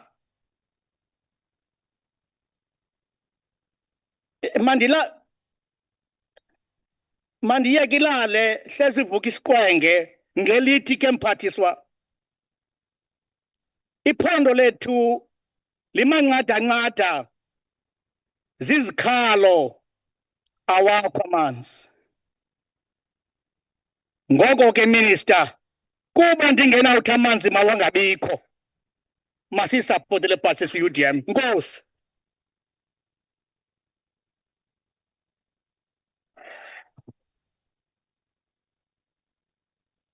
Honorable delegates, I really appreciate the input of Honorable M. Peter from the Eastern Cape. The next speaker on the podium is going to be Honorable F.J. Barinos from the Western Cape, the home.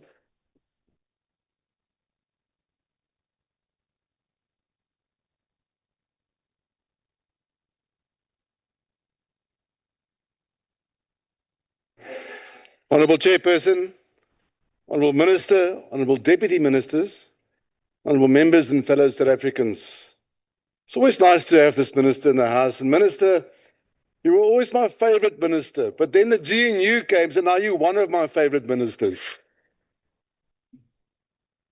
Minister, water doesn't cast a ballot, but it washes away the dirt of every corrupt politician slipping an empty promise on the back of a 100-rand note to vulnerable voters at by-elections.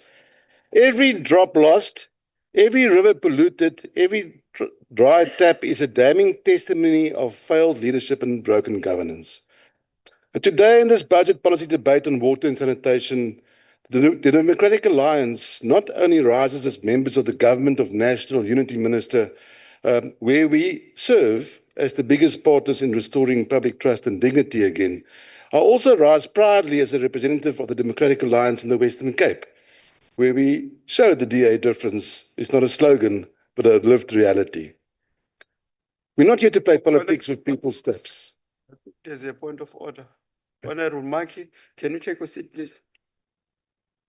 Thank you, Honorable Chairperson. What are you rising? I'm rising on Rule 61.1, P. Chairperson. The Honorable Member here is making a statement on 100-rand note and pointing on Honorable Farmer, Honorable Chair. So I really, Chairperson, want the Honorable Member not to utter a statement knowing that is not assisting. All right. Thank you, Honorable Feni, for your point of order. But how can you withdraw the pointing out? You know? So, yeah, so Honorable Parinos, you can fire on. I didn't even see it. No. So okay. Well, that was a pathetic try, Honourable Feni, but I'll send you the video of that statement I just made. We're not here to play politics with people's taps. We're here to insist that 26.7 billion rand must do more than sit in plans and spreadsheets. It must flow through pipes into homes, hospitals, schools and farms. And if you want to know what is possible when that happens, look no further than the Western Cape. Chairperson, while much of the country grapples with raw sewage in the streets and cholera in rivers, the Western Cape and other DA-run municipalities in South Africa leads the way. In 2023-24, the Western Cape achieved 20 clean audits, 0 disclaimers, 0 qualified opinions. That is not by accident. That is the DA difference.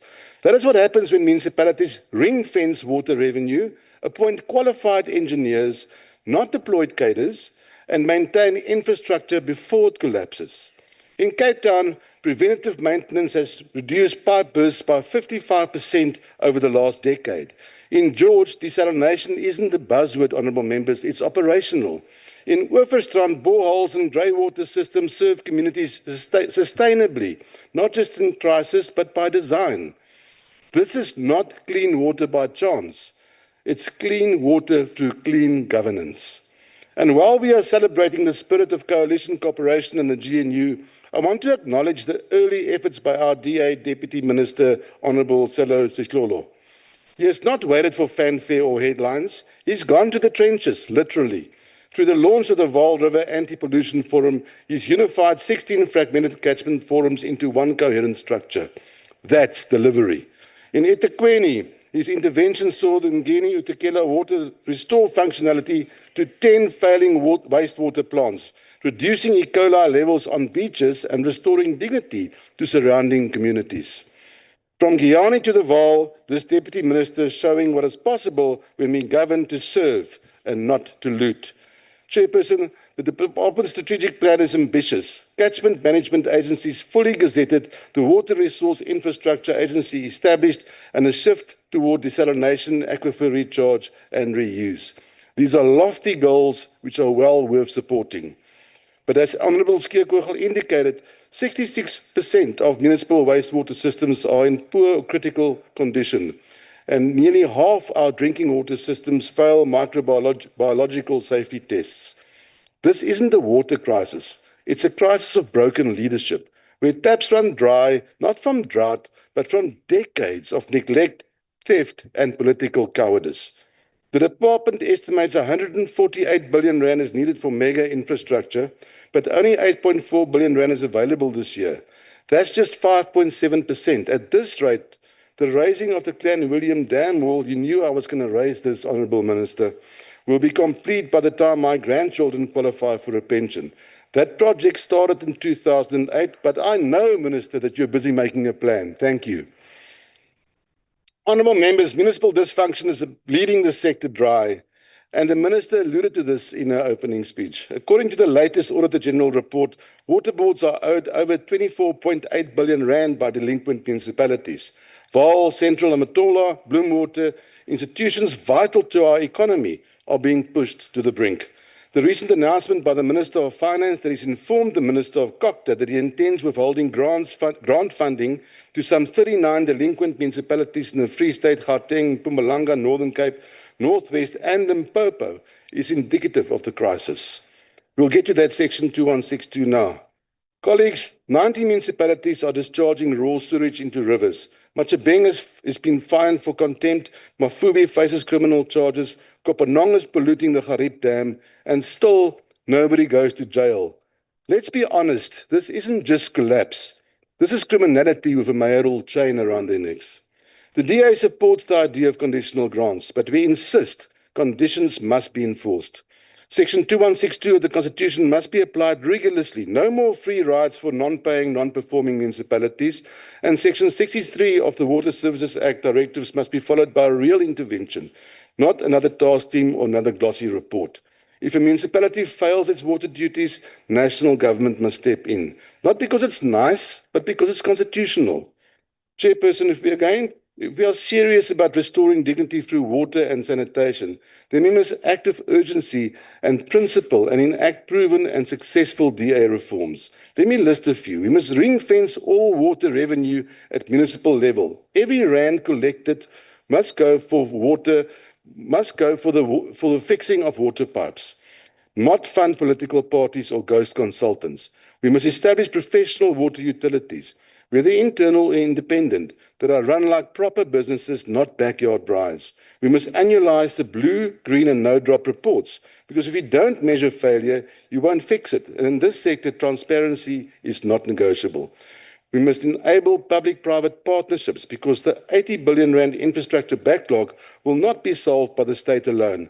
We need catalytical capital, but with clear public oversight. And finally, we must show that negligent managers who allow sewage to spill into rivers will face criminal charges, not just soft discipline from a party whip. The time for cosmetic reform is over. South Africans are demanding clean water, clean governance, and clean hands. Honourable members, water reflects who we are. When people queue with buckets, when cholera returns, when toilets don't flush, it's not nature that has failed. It is the government. The Western Cape has shown what is possible. Our Deputy Minister is showing what is possible. The GNU must now show the country that we are not in a coalition of slogans, but in a partnership of service. Let this 26.7 billion rand not fund more reports, but more articulation. Let it restore not only pipes, but public trust. I will repeat, Minister, clean water through clean governance. Because water is not just a constitutional promise, it's a lifeline. And when it fails, so does the contract between the state and the people. And when the people are abandoned at the tap, they will abandon your party at the ballot box again and again. I thank you.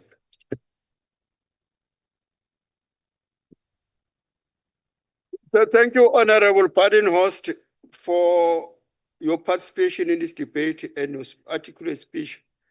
And then the next speaker on the podium is Honorable D. Maslobo, the Deputy Minister of Water and Sanitation.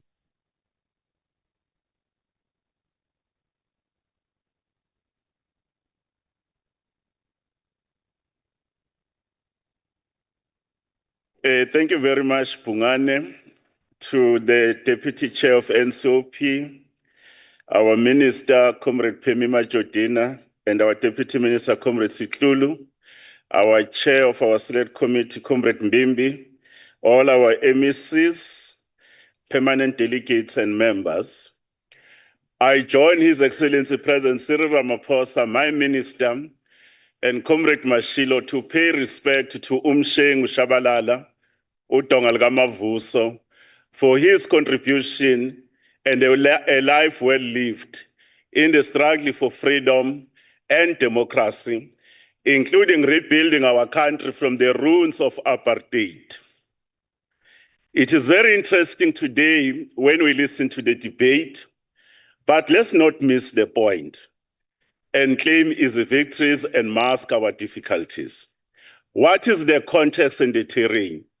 The terrain we're in today is that the world is facing a number of crises that are simultaneously, that are actually threatening our collective existence. Many countries are faced with problems of trying to recover from COVID-19, but equally there are security challenges that can lead to the Third World War. Climate challenges are there, but equally there are trade wars.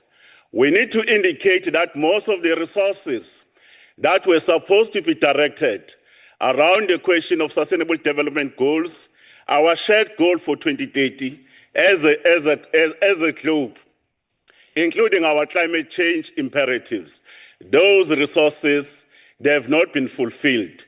They have been redirected. As we stand today, many countries are not going to achieve the SDG goals. More than 2.2 billion people are not having access to water as we speak. 3.6 billion people, they don't have access to decent sanitation. And more than 2.4 billion, they are actually living in countries that are water stressed, including our own country. What needs to be done? For us to be able to achieve these imperatives, we need our coordinated action, bold action, ensure that we avoid fragmentation, mobilize capacity that exists from expert and financial resources. We must bridge the gap around issues of finances. Globally, we need about $7 trillion. In our own country, to deal with our water challenges, we need more than 1 trillion rands. In Africa, we need more than $30 billion, of which Minister Majodina will be hosting the Africa Investment Summit to close the gap so that Africa too will never be left behind. When it comes to issues of water in our country, let's not tell lies. We have a water balance in terms of security. More importantly, we have about 17 billion cubic meters, which is what has been designed for our system, but our current yield is currently at 15 billion cubic meters. What is happening that there are deficits in various catchments. That's why there are acute challenges. But all these projects that we are mentioning about Clem-Williams Dam, Lesotho, and others, they are all meant to ensure that this country does not run out of water by 2030. We have unlocked these projects, and these are the interventions we're making. The problem is water sanitation in terms of reliability. Currently, access to water is 90%. The reliability is down to 68%. It must be pushed to above 80% by 2030. Non-revenue water is running at around 47%. We must push it down to be below issues of 20%. Those are the main issues that we need to look at. let's not talk too much. What are we doing? We have agreed that we must engage in deep reforms. These deep reforms is a shared commitment that we made during the water in-depth. Part of the deep reforms is the issues of the implementation model. Municipalities, they've done well over 30 years, but the model can't continue to work. Our idea of a utility model is the right decision that we're making. Therefore, these functions must be ring-fenced, including their finances and their capabilities, so that we can be able to do that. Progress is being made around concessions. Comrade Mashilo in Mpumalanga was mentioning Slulumanzi. The issue of the SPV has already been approved. These are the changes, including the issues of the performance-based contract in terms of the water services authorities and the providers. When it comes to water resources and security of water, the National Water Resource Infrastructure Agency will give us the apex capability to bring these resources together in terms of how to use the balance sheet and the capability in the state. Protection and the management of water resources, the CMAs will proceed. Other reforms is the issues of unlocking the economy. Water use licensing, which is the best instrument in our hands, will proceed. Currently 70%, they are being dealt within 90 days. We're pushing this number by the end of the financial year to 80%. These are the most important issues. Around issues of oversight in terms of functionality of Water Services Authority, especially the 105. The 105, we are going to proceed with our performance assessment in terms of the drop reports that we have reintroduced. And these are the best instruments that is at our disposal. But we are also supporting local government. Local government, in as much as their responsibility, we are not going to allow them to fail. We have our funding mechanism, our own department, more than 500 projects over this MTF are being given to these various municipalities so that they can be able to deliver water. Traditional funding will proceed with the grants, but blended financing, we have worked with our partnership office, the budget infrastructure office. Many municipalities are taking that particular opportunity. You know of the 23 billion rands that is unlocking water availability. But more importantly, metros cannot be allowed to fail. They are so important. The metro support system, in terms of the metro grant around the question of non-revenue water, all of them, they've submitted their plans, and we must monitor that, and we must extend that particular support to actually other municipalities. We must indicate that there's private sector funding, working in the mines, in Valgamagara, in Skukune, and elsewhere. It's working. Then there is issues of getting money just from the green funds and the blue bonds, especially the wastewater systems. That must become the world water system. On international collaboration, we share our rivers with our neighbors. Water knows no boundary, it knows no ideology. The work we do with all our neighboring states is an important work, and it's how this region is going to be moving forward. To do all these things, we need capacity and resources. The budget of this department divided into two accounts. One account is a trading entity in the main for water security. Is estimated at 137 billion, 309 rands, which is then the other one is 74,941. That one is in the main account. In total, over the MTF, our budget is 212,25 billion. This in the main, they are transfers to municipalities around Repik and Wisik. To conclude, Chair, to implement all the bold and deep reforms we agreed with His Excellency, President Cyril Ramaphosa, when he said, for its part, local government leadership needs to prioritize turnaround strategies for their water services authorities, I close quote. Madiba dedicated all his life for issues of ensuring that we have democracy, peace, and equality.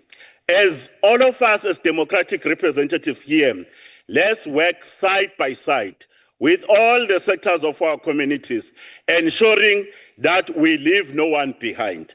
I will then quote Madiba again when he said, As long as poverty, injustice, and gross inequality persist in our world, none of us can truly rest. I close quote. Let's strive together to ensure that water flows in each household. Let water ensure food, energy security, and environmental security. Let decent sanitation restore human dignity, preserve our environment, and ensure food security and energy security. Let sanitation create a new economy called the economy, which is the green and the blue economy. God bless South Africa, her sons and daughters. I thank you.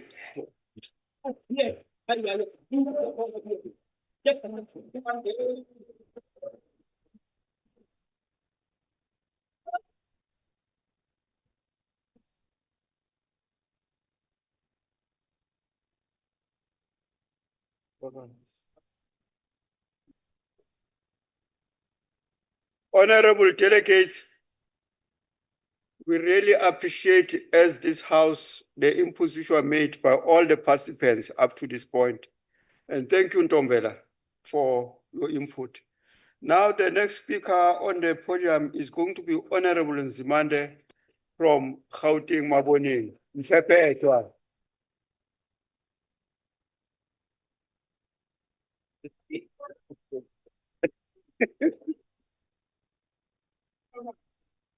Honorable Chair, If the delegate a chance to articulate his party policies and his views, please. Over to you, Honorable. Honorable Chair, Honorable Minister, Deputy Minister, MECs, women, men of our country who are watching this debate. I will avoid, Minister, to engage on the application and interpretation of the Water Act. I will also avoid to not appreciate your sense of humor. You entertained this gather.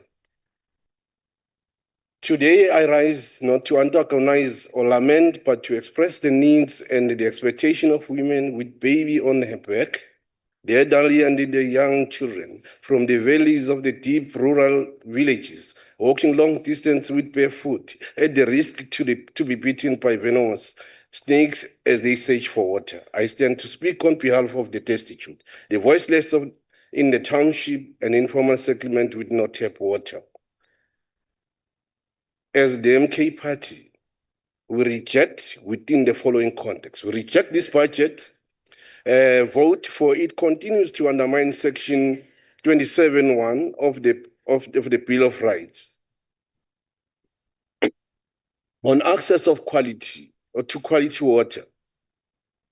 We want just to put here on record that despite the indication of the limited resources, we will be doing much more better if it's not about corruption in this GNU government, if it's not about failure to maintain infrastructure. We will be having water in Modile Mokgopong district, not only 5,000 out of 134,000 people. We'll be having water at Sekhukhune district with a population of 1.4. Not that only 124,000 people will be accessing water. We'll be having water in Mzinyati with a population of 0.7 million people. Not only 37 people in that community will be accessing water. So is in Chokabi with 400,000 population. Not only 57 people will be accessing water. Neither in Dlambe district, with a population of 93,000, not only 7,400 people will have been accessing water. The scenario may remain in power for decades to come if this GNU is to remain in power. The citizenry knows what to do if they want the change. ngeke phela sisonge izandla abantu bakithi bephuzana imihlambi yezinkomo emfuleni ongcolile. What compounds the situation that most dams are privately owned, and it is due to this government losing its moral fiber by commodifying the fundamental right enshrined in Section 27 of the Constitution. We disagree with the department that the demand exceeds the supply, for it is not scientifically correct, since such conclusion is negated by the fact that the conservation of water remains a huge challenge as espoused by the very same plans. Most water is lost through leakages before reaching the end user after using a lot of money. Improperly couched plans will still result on infrastructure expenditure and investment fund to yield no tangible outcome that are impactful to the citizens. Repeated making an outcome as an activity, not as the result, evinces wrongfulness of the plans, nor couching an outcome incorrectly. As the effective and efficient, which obviously shall lead to subjectivity. People won't work towards the same goal of the organization. No intervention are encapsulated in the plan, ensuring that the water supplied through water tank trucks to Georgia tanks are sustainably treated. Constitutional breaches of Section 24. Reputable reports opined that nearly half of the water in South Africa faces decline in water quality. The causal factors include inter alia aging infrastructure, outdated water treatment plants, and the supply through Georgia tank, which are susceptible to contamination. As reported, nearly half, as indicated, water do not meet the microbiome standard. Infrastructure challenges. The AXA 2023-24 establishes that municipalities are overspending on infrastructure by not less than 8% above available budget, owing to inadequate allocation of budget. The plans and the funding herein will not remedy this situation. Inadequate or insufficient resources shall impact negatively on maintenance of pump station and on stormwater ingress management with possible serious spillages. At Transberg, Kopanong, for example, sewer spillage runs to Orange River and Harib Dam. Mainline pipe is leaking into Philippolis River. Sewer spillage also run to wastewater treatment works plant. In that area, approximately 200 residents are still using bucket system, whereas Ligwa municipality experiences infrastructure failure for both water and sanitation, with the resultant of excessive sewer spillages, exposing the communities to health and safety hazard. The spillages also contaminated the Vaal River. Despite the existence of the 50-year master plan, the budget allocated defies its vision.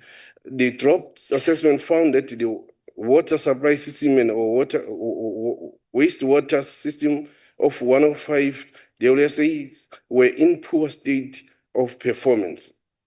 Notwithstanding the resolution in terms of the summit was called by the department, which included the need to reform to arrest the decline of water and sanitation services. The plans paid not much attention to deal with an implementation of that. The lifespan of the underground municipal water infrastructure far exceeds 35 years in most parts of our country.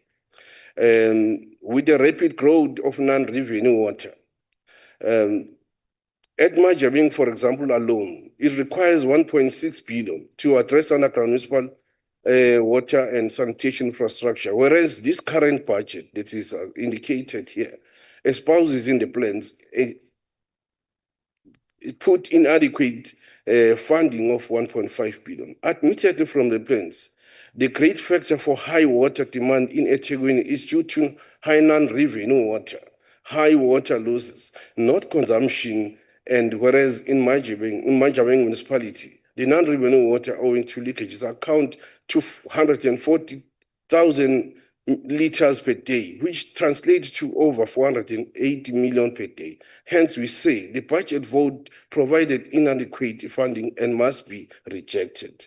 On poor governance, no sound, safe valves to eliminate poor governance, corruption, incapacity from the plans to transcend to the level of service point. Non-dabula. Water project is a classical example.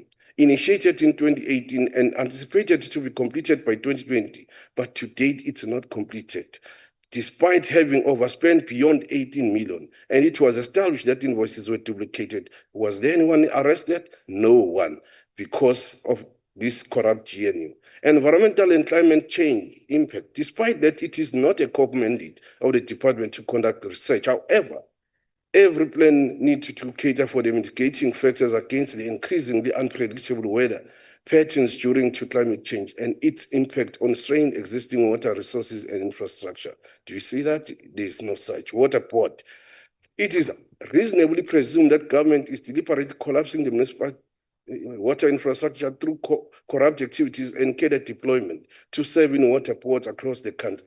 Look at the COJ. They appointed people. Thank you, Honorable Pepeta. Not Your time has professional. expired.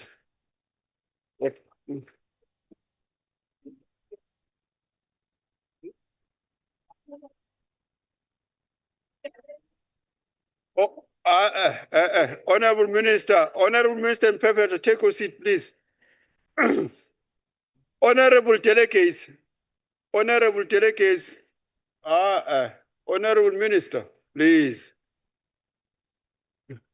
Honorable delegates, the next speaker on the podium is going to be Honorable Mamabulo, the MEC for Water and Infrastructure from Gauteng.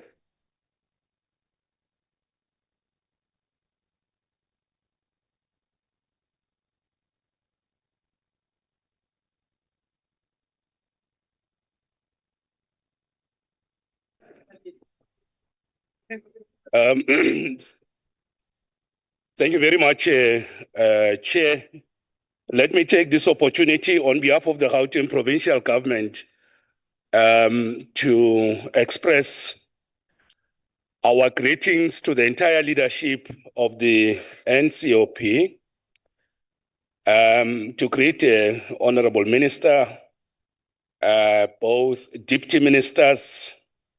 Let me greet all the MECs and of course, all honorable members in the House, all the guests, the people of our province and the country.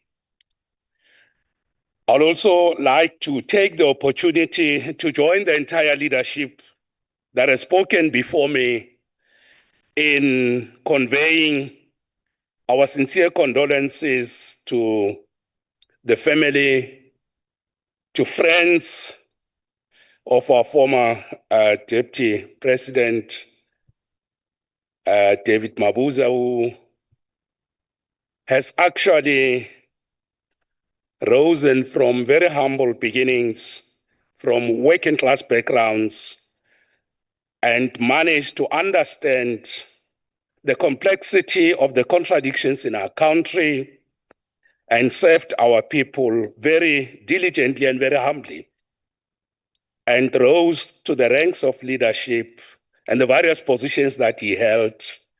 May his soul rest in eternal peace, whilst his living legacy we commit not to betray.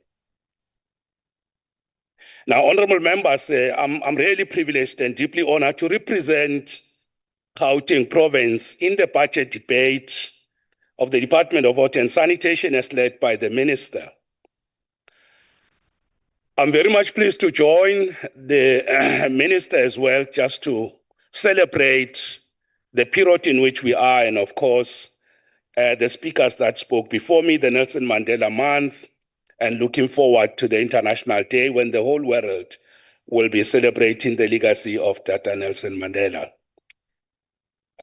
Honorable members, let me upfront and without any shade of doubt pronounce loud and clear that Gauteng Province fully supports the budget. And we appeal to all honorable members. I think I counted only one, if I'm not mistaken, who deviated, and it's not even in the House now. There's only one who deviated. Otherwise, the House is united.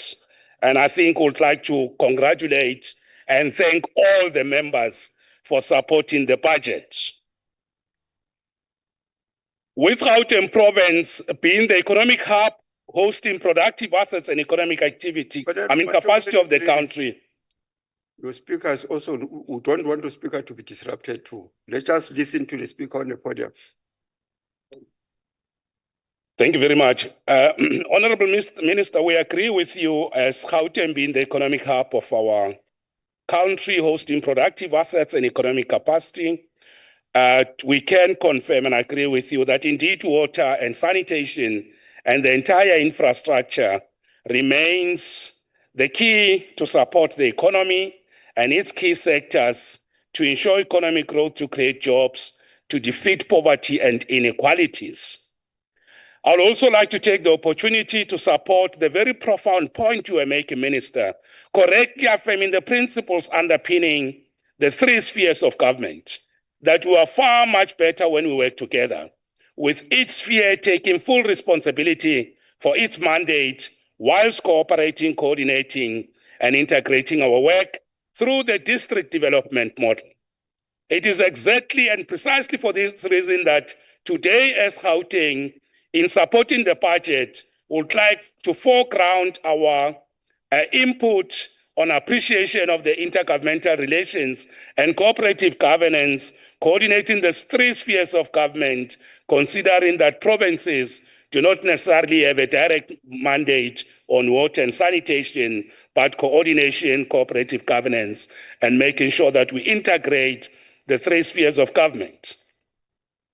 And I want to say, Honorable Minister, that as a province of Gauteng, we want to take this very rare opportunity to say thank you to you and to the deputy ministers as well, to the Director General, to the entire leadership of Rent Water, to the team in the province of Gauteng that we work with, for the excellent work, leadership, guidance, Minister, that we get from you and your team in the work that you have been doing in the province. And I'd just like to share some of the excellent interventions that Minister, together with the Deputy Ministers and the DG, we have seen you on the ground in our province, helping us to manage the complexity of water and sanitation. Honorable members, you may recall that just in November, December, and even in January, we had in our province what was reported and projected as Gauteng Day Zero. It was during that time that, working with you, Minister, Premier Mayors and MMCs and Rent Water, we established and convened a weekly intergovernmental relations committee on water. I'm very much pleased to mention that the Intergovernmental Relations Committee on Water that was established at that time, that continued to meet every Wednesday to monitor water demand and supply in the province. Minister, that IGR committee is still meeting to date, and we met last night with all the teams, including Rent Water and the Department of Water and Sanitation in the province. It was out of this risk and threat to water supply that we sustained good and excellent intergovernmental relations. We sustained the principles of the district development model, working as the three spheres of government. And Minister, we were able to make sure that we can preserve and protect the people of Gauteng from what was built as Day Zero in Gauteng province, and it did not happen. It was not by accident, but it was because of your excellent guidance and leadership, Minister, that we're able to manage this issue. And I would like to thank you, Honorable Minister. I'd also like to report in the House that even when we were experiencing disruptions to water supply because of planned maintenance by Rent Water, a principle and practice, Minister, that must be supported. Infrastructure maintenance is good practice, and I'd like to appeal to everybody and the people of our province that we should rally behind planned maintenance of water infrastructure. We saw you, Minister. We were with you on the ground. We were with you in Sidibeng, especially in Midval. We were with you, Minister, in the city of Ekurhuleni, in the city of Joburg. And I cannot forget to mention the good work that you have done with your deputy ministers, the DG, in the city of Tshwane, Hammanskraal, in all your visits, including the one in the last 2 weeks, where you convene a community meeting, engage the community, and ensure that even all the political parties that are here in the House, they don't know that you acknowledge them in the meeting in Hammanskraal. You call them one by one, all of the ministers in Hammanskraal. We would like to thank you for that. Also, Honorable Minister, we want to appreciate your interventions in making sure that we can minimize disruptions to water supply during maintenance. Let me also report to the House and to the Minister that just last night, and this is in line with the principle you are making, Minister, that as you do your part, we should do our part as well.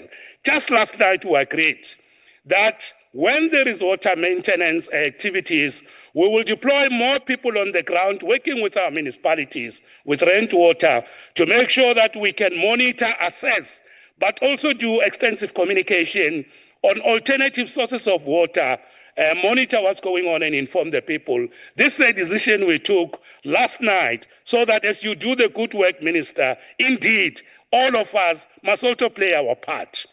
The other important issue, Minister, that we want to raise in this House with the work we're doing with you is that, and I hope my time has been adjusted, we hope it is the matter relating to preparation for the 2028-2029 reception of the water from the Lesotho Highlands project.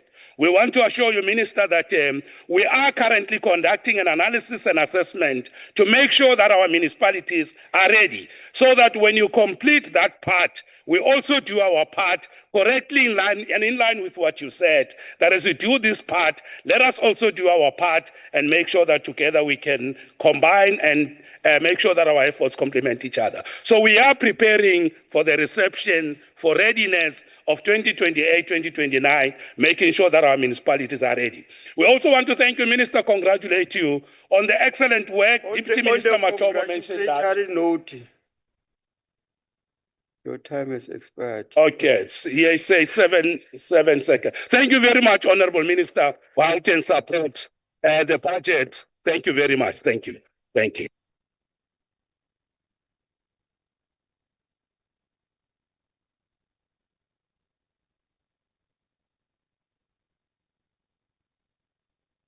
Thank you, Honorable Mamabudo, for your articulate presentation on what is happening in Gauteng. The next speaker on the podium is going to be Honorable Keza from Mpumalanga. Over to you, sir.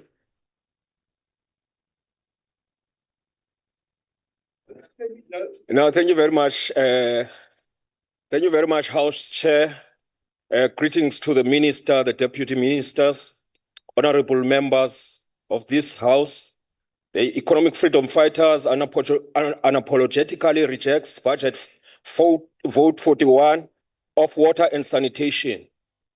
We do so because the department continues to entrench a legacy of inequality, underdevelopment, corruption, mismanagement, and the commodification of water, a most basic and sacred resource. The EFF will not support a total budget of a department that cannot decisively end bucket toilet system 30 years post-1994.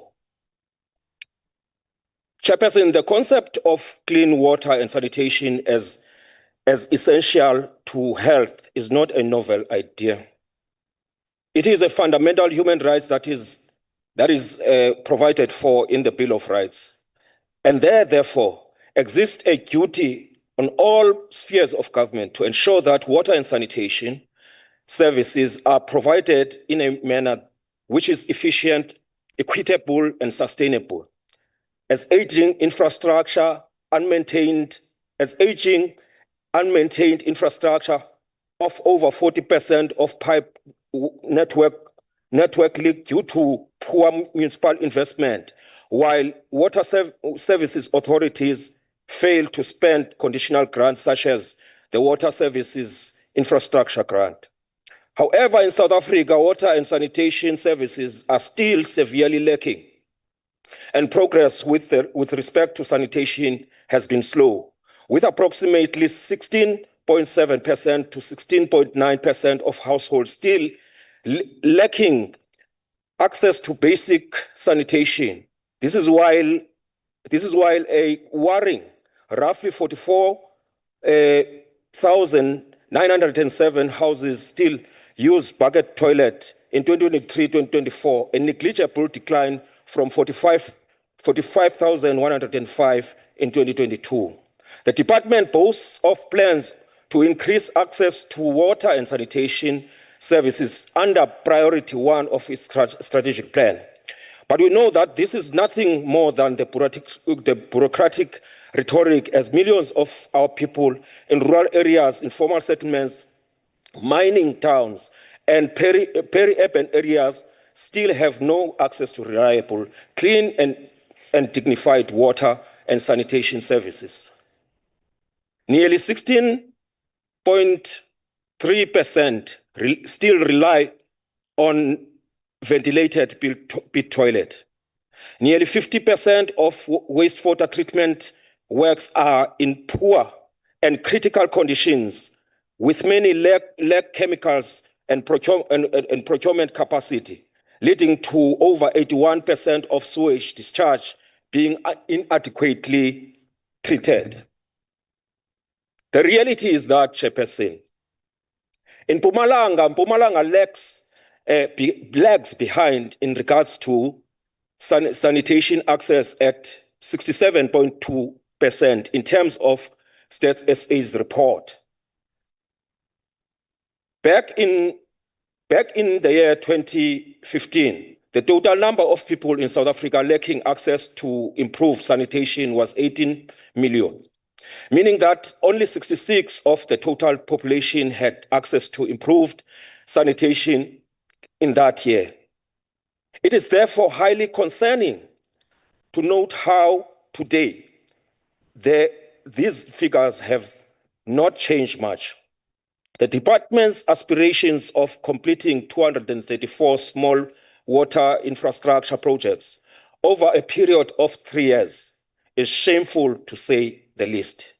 As to date, more than 3,000 informal settlements and rural villages across the country lack basic access to water. More than 18.5 billion in 2024-2025 is allocated to the water trading entity, yet the WTE continues to underspend, mismanage procurement, and delay project implementation, fail to deliver sustainable water licensing and infrastructure for black farmers and township-based industries. There are still 2,000 schools with lack of access to water in rural areas and proper toilets. Even though the budget shows an increase from 23.9 billion in 2024-2025 to 26.7 billion in 2025-2026, this is really nothing to celebrate, as it is not a real increase when inflation is taken into account. More concerning is the steep decline in transfers and subsidies from 18.1 billion to 16 billion over the medium-term expenditure framework period, which the department fails to explain why these budget reductions come at a time of growing demand for basic infrastructure in underdeveloped municipalities. A key casualty of this budget decline is Mzivu Water Project, which is allocated a paltry 59.3 million, which is a fraction of what is required to stimulate rural water supply in the Eastern Cape and create employment. Instead, we are forced to live with the reality that regional bulk infrastructure grant and the water service infrastructure grant have become a political football, and that municipalities governed by certain political parties get preferential treatment. This while municipalities in like Emakazeni, Emalahleni, Mbombela, Bushbuckridge, and OR Tambo have regional bulk infrastructure grant projects that are left incomplete with contracts irregularly awarded. Infrastructure is left vandalized before completion. The Auditor General decries of billions lost due to poor planning and delays that nearly 45% of water trading entity projects are delayed, including critical 2.9 billion bulk water pipeline and dam repair initiatives. Notably, none of the 10,798 bucket toilet planned were replaced. One of 6 bulk water projects was ready, while the WTE only completed 39% of the required maintenance projects. The AG further reveals the amount to the tune of 3.668 billion lost since 2019 through poor governance and procurement anomalies and staff shortages. Pump station repairs were reported to have paid for unperformed jobs for an amount to the tune of 15.6 million. Grootfontein Pump Station in Mpumalanga was also reported to have paid 1.1 million for no repairs and a further 16 million in suspicious sundry payment procurement violation. The department's priority 3 regulation is failing dismally as 90% of wastewater treatment plants are non-compliant, pumping raw sewage into rivers and dams, yet the department has no credible enforcement strategy. The EFF is also aware through reports that many municipalities operate with no quality monitoring systems, and yet the department continues to fund them without consequences. Furthermore, the department continues to operate with technical vacancies, engineering skills gaps, and a lack of enforcement capacity. The department claims it will reduce reliance on surface water and explore desalination and groundwater, but no clear project pipeline funding mechanisms or timeline exist for this vision. The failure of the department to address acid mine drainage in Mpumalanga remains a national shame. Rivers are polluted and communities are left on their devices and vulnerable diseases, particularly as it relates to Emalahleni, Kluwa community. Projects serving industrial users, such as Eskom, Sasol, Exxaro in Belfast, take precedence over rural communities, which is a betrayal of a constitutional right to water. Water service authorities are collapsing, yet no plans exist to professionalize and capacitate them.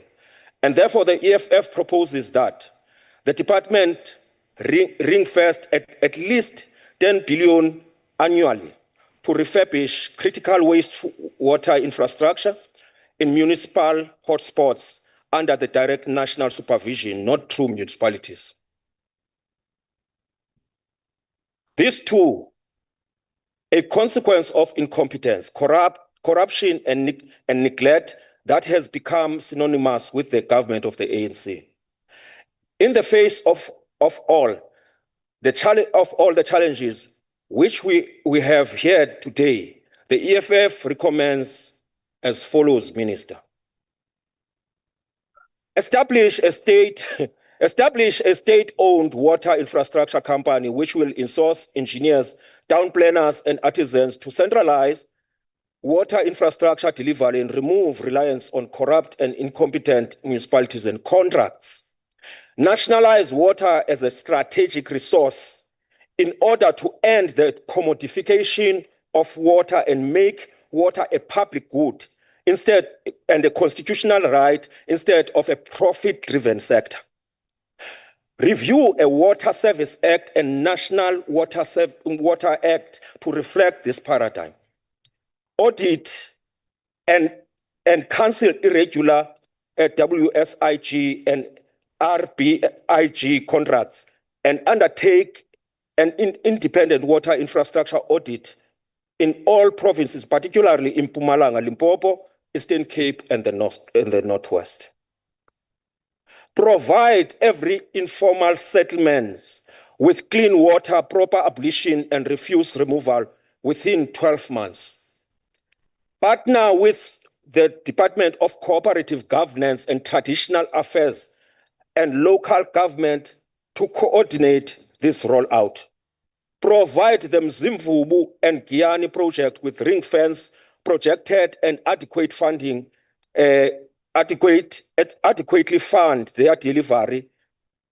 Capacitate the water regulator and establish a fully independent and well-resourced water regulator to enforce quality licensing and infrastructure standard across all sectors. The EFF rejects this plan because it is built on empty promises, austerity measures, corruption, and elite capture of our most precious resource. Water is life, sanitation is dignity. Water is justice, and therefore no house in South Africa should be without water and sanitation in 2025. We reject this budget. Thank you very much. Thank you very much, Honorable Kasa. Honorable delegates, I'm sure you'll all agree with me that this minister not only brings a lot of energy into the House, but also a lot of color today. Thank you, Honorable Minister. We now move on to the next contributor to this debate, and that's the Honorable MEC from Limpopo, the Honorable Makamu, who has 10 minutes. Thank you very much, House Chair, the Chair of the Select Committee, Minister Honorable Majodina, Deputy Minister Honorable Mashobo, and Deputy Minister Honorable Siasholo. My colleagues, MECs in the virtual platform, both permanent and special delegates, members of the NCOP, good evening. I must indicate up front that as Limpopo, we support the budget, since it is with great urgency and commitment that we gather here today for the Department of Water and Sanitation's 2025-2026 Budget Vote 41. Water is life, and access to adequate sanitation is a fundamental human right.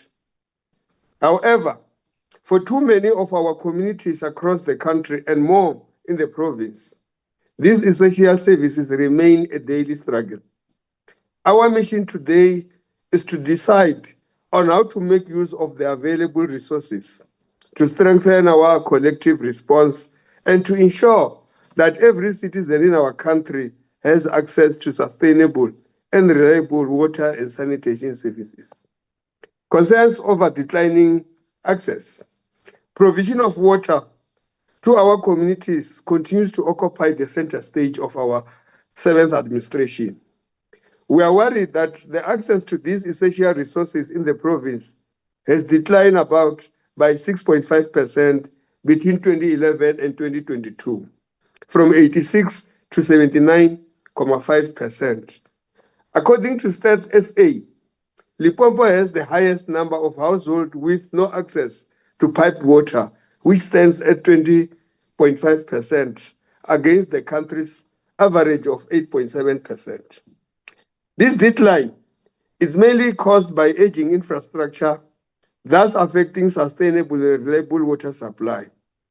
The province is 0.5% below the Limpopo Development Plan target.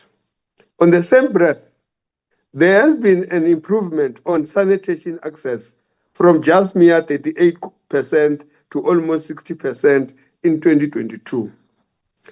On our provincial water strategy, in line with the priority of number 3 of the ANC's 2025 January 8 statement, which is fixing local government and ensuring water security, we commit ourselves to working hand in glove with our municipalities to make them work for the people in delivering these basic services.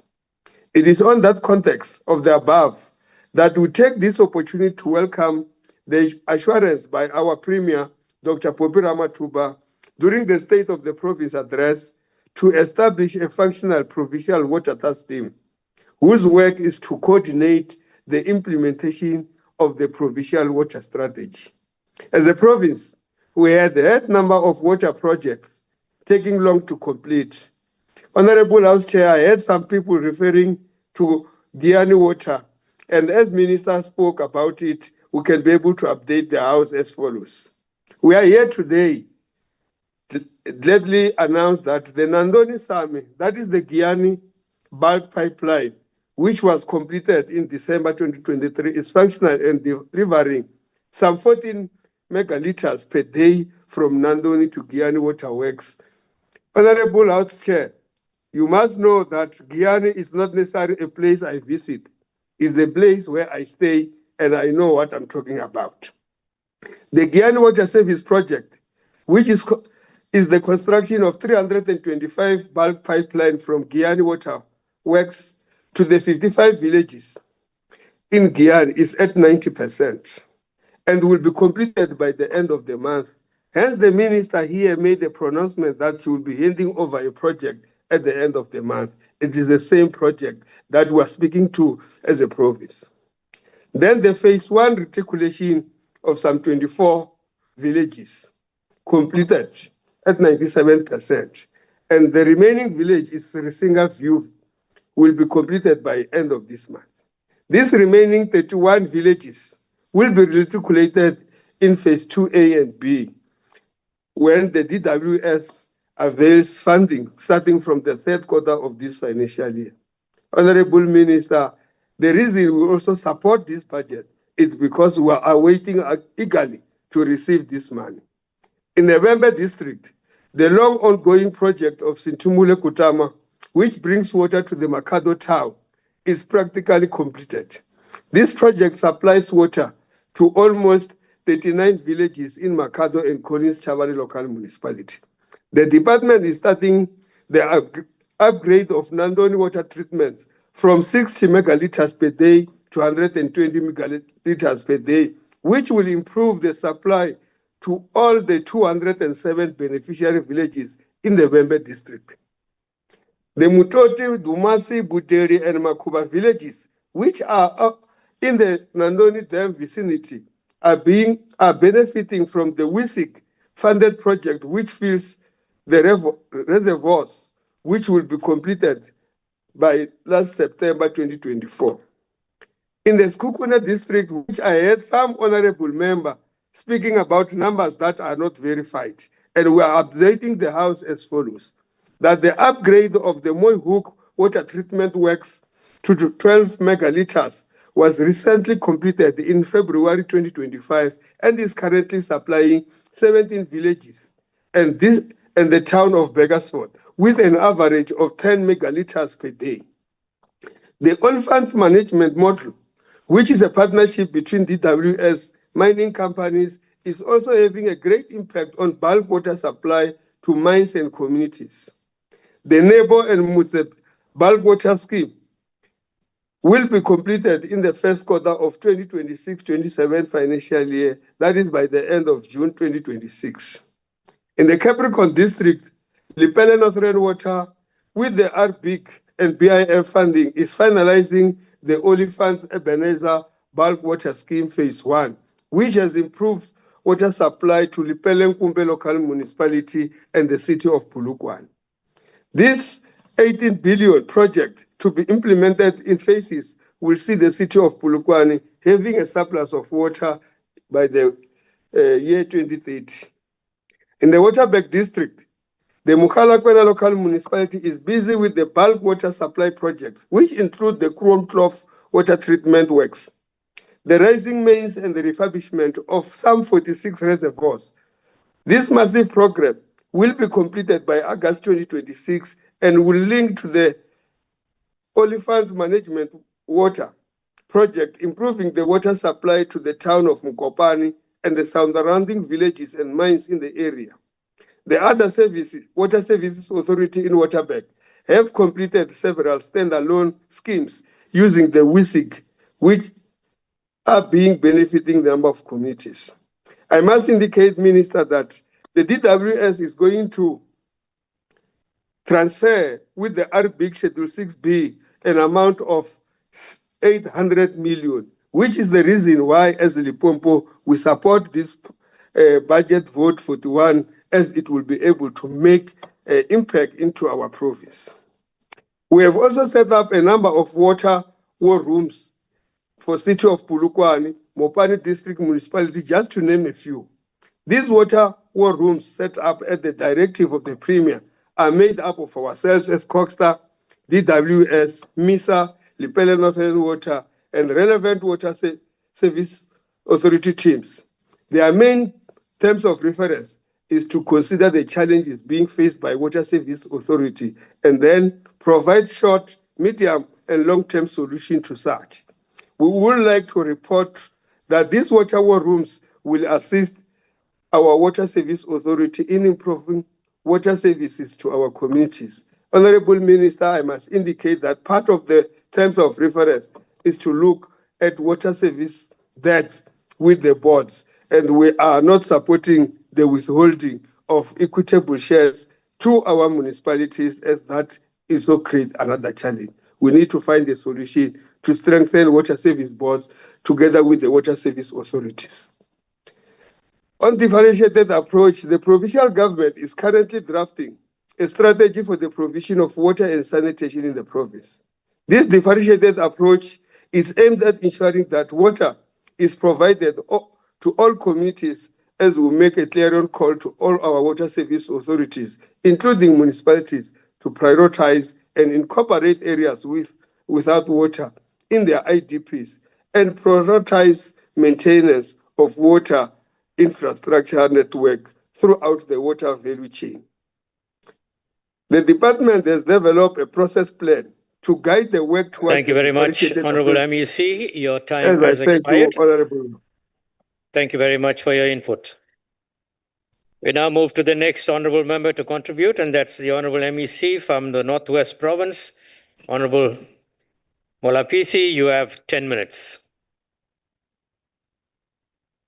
Thank you very much, Honorable Chair, the Chief Whip of the NCOP, Minister, Deputy Ministers, the Chairperson of the Portfolio Committee, Honorable Members of the NCOP, MECs from various provinces, the DG, Senior Managers of Department of Water and Sanitation, Heads of Department, leadership of our entities, the Chairperson, members of the Board, CEO and Senior Executive. Honorable Chair, ke tsa tshonwe go dumedisa baagi ba rona mo bosigong ba letsatsi la gompieno. Ke monyetla le tlotla go tsaya karolo mo dingangisanong tsa gompieno tsa tekanyetsokabo ya lefapha le le eteletsweng pele ke mme wa rona, mme wa sebele, mme wa Makgonte, Minister Bakes wa Manzi Majodina. Re ema ka dipelo tse di botlhoko mo tatlhegelong e re leng gore re itemogetse yone ya go latlhegelwa ke ene le motlatsa mopresidente wa rona wa naga Debete Mabuza, a leader who called us to transcend division and focus on real progress. His words during the presidency budget vote of 2022 still resonate with us when he said, and I quote, "Now is the time for leadership that can rise above petty political differences and schism in order to pave the way for national progress and inclusive development," close quote. Re re a moya wa gagwe o robale ka kagiso. To the people of South Africa and the Northwest in particular, access to water is a matter of justice, not political scoring, point scoring. Honorable members, our presence here today is not just about adding our voice. It's a firm commitment to upholding a fundamental right for all South Africans. The right to water and sanitation is a fundamental human right that is provided for in the Bill of Rights in terms of Chapter 2 of the Constitution. Honorable member, what is important, we say, who dare question us when we say that water is part of our natural wealth and natural resources is essential to all life. service development to realize these rights. The Honorable Minister of Water and Sanitation, Honorable Minister Majortina, highlighted key issues of water scarcity in our country. Statistics South Africa Census 2022 reports a significant progress in water access across the province, with 74.5% of households now having piped water either inside their dwelling or within their yards, and improved from 69.3% in 2011. However, Honorable Chair, the report also highlights a pressing challenge: persistent water interruption plagued Bojanala region, Ngaka Modiri Molema and Dr. Ruth Sekgomotse Mompati district, affecting 68.5%, 67.7%, and 68.6% of households, respectively, over the past year. Only Dr. Kenneth Kaunda district reports marginally better performance at 55.6%. This information is important, particularly for this debate, as a testament that whilst there is increased access, our community deserves both access and reliability. Honorable members, a number of factors that contribute to persistent water supply crisis in the province are well known, some of which have also been a subject matter during the oversight visit by Deputy Ministers, Minister Sellosi Tlholo and Deputy Minister David Mahlobo, respectively. This includes effects aging and poorly maintained infrastructure, with 80% of the water service pipe work aged, vandalism of water infrastructure, most of wastewater treatment works, and pump station are either malfunctioning or completely decommissioned, illegal connection, and organized crime in the water sector. Included are operational and maintenance challenges due to lack of capacity, lack of funds, lack of proper equipment, and sometimes the general lack of will from officials. Honorable Chair, of great concern is the lack of sustainable groundwater in the province and surface water sources. We have observed that water service schemes in the 4 districts are insufficient to cover the demands. The water service authorities, on one hand, are inundated with the water supply provision requests, while they are struggling with the operation and maintenance of critical infrastructure. Whilst we appreciate and support the resolution of the Water and Sanitation Indaba of 2025, Minister, we are inclined to agree that actions speak louder than words, and sometimes inactions speak louder than both of them. To spearhead the resolution of Water and Sanitation Indaba, the Department of COGTA has developed in the province an action plan to ensure all resolutions are implemented. We are utilizing available district development model, the DM structure, including the MECs and MMCs platform, which we call Munimec, to monitor and evaluate all service delivery issues, including the Sundays meeting, which we have since, Minister, you initiated. We have made follow-ups on those meetings. We have also directed all municipalities to improve response time where water supply challenges have been reported, budget sufficiently for operation and maintenance, and improve expenditure on allocated grants, especially your MIG and your WISIC. We also we are calling on the Department of Water and Sanitation to finalize the provincial plans for accessing external water supply sources, especially the Pilanesberg, Midval, and Taung water supply scheme. As part of institutionalizing the DDM, we are also engaged in resolving challenges between the stakeholder as Sakelecha and Ditsobotla local municipality and Khetleng local municipalities. Furthermore, the department, through the Northwest Bulk Infrastructure Technical Committee, will ensure that municipalities are empowered to provide bulk infrastructure services and have sufficient bulk to stimulate development. The efforts by the Minister and her collective working with Honorable Premier Mokhosi to address the matter of debt owed to water boards is commendable. However, we need to arrive at a more practical and workable approach, especially considering the net effect of withholding of equitable share to municipalities, a matter which executive mayors and SALGA continue to raise sharply. Even last Monday when we had a meeting, this matter was raised.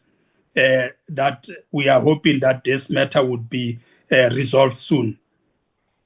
But there are also good stories to tell, and we need to share this with you, the House. Since the launch of the Operation Bulela Metsi, which has resulted in the acceleration, implementation, and completion of water and sanitation projects in the province, benefiting communities across all 10 municipalities that are water service authorities, the operation has resulted in the completion of Moretele bulk water supply pipeline, the Greater Taung bulk water supply scheme, the bulk water augmentation in Lichtenberg, where additional boreholes were drilled. A number of phases of RBIC and WISIC project have been completed, providing water to communities in phased approach. It is in this context that we will be continuing the operation in the 2025-26 financial year. As I conclude, Chair, we can also report that a 106 million water intervention project is currently underway in Dinokana, at Ramotsere Muilwa Municipality, in Ikageng Township, JB Max Local Municipality. The construction of a 25 milliliter reservoir is on track. The reservoir and the weak bulk distribution pipeline will supply water to communities in Ikageng proper extension and Poch Industry and Mohading, as well as north portion of Ikageng. Honorable Minister, we want to applaud your hands-on approach on issues that affect our communities. We have seen the agility which water service delivery concern. Thank you very much, Honorable MEC. Given the Your necessary. time has expired. Thank you very much for the opportunity. Thank you. We now move on to the next honorable member to participate in this debate, and that's the Honorable D.R. Ryder from the Democratic Alliance. Honorable Ryder.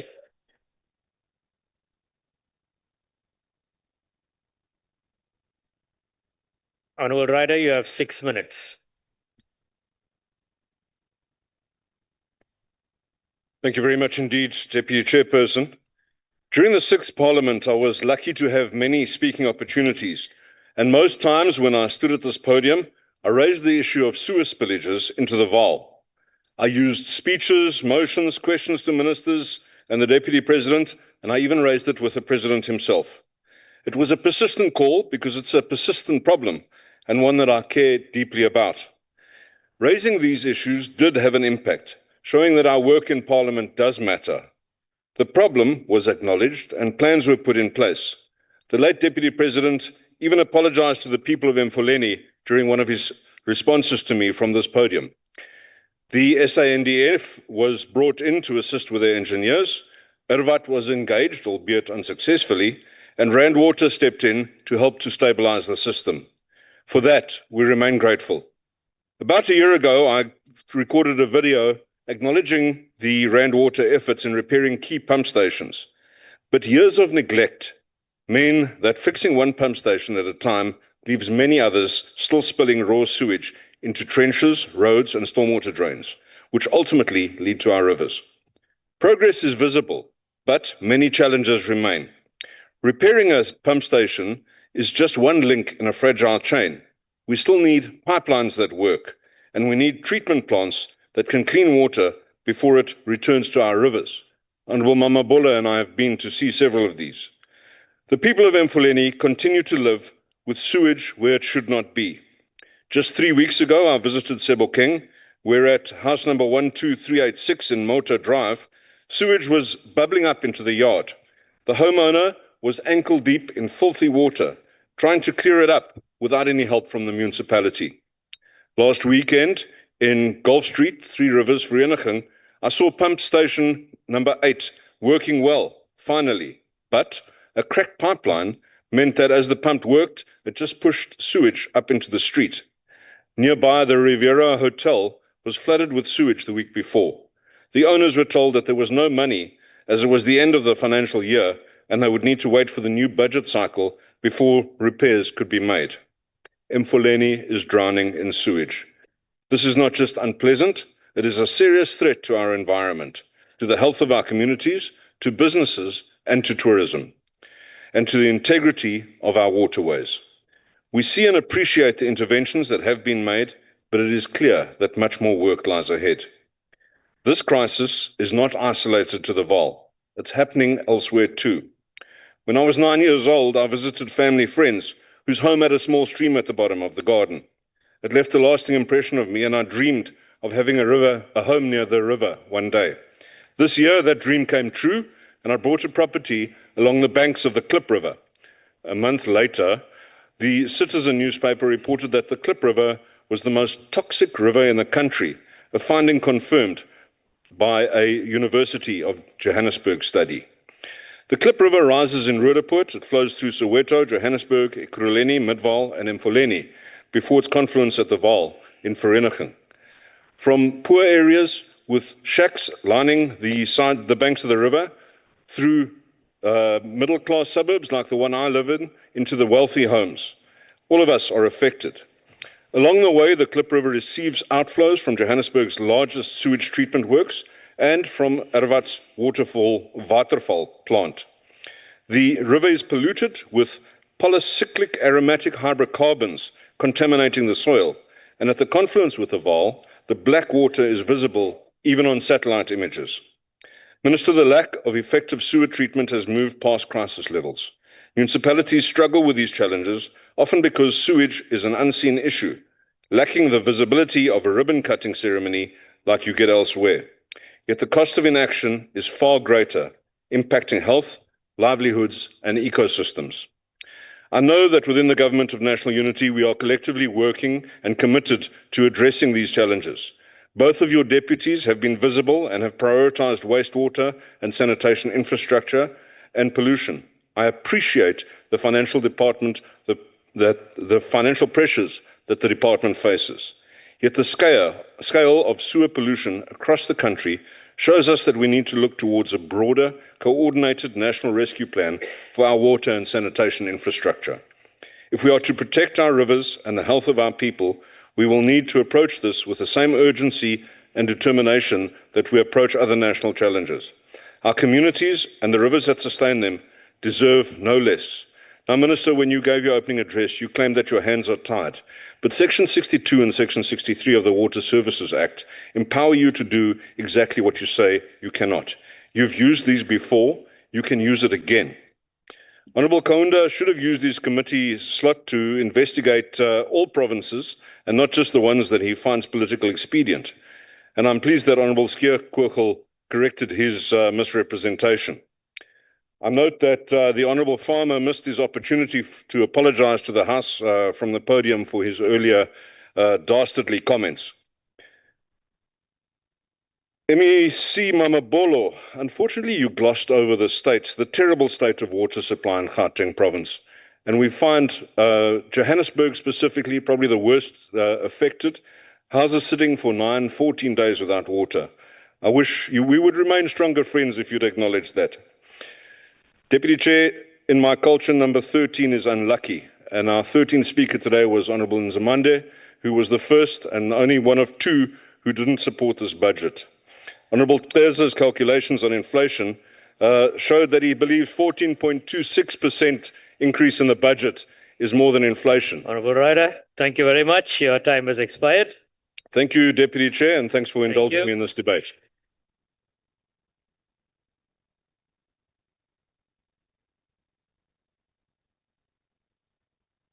Honourable members, the penultimate contributor to this debate is the Honourable Molokome, who has 15 minutes.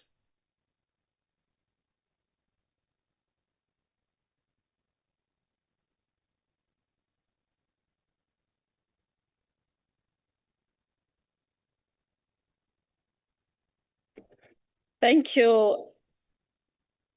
Thank you, Deputy Chair, and good evening to our beautiful minister and the two deputy ministers in the House. Fellow South Africans, honorable members, let me greet you in the name of the Almighty God. I've taken from Honorable farmer that we must put God first. Now, Deputy Chair, I just want to address honorable members before I can get to my speech. And maybe today, let me just thank the DA for supporting this budget vote. And oh, you have relocated. No, it's fine. And I know that I'm going to address the DA honorable members, honorable members, Honorable Badenhorst and Honorable Skirkochen. I think you are sitting with us in the committee. And our Honorable Chairperson Kaunda, what he has said that is right. You have reserved your right. You didn't support the budget in the committee. So I think, Honorable Ryder, you are not part of the committee. And I think it was wrong for you to come here and say things that you don't know. So you wanted to rectify that. And also, I know that every time when you are on the podium, DA members, you always talk about Western Cape as if you only represent one province. And I think even yesterday you were well addressed and shown your mistake in the very same province that you think you are leading correctly and you are not. I just want to refer you to when I was going through the media today, I came across the certain thing that I want to advise you to look into when you take decisions in this municipality that you are leading. I've come across the article that is written by Conversion newspaper today, that was written on the 7th of July, stating that Cape Town sewage treatment isn't coping. Scientists are worried about what the city is telling the people. And it further says, urban water bodies, rivers, lakes, oceans are in trouble. So I want you to look into that. So whatever that you are saying here might not be right according to this article. Honorable Brits, I'm not sure whether you are still on the platform, but I just want to emphasize that the minister has touched on the issue that you have raised here about the municipalities. And I think as honorable members, we must know the responsibility of the department and also the local municipalities. Because what you are raising here is the responsibility of the municipalities, and Minister has stated very well that they are working hand in hand to address those matters. So she even indicated that out of 144 water authority, 105 are performing very well. And 39, they are still assisting so that they can be able to perform their responsibilities very well. Honorable Peter, Honorable Minister, I think he was asking for the audience so that he can raise his issue of the Eastern Cape with you. And I know that he's always raising these issues in the committee, and they are well responded. And if there's more of the engagement, I know that you'll give him an ear. So, Badenhorst, I've addressed you. Nzimande, I think the MEC from Limpopo has addressed you about the issue of Sikukuni, because I think members are just coming here and saying things that they are not sure of. And also, Honorable Kesha, I know that you are making demands, honorable members, but you don't support the budget. And also, you said you don't even support the APP. And the demands that you are making, I don't know, or expect or those demands, Minister, or the you don't support the budget. So let's support the budget so that when we raise these issues, re a tseba hore ho na le tjhelete e le horeng re minister re mo fe yona so that a kgone ho address those issues. Let's not just come here and demand things that we know very well that we reject the budget. I just want to remind members about the constitution in terms of the constitution, so that when we come here and raise issues, even though we sit in the committee and the department are always there. I remember the deputy minister was in the committee on the 25th of June, and he has responded on most of the issues that members are raising here. So I want to remind members about the constitution in terms of constitution, and then Act number 108 of 1999 talks about the municipality, and also the Systems Act number 32 of 2001. It says a lot about the municipality and the responsibility that I've already alluded to. And also the mandate of the department itself, that is on a National Water Act of 1995. It outlines the responsibility of the department. So we need to look and check, honorable members, and understand exactly what this 3 spheres of government is doing and their responsibilities. Honorable Deputy Chair, His Excellency President Ramaphosa, in his weekly newspaper on March 31st, 2025, wrote that, open quote, a well-functioning, efficient water and sanitation sector is not just a constitutional imperative and a driver of development. It also instills business and investor confidence that in turn promotes economic growth and job creation, close quote. We, the African National Congress, in this August House, announced our support for the budget vote on the grounds that Minister Majodini's budget vote and policy statement for the Department of Water and Sanitation is clearly responding to what the President was saying. As the ANC, we have made it an apex priority to fix the country's water service authorities, thereby effectively improving the delivery of service delivery and guaranteeing a steady high quality water supply and decent sanitation services for all South Africans. The ANC-led government demonstrated our commitment by convening the first ever water and sanitation indaba in March this year. The water and sanitation indaba was not meant to diagnose water and sanitation problems, as those are well known, but this indaba was meant to develop a comprehensive plan that will expand access to water and sanitation services, improve the quality of water and sanitation infrastructure, and bring stability and good governance to all the entities involved in South Africa's water stewardship. The ANC believes that the right to access to safe, clean drinking water and adequate sanitation services is clearly embedded in our legal framework.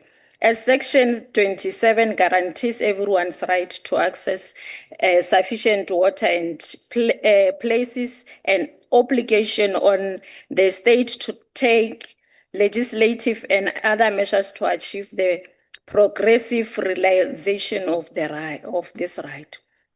As the ANC, we are proud of the progress we have made as the country in achieving the right to access safe, clean drinking water and improved sanitation, as reported by the Statistics South Africa. For instance, Statistics South Africa reported that households with access to a basic level of sanitation increased from 49% in 1996 to 83% in 2024. According to Statistics South Africa, 71% of the 83% have access to waterborne sanitation, primarily in the urban areas. The remaining 12% backlog is primarily in rural areas.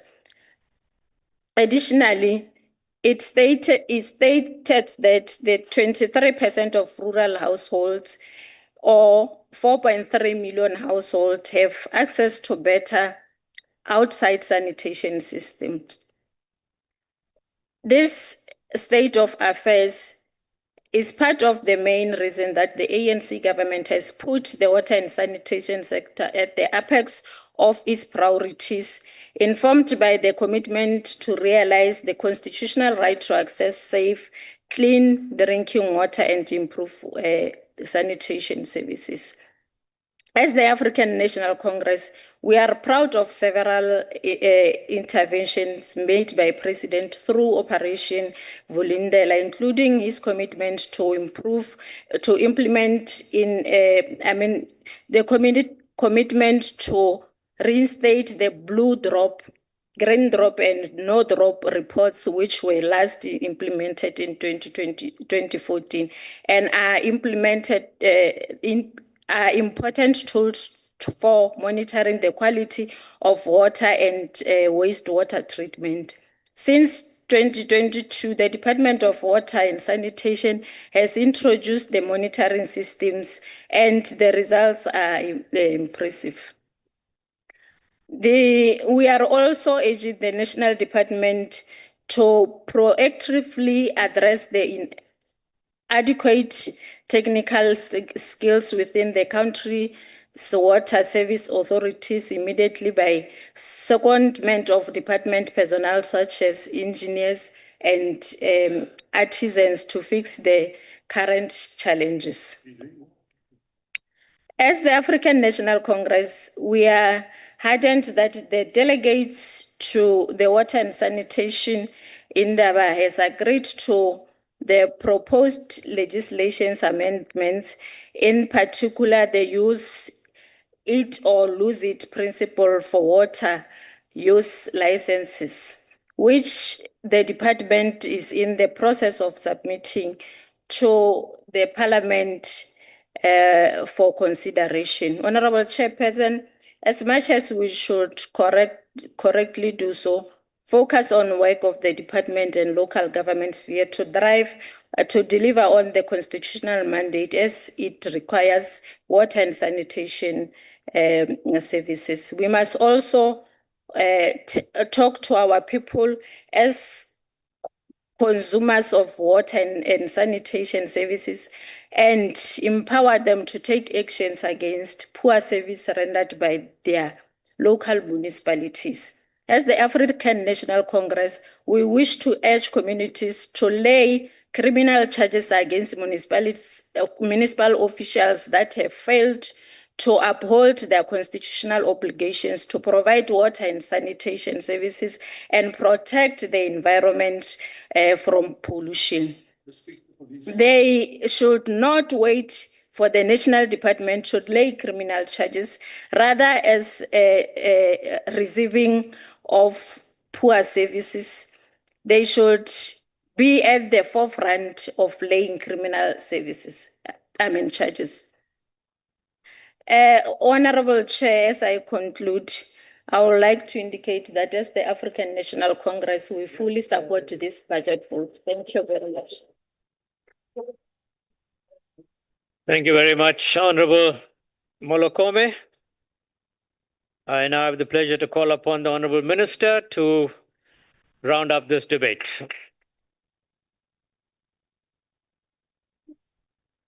Honorable Minister, you have 5 minutes.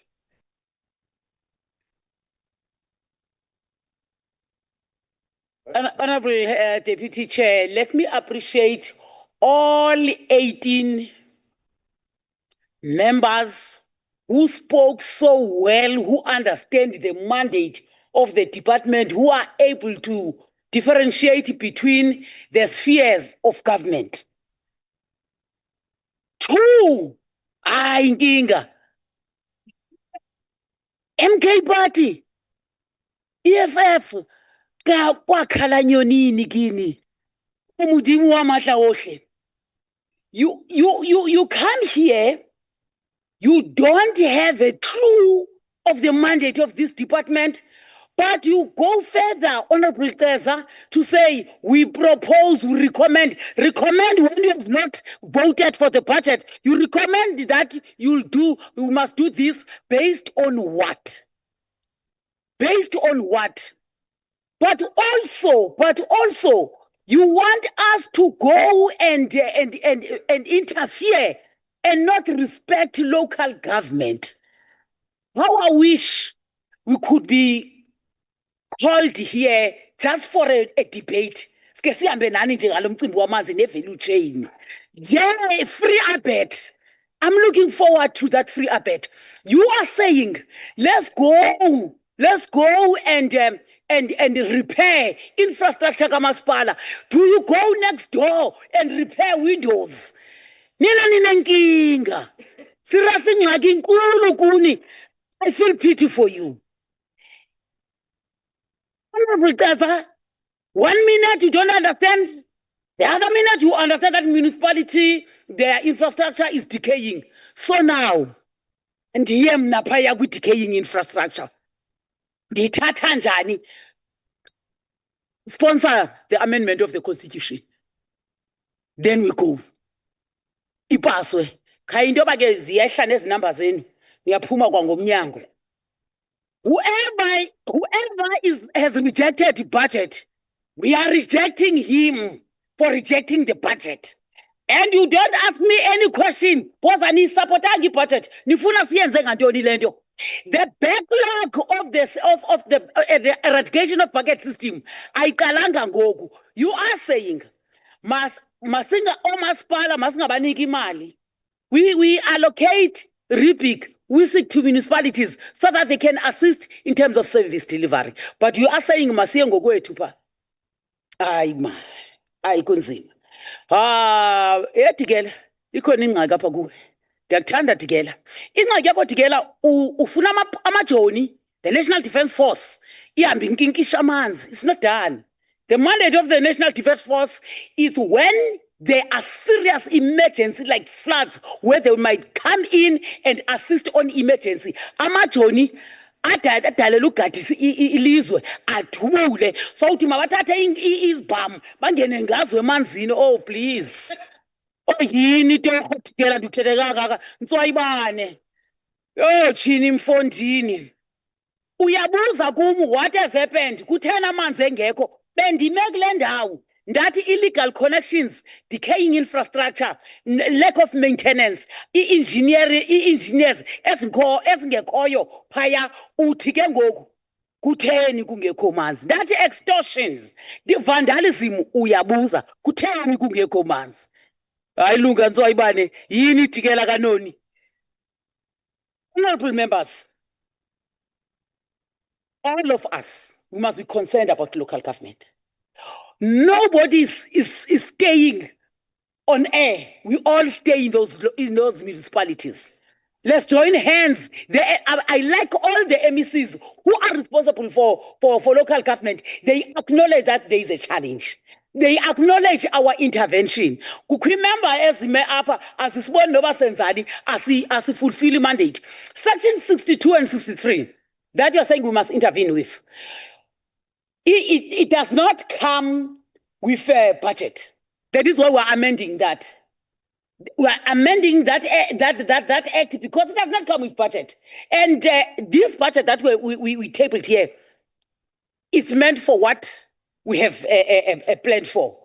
We want to assist municipalities. We have already started. And aniko na kwesa space nizobuya hapa nitasenza into. But ubamani babatsi banghantle go retsang ke di MECs. Ke batho ke di party ke di speakers tse 18. Tsa pedi tsona di lahleile ho Kore ho kudu hilabakuri Ibula nangwina. Minister, in your own language. Assist you. I love you, Deputy Chair. Thank you.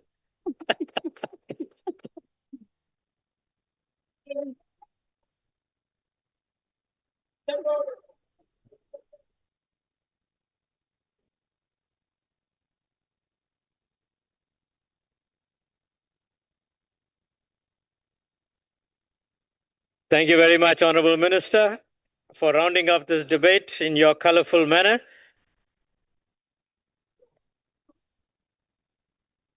Honorable delegates, I'd like to thank the Honorable Minister, the Deputy Ministers, the MECs, all special delegates, the Salga representatives for availing themselves for the sitting. And I also want to thank the officials who are here. I know that the minister cannot achieve on their own. The deputy ministers cannot achieve on their own, and we depend on you to support the department's work. And we appreciate it, and thank you very much for that. Honorable delegates, that closes the business of the day. The House is now adjourned.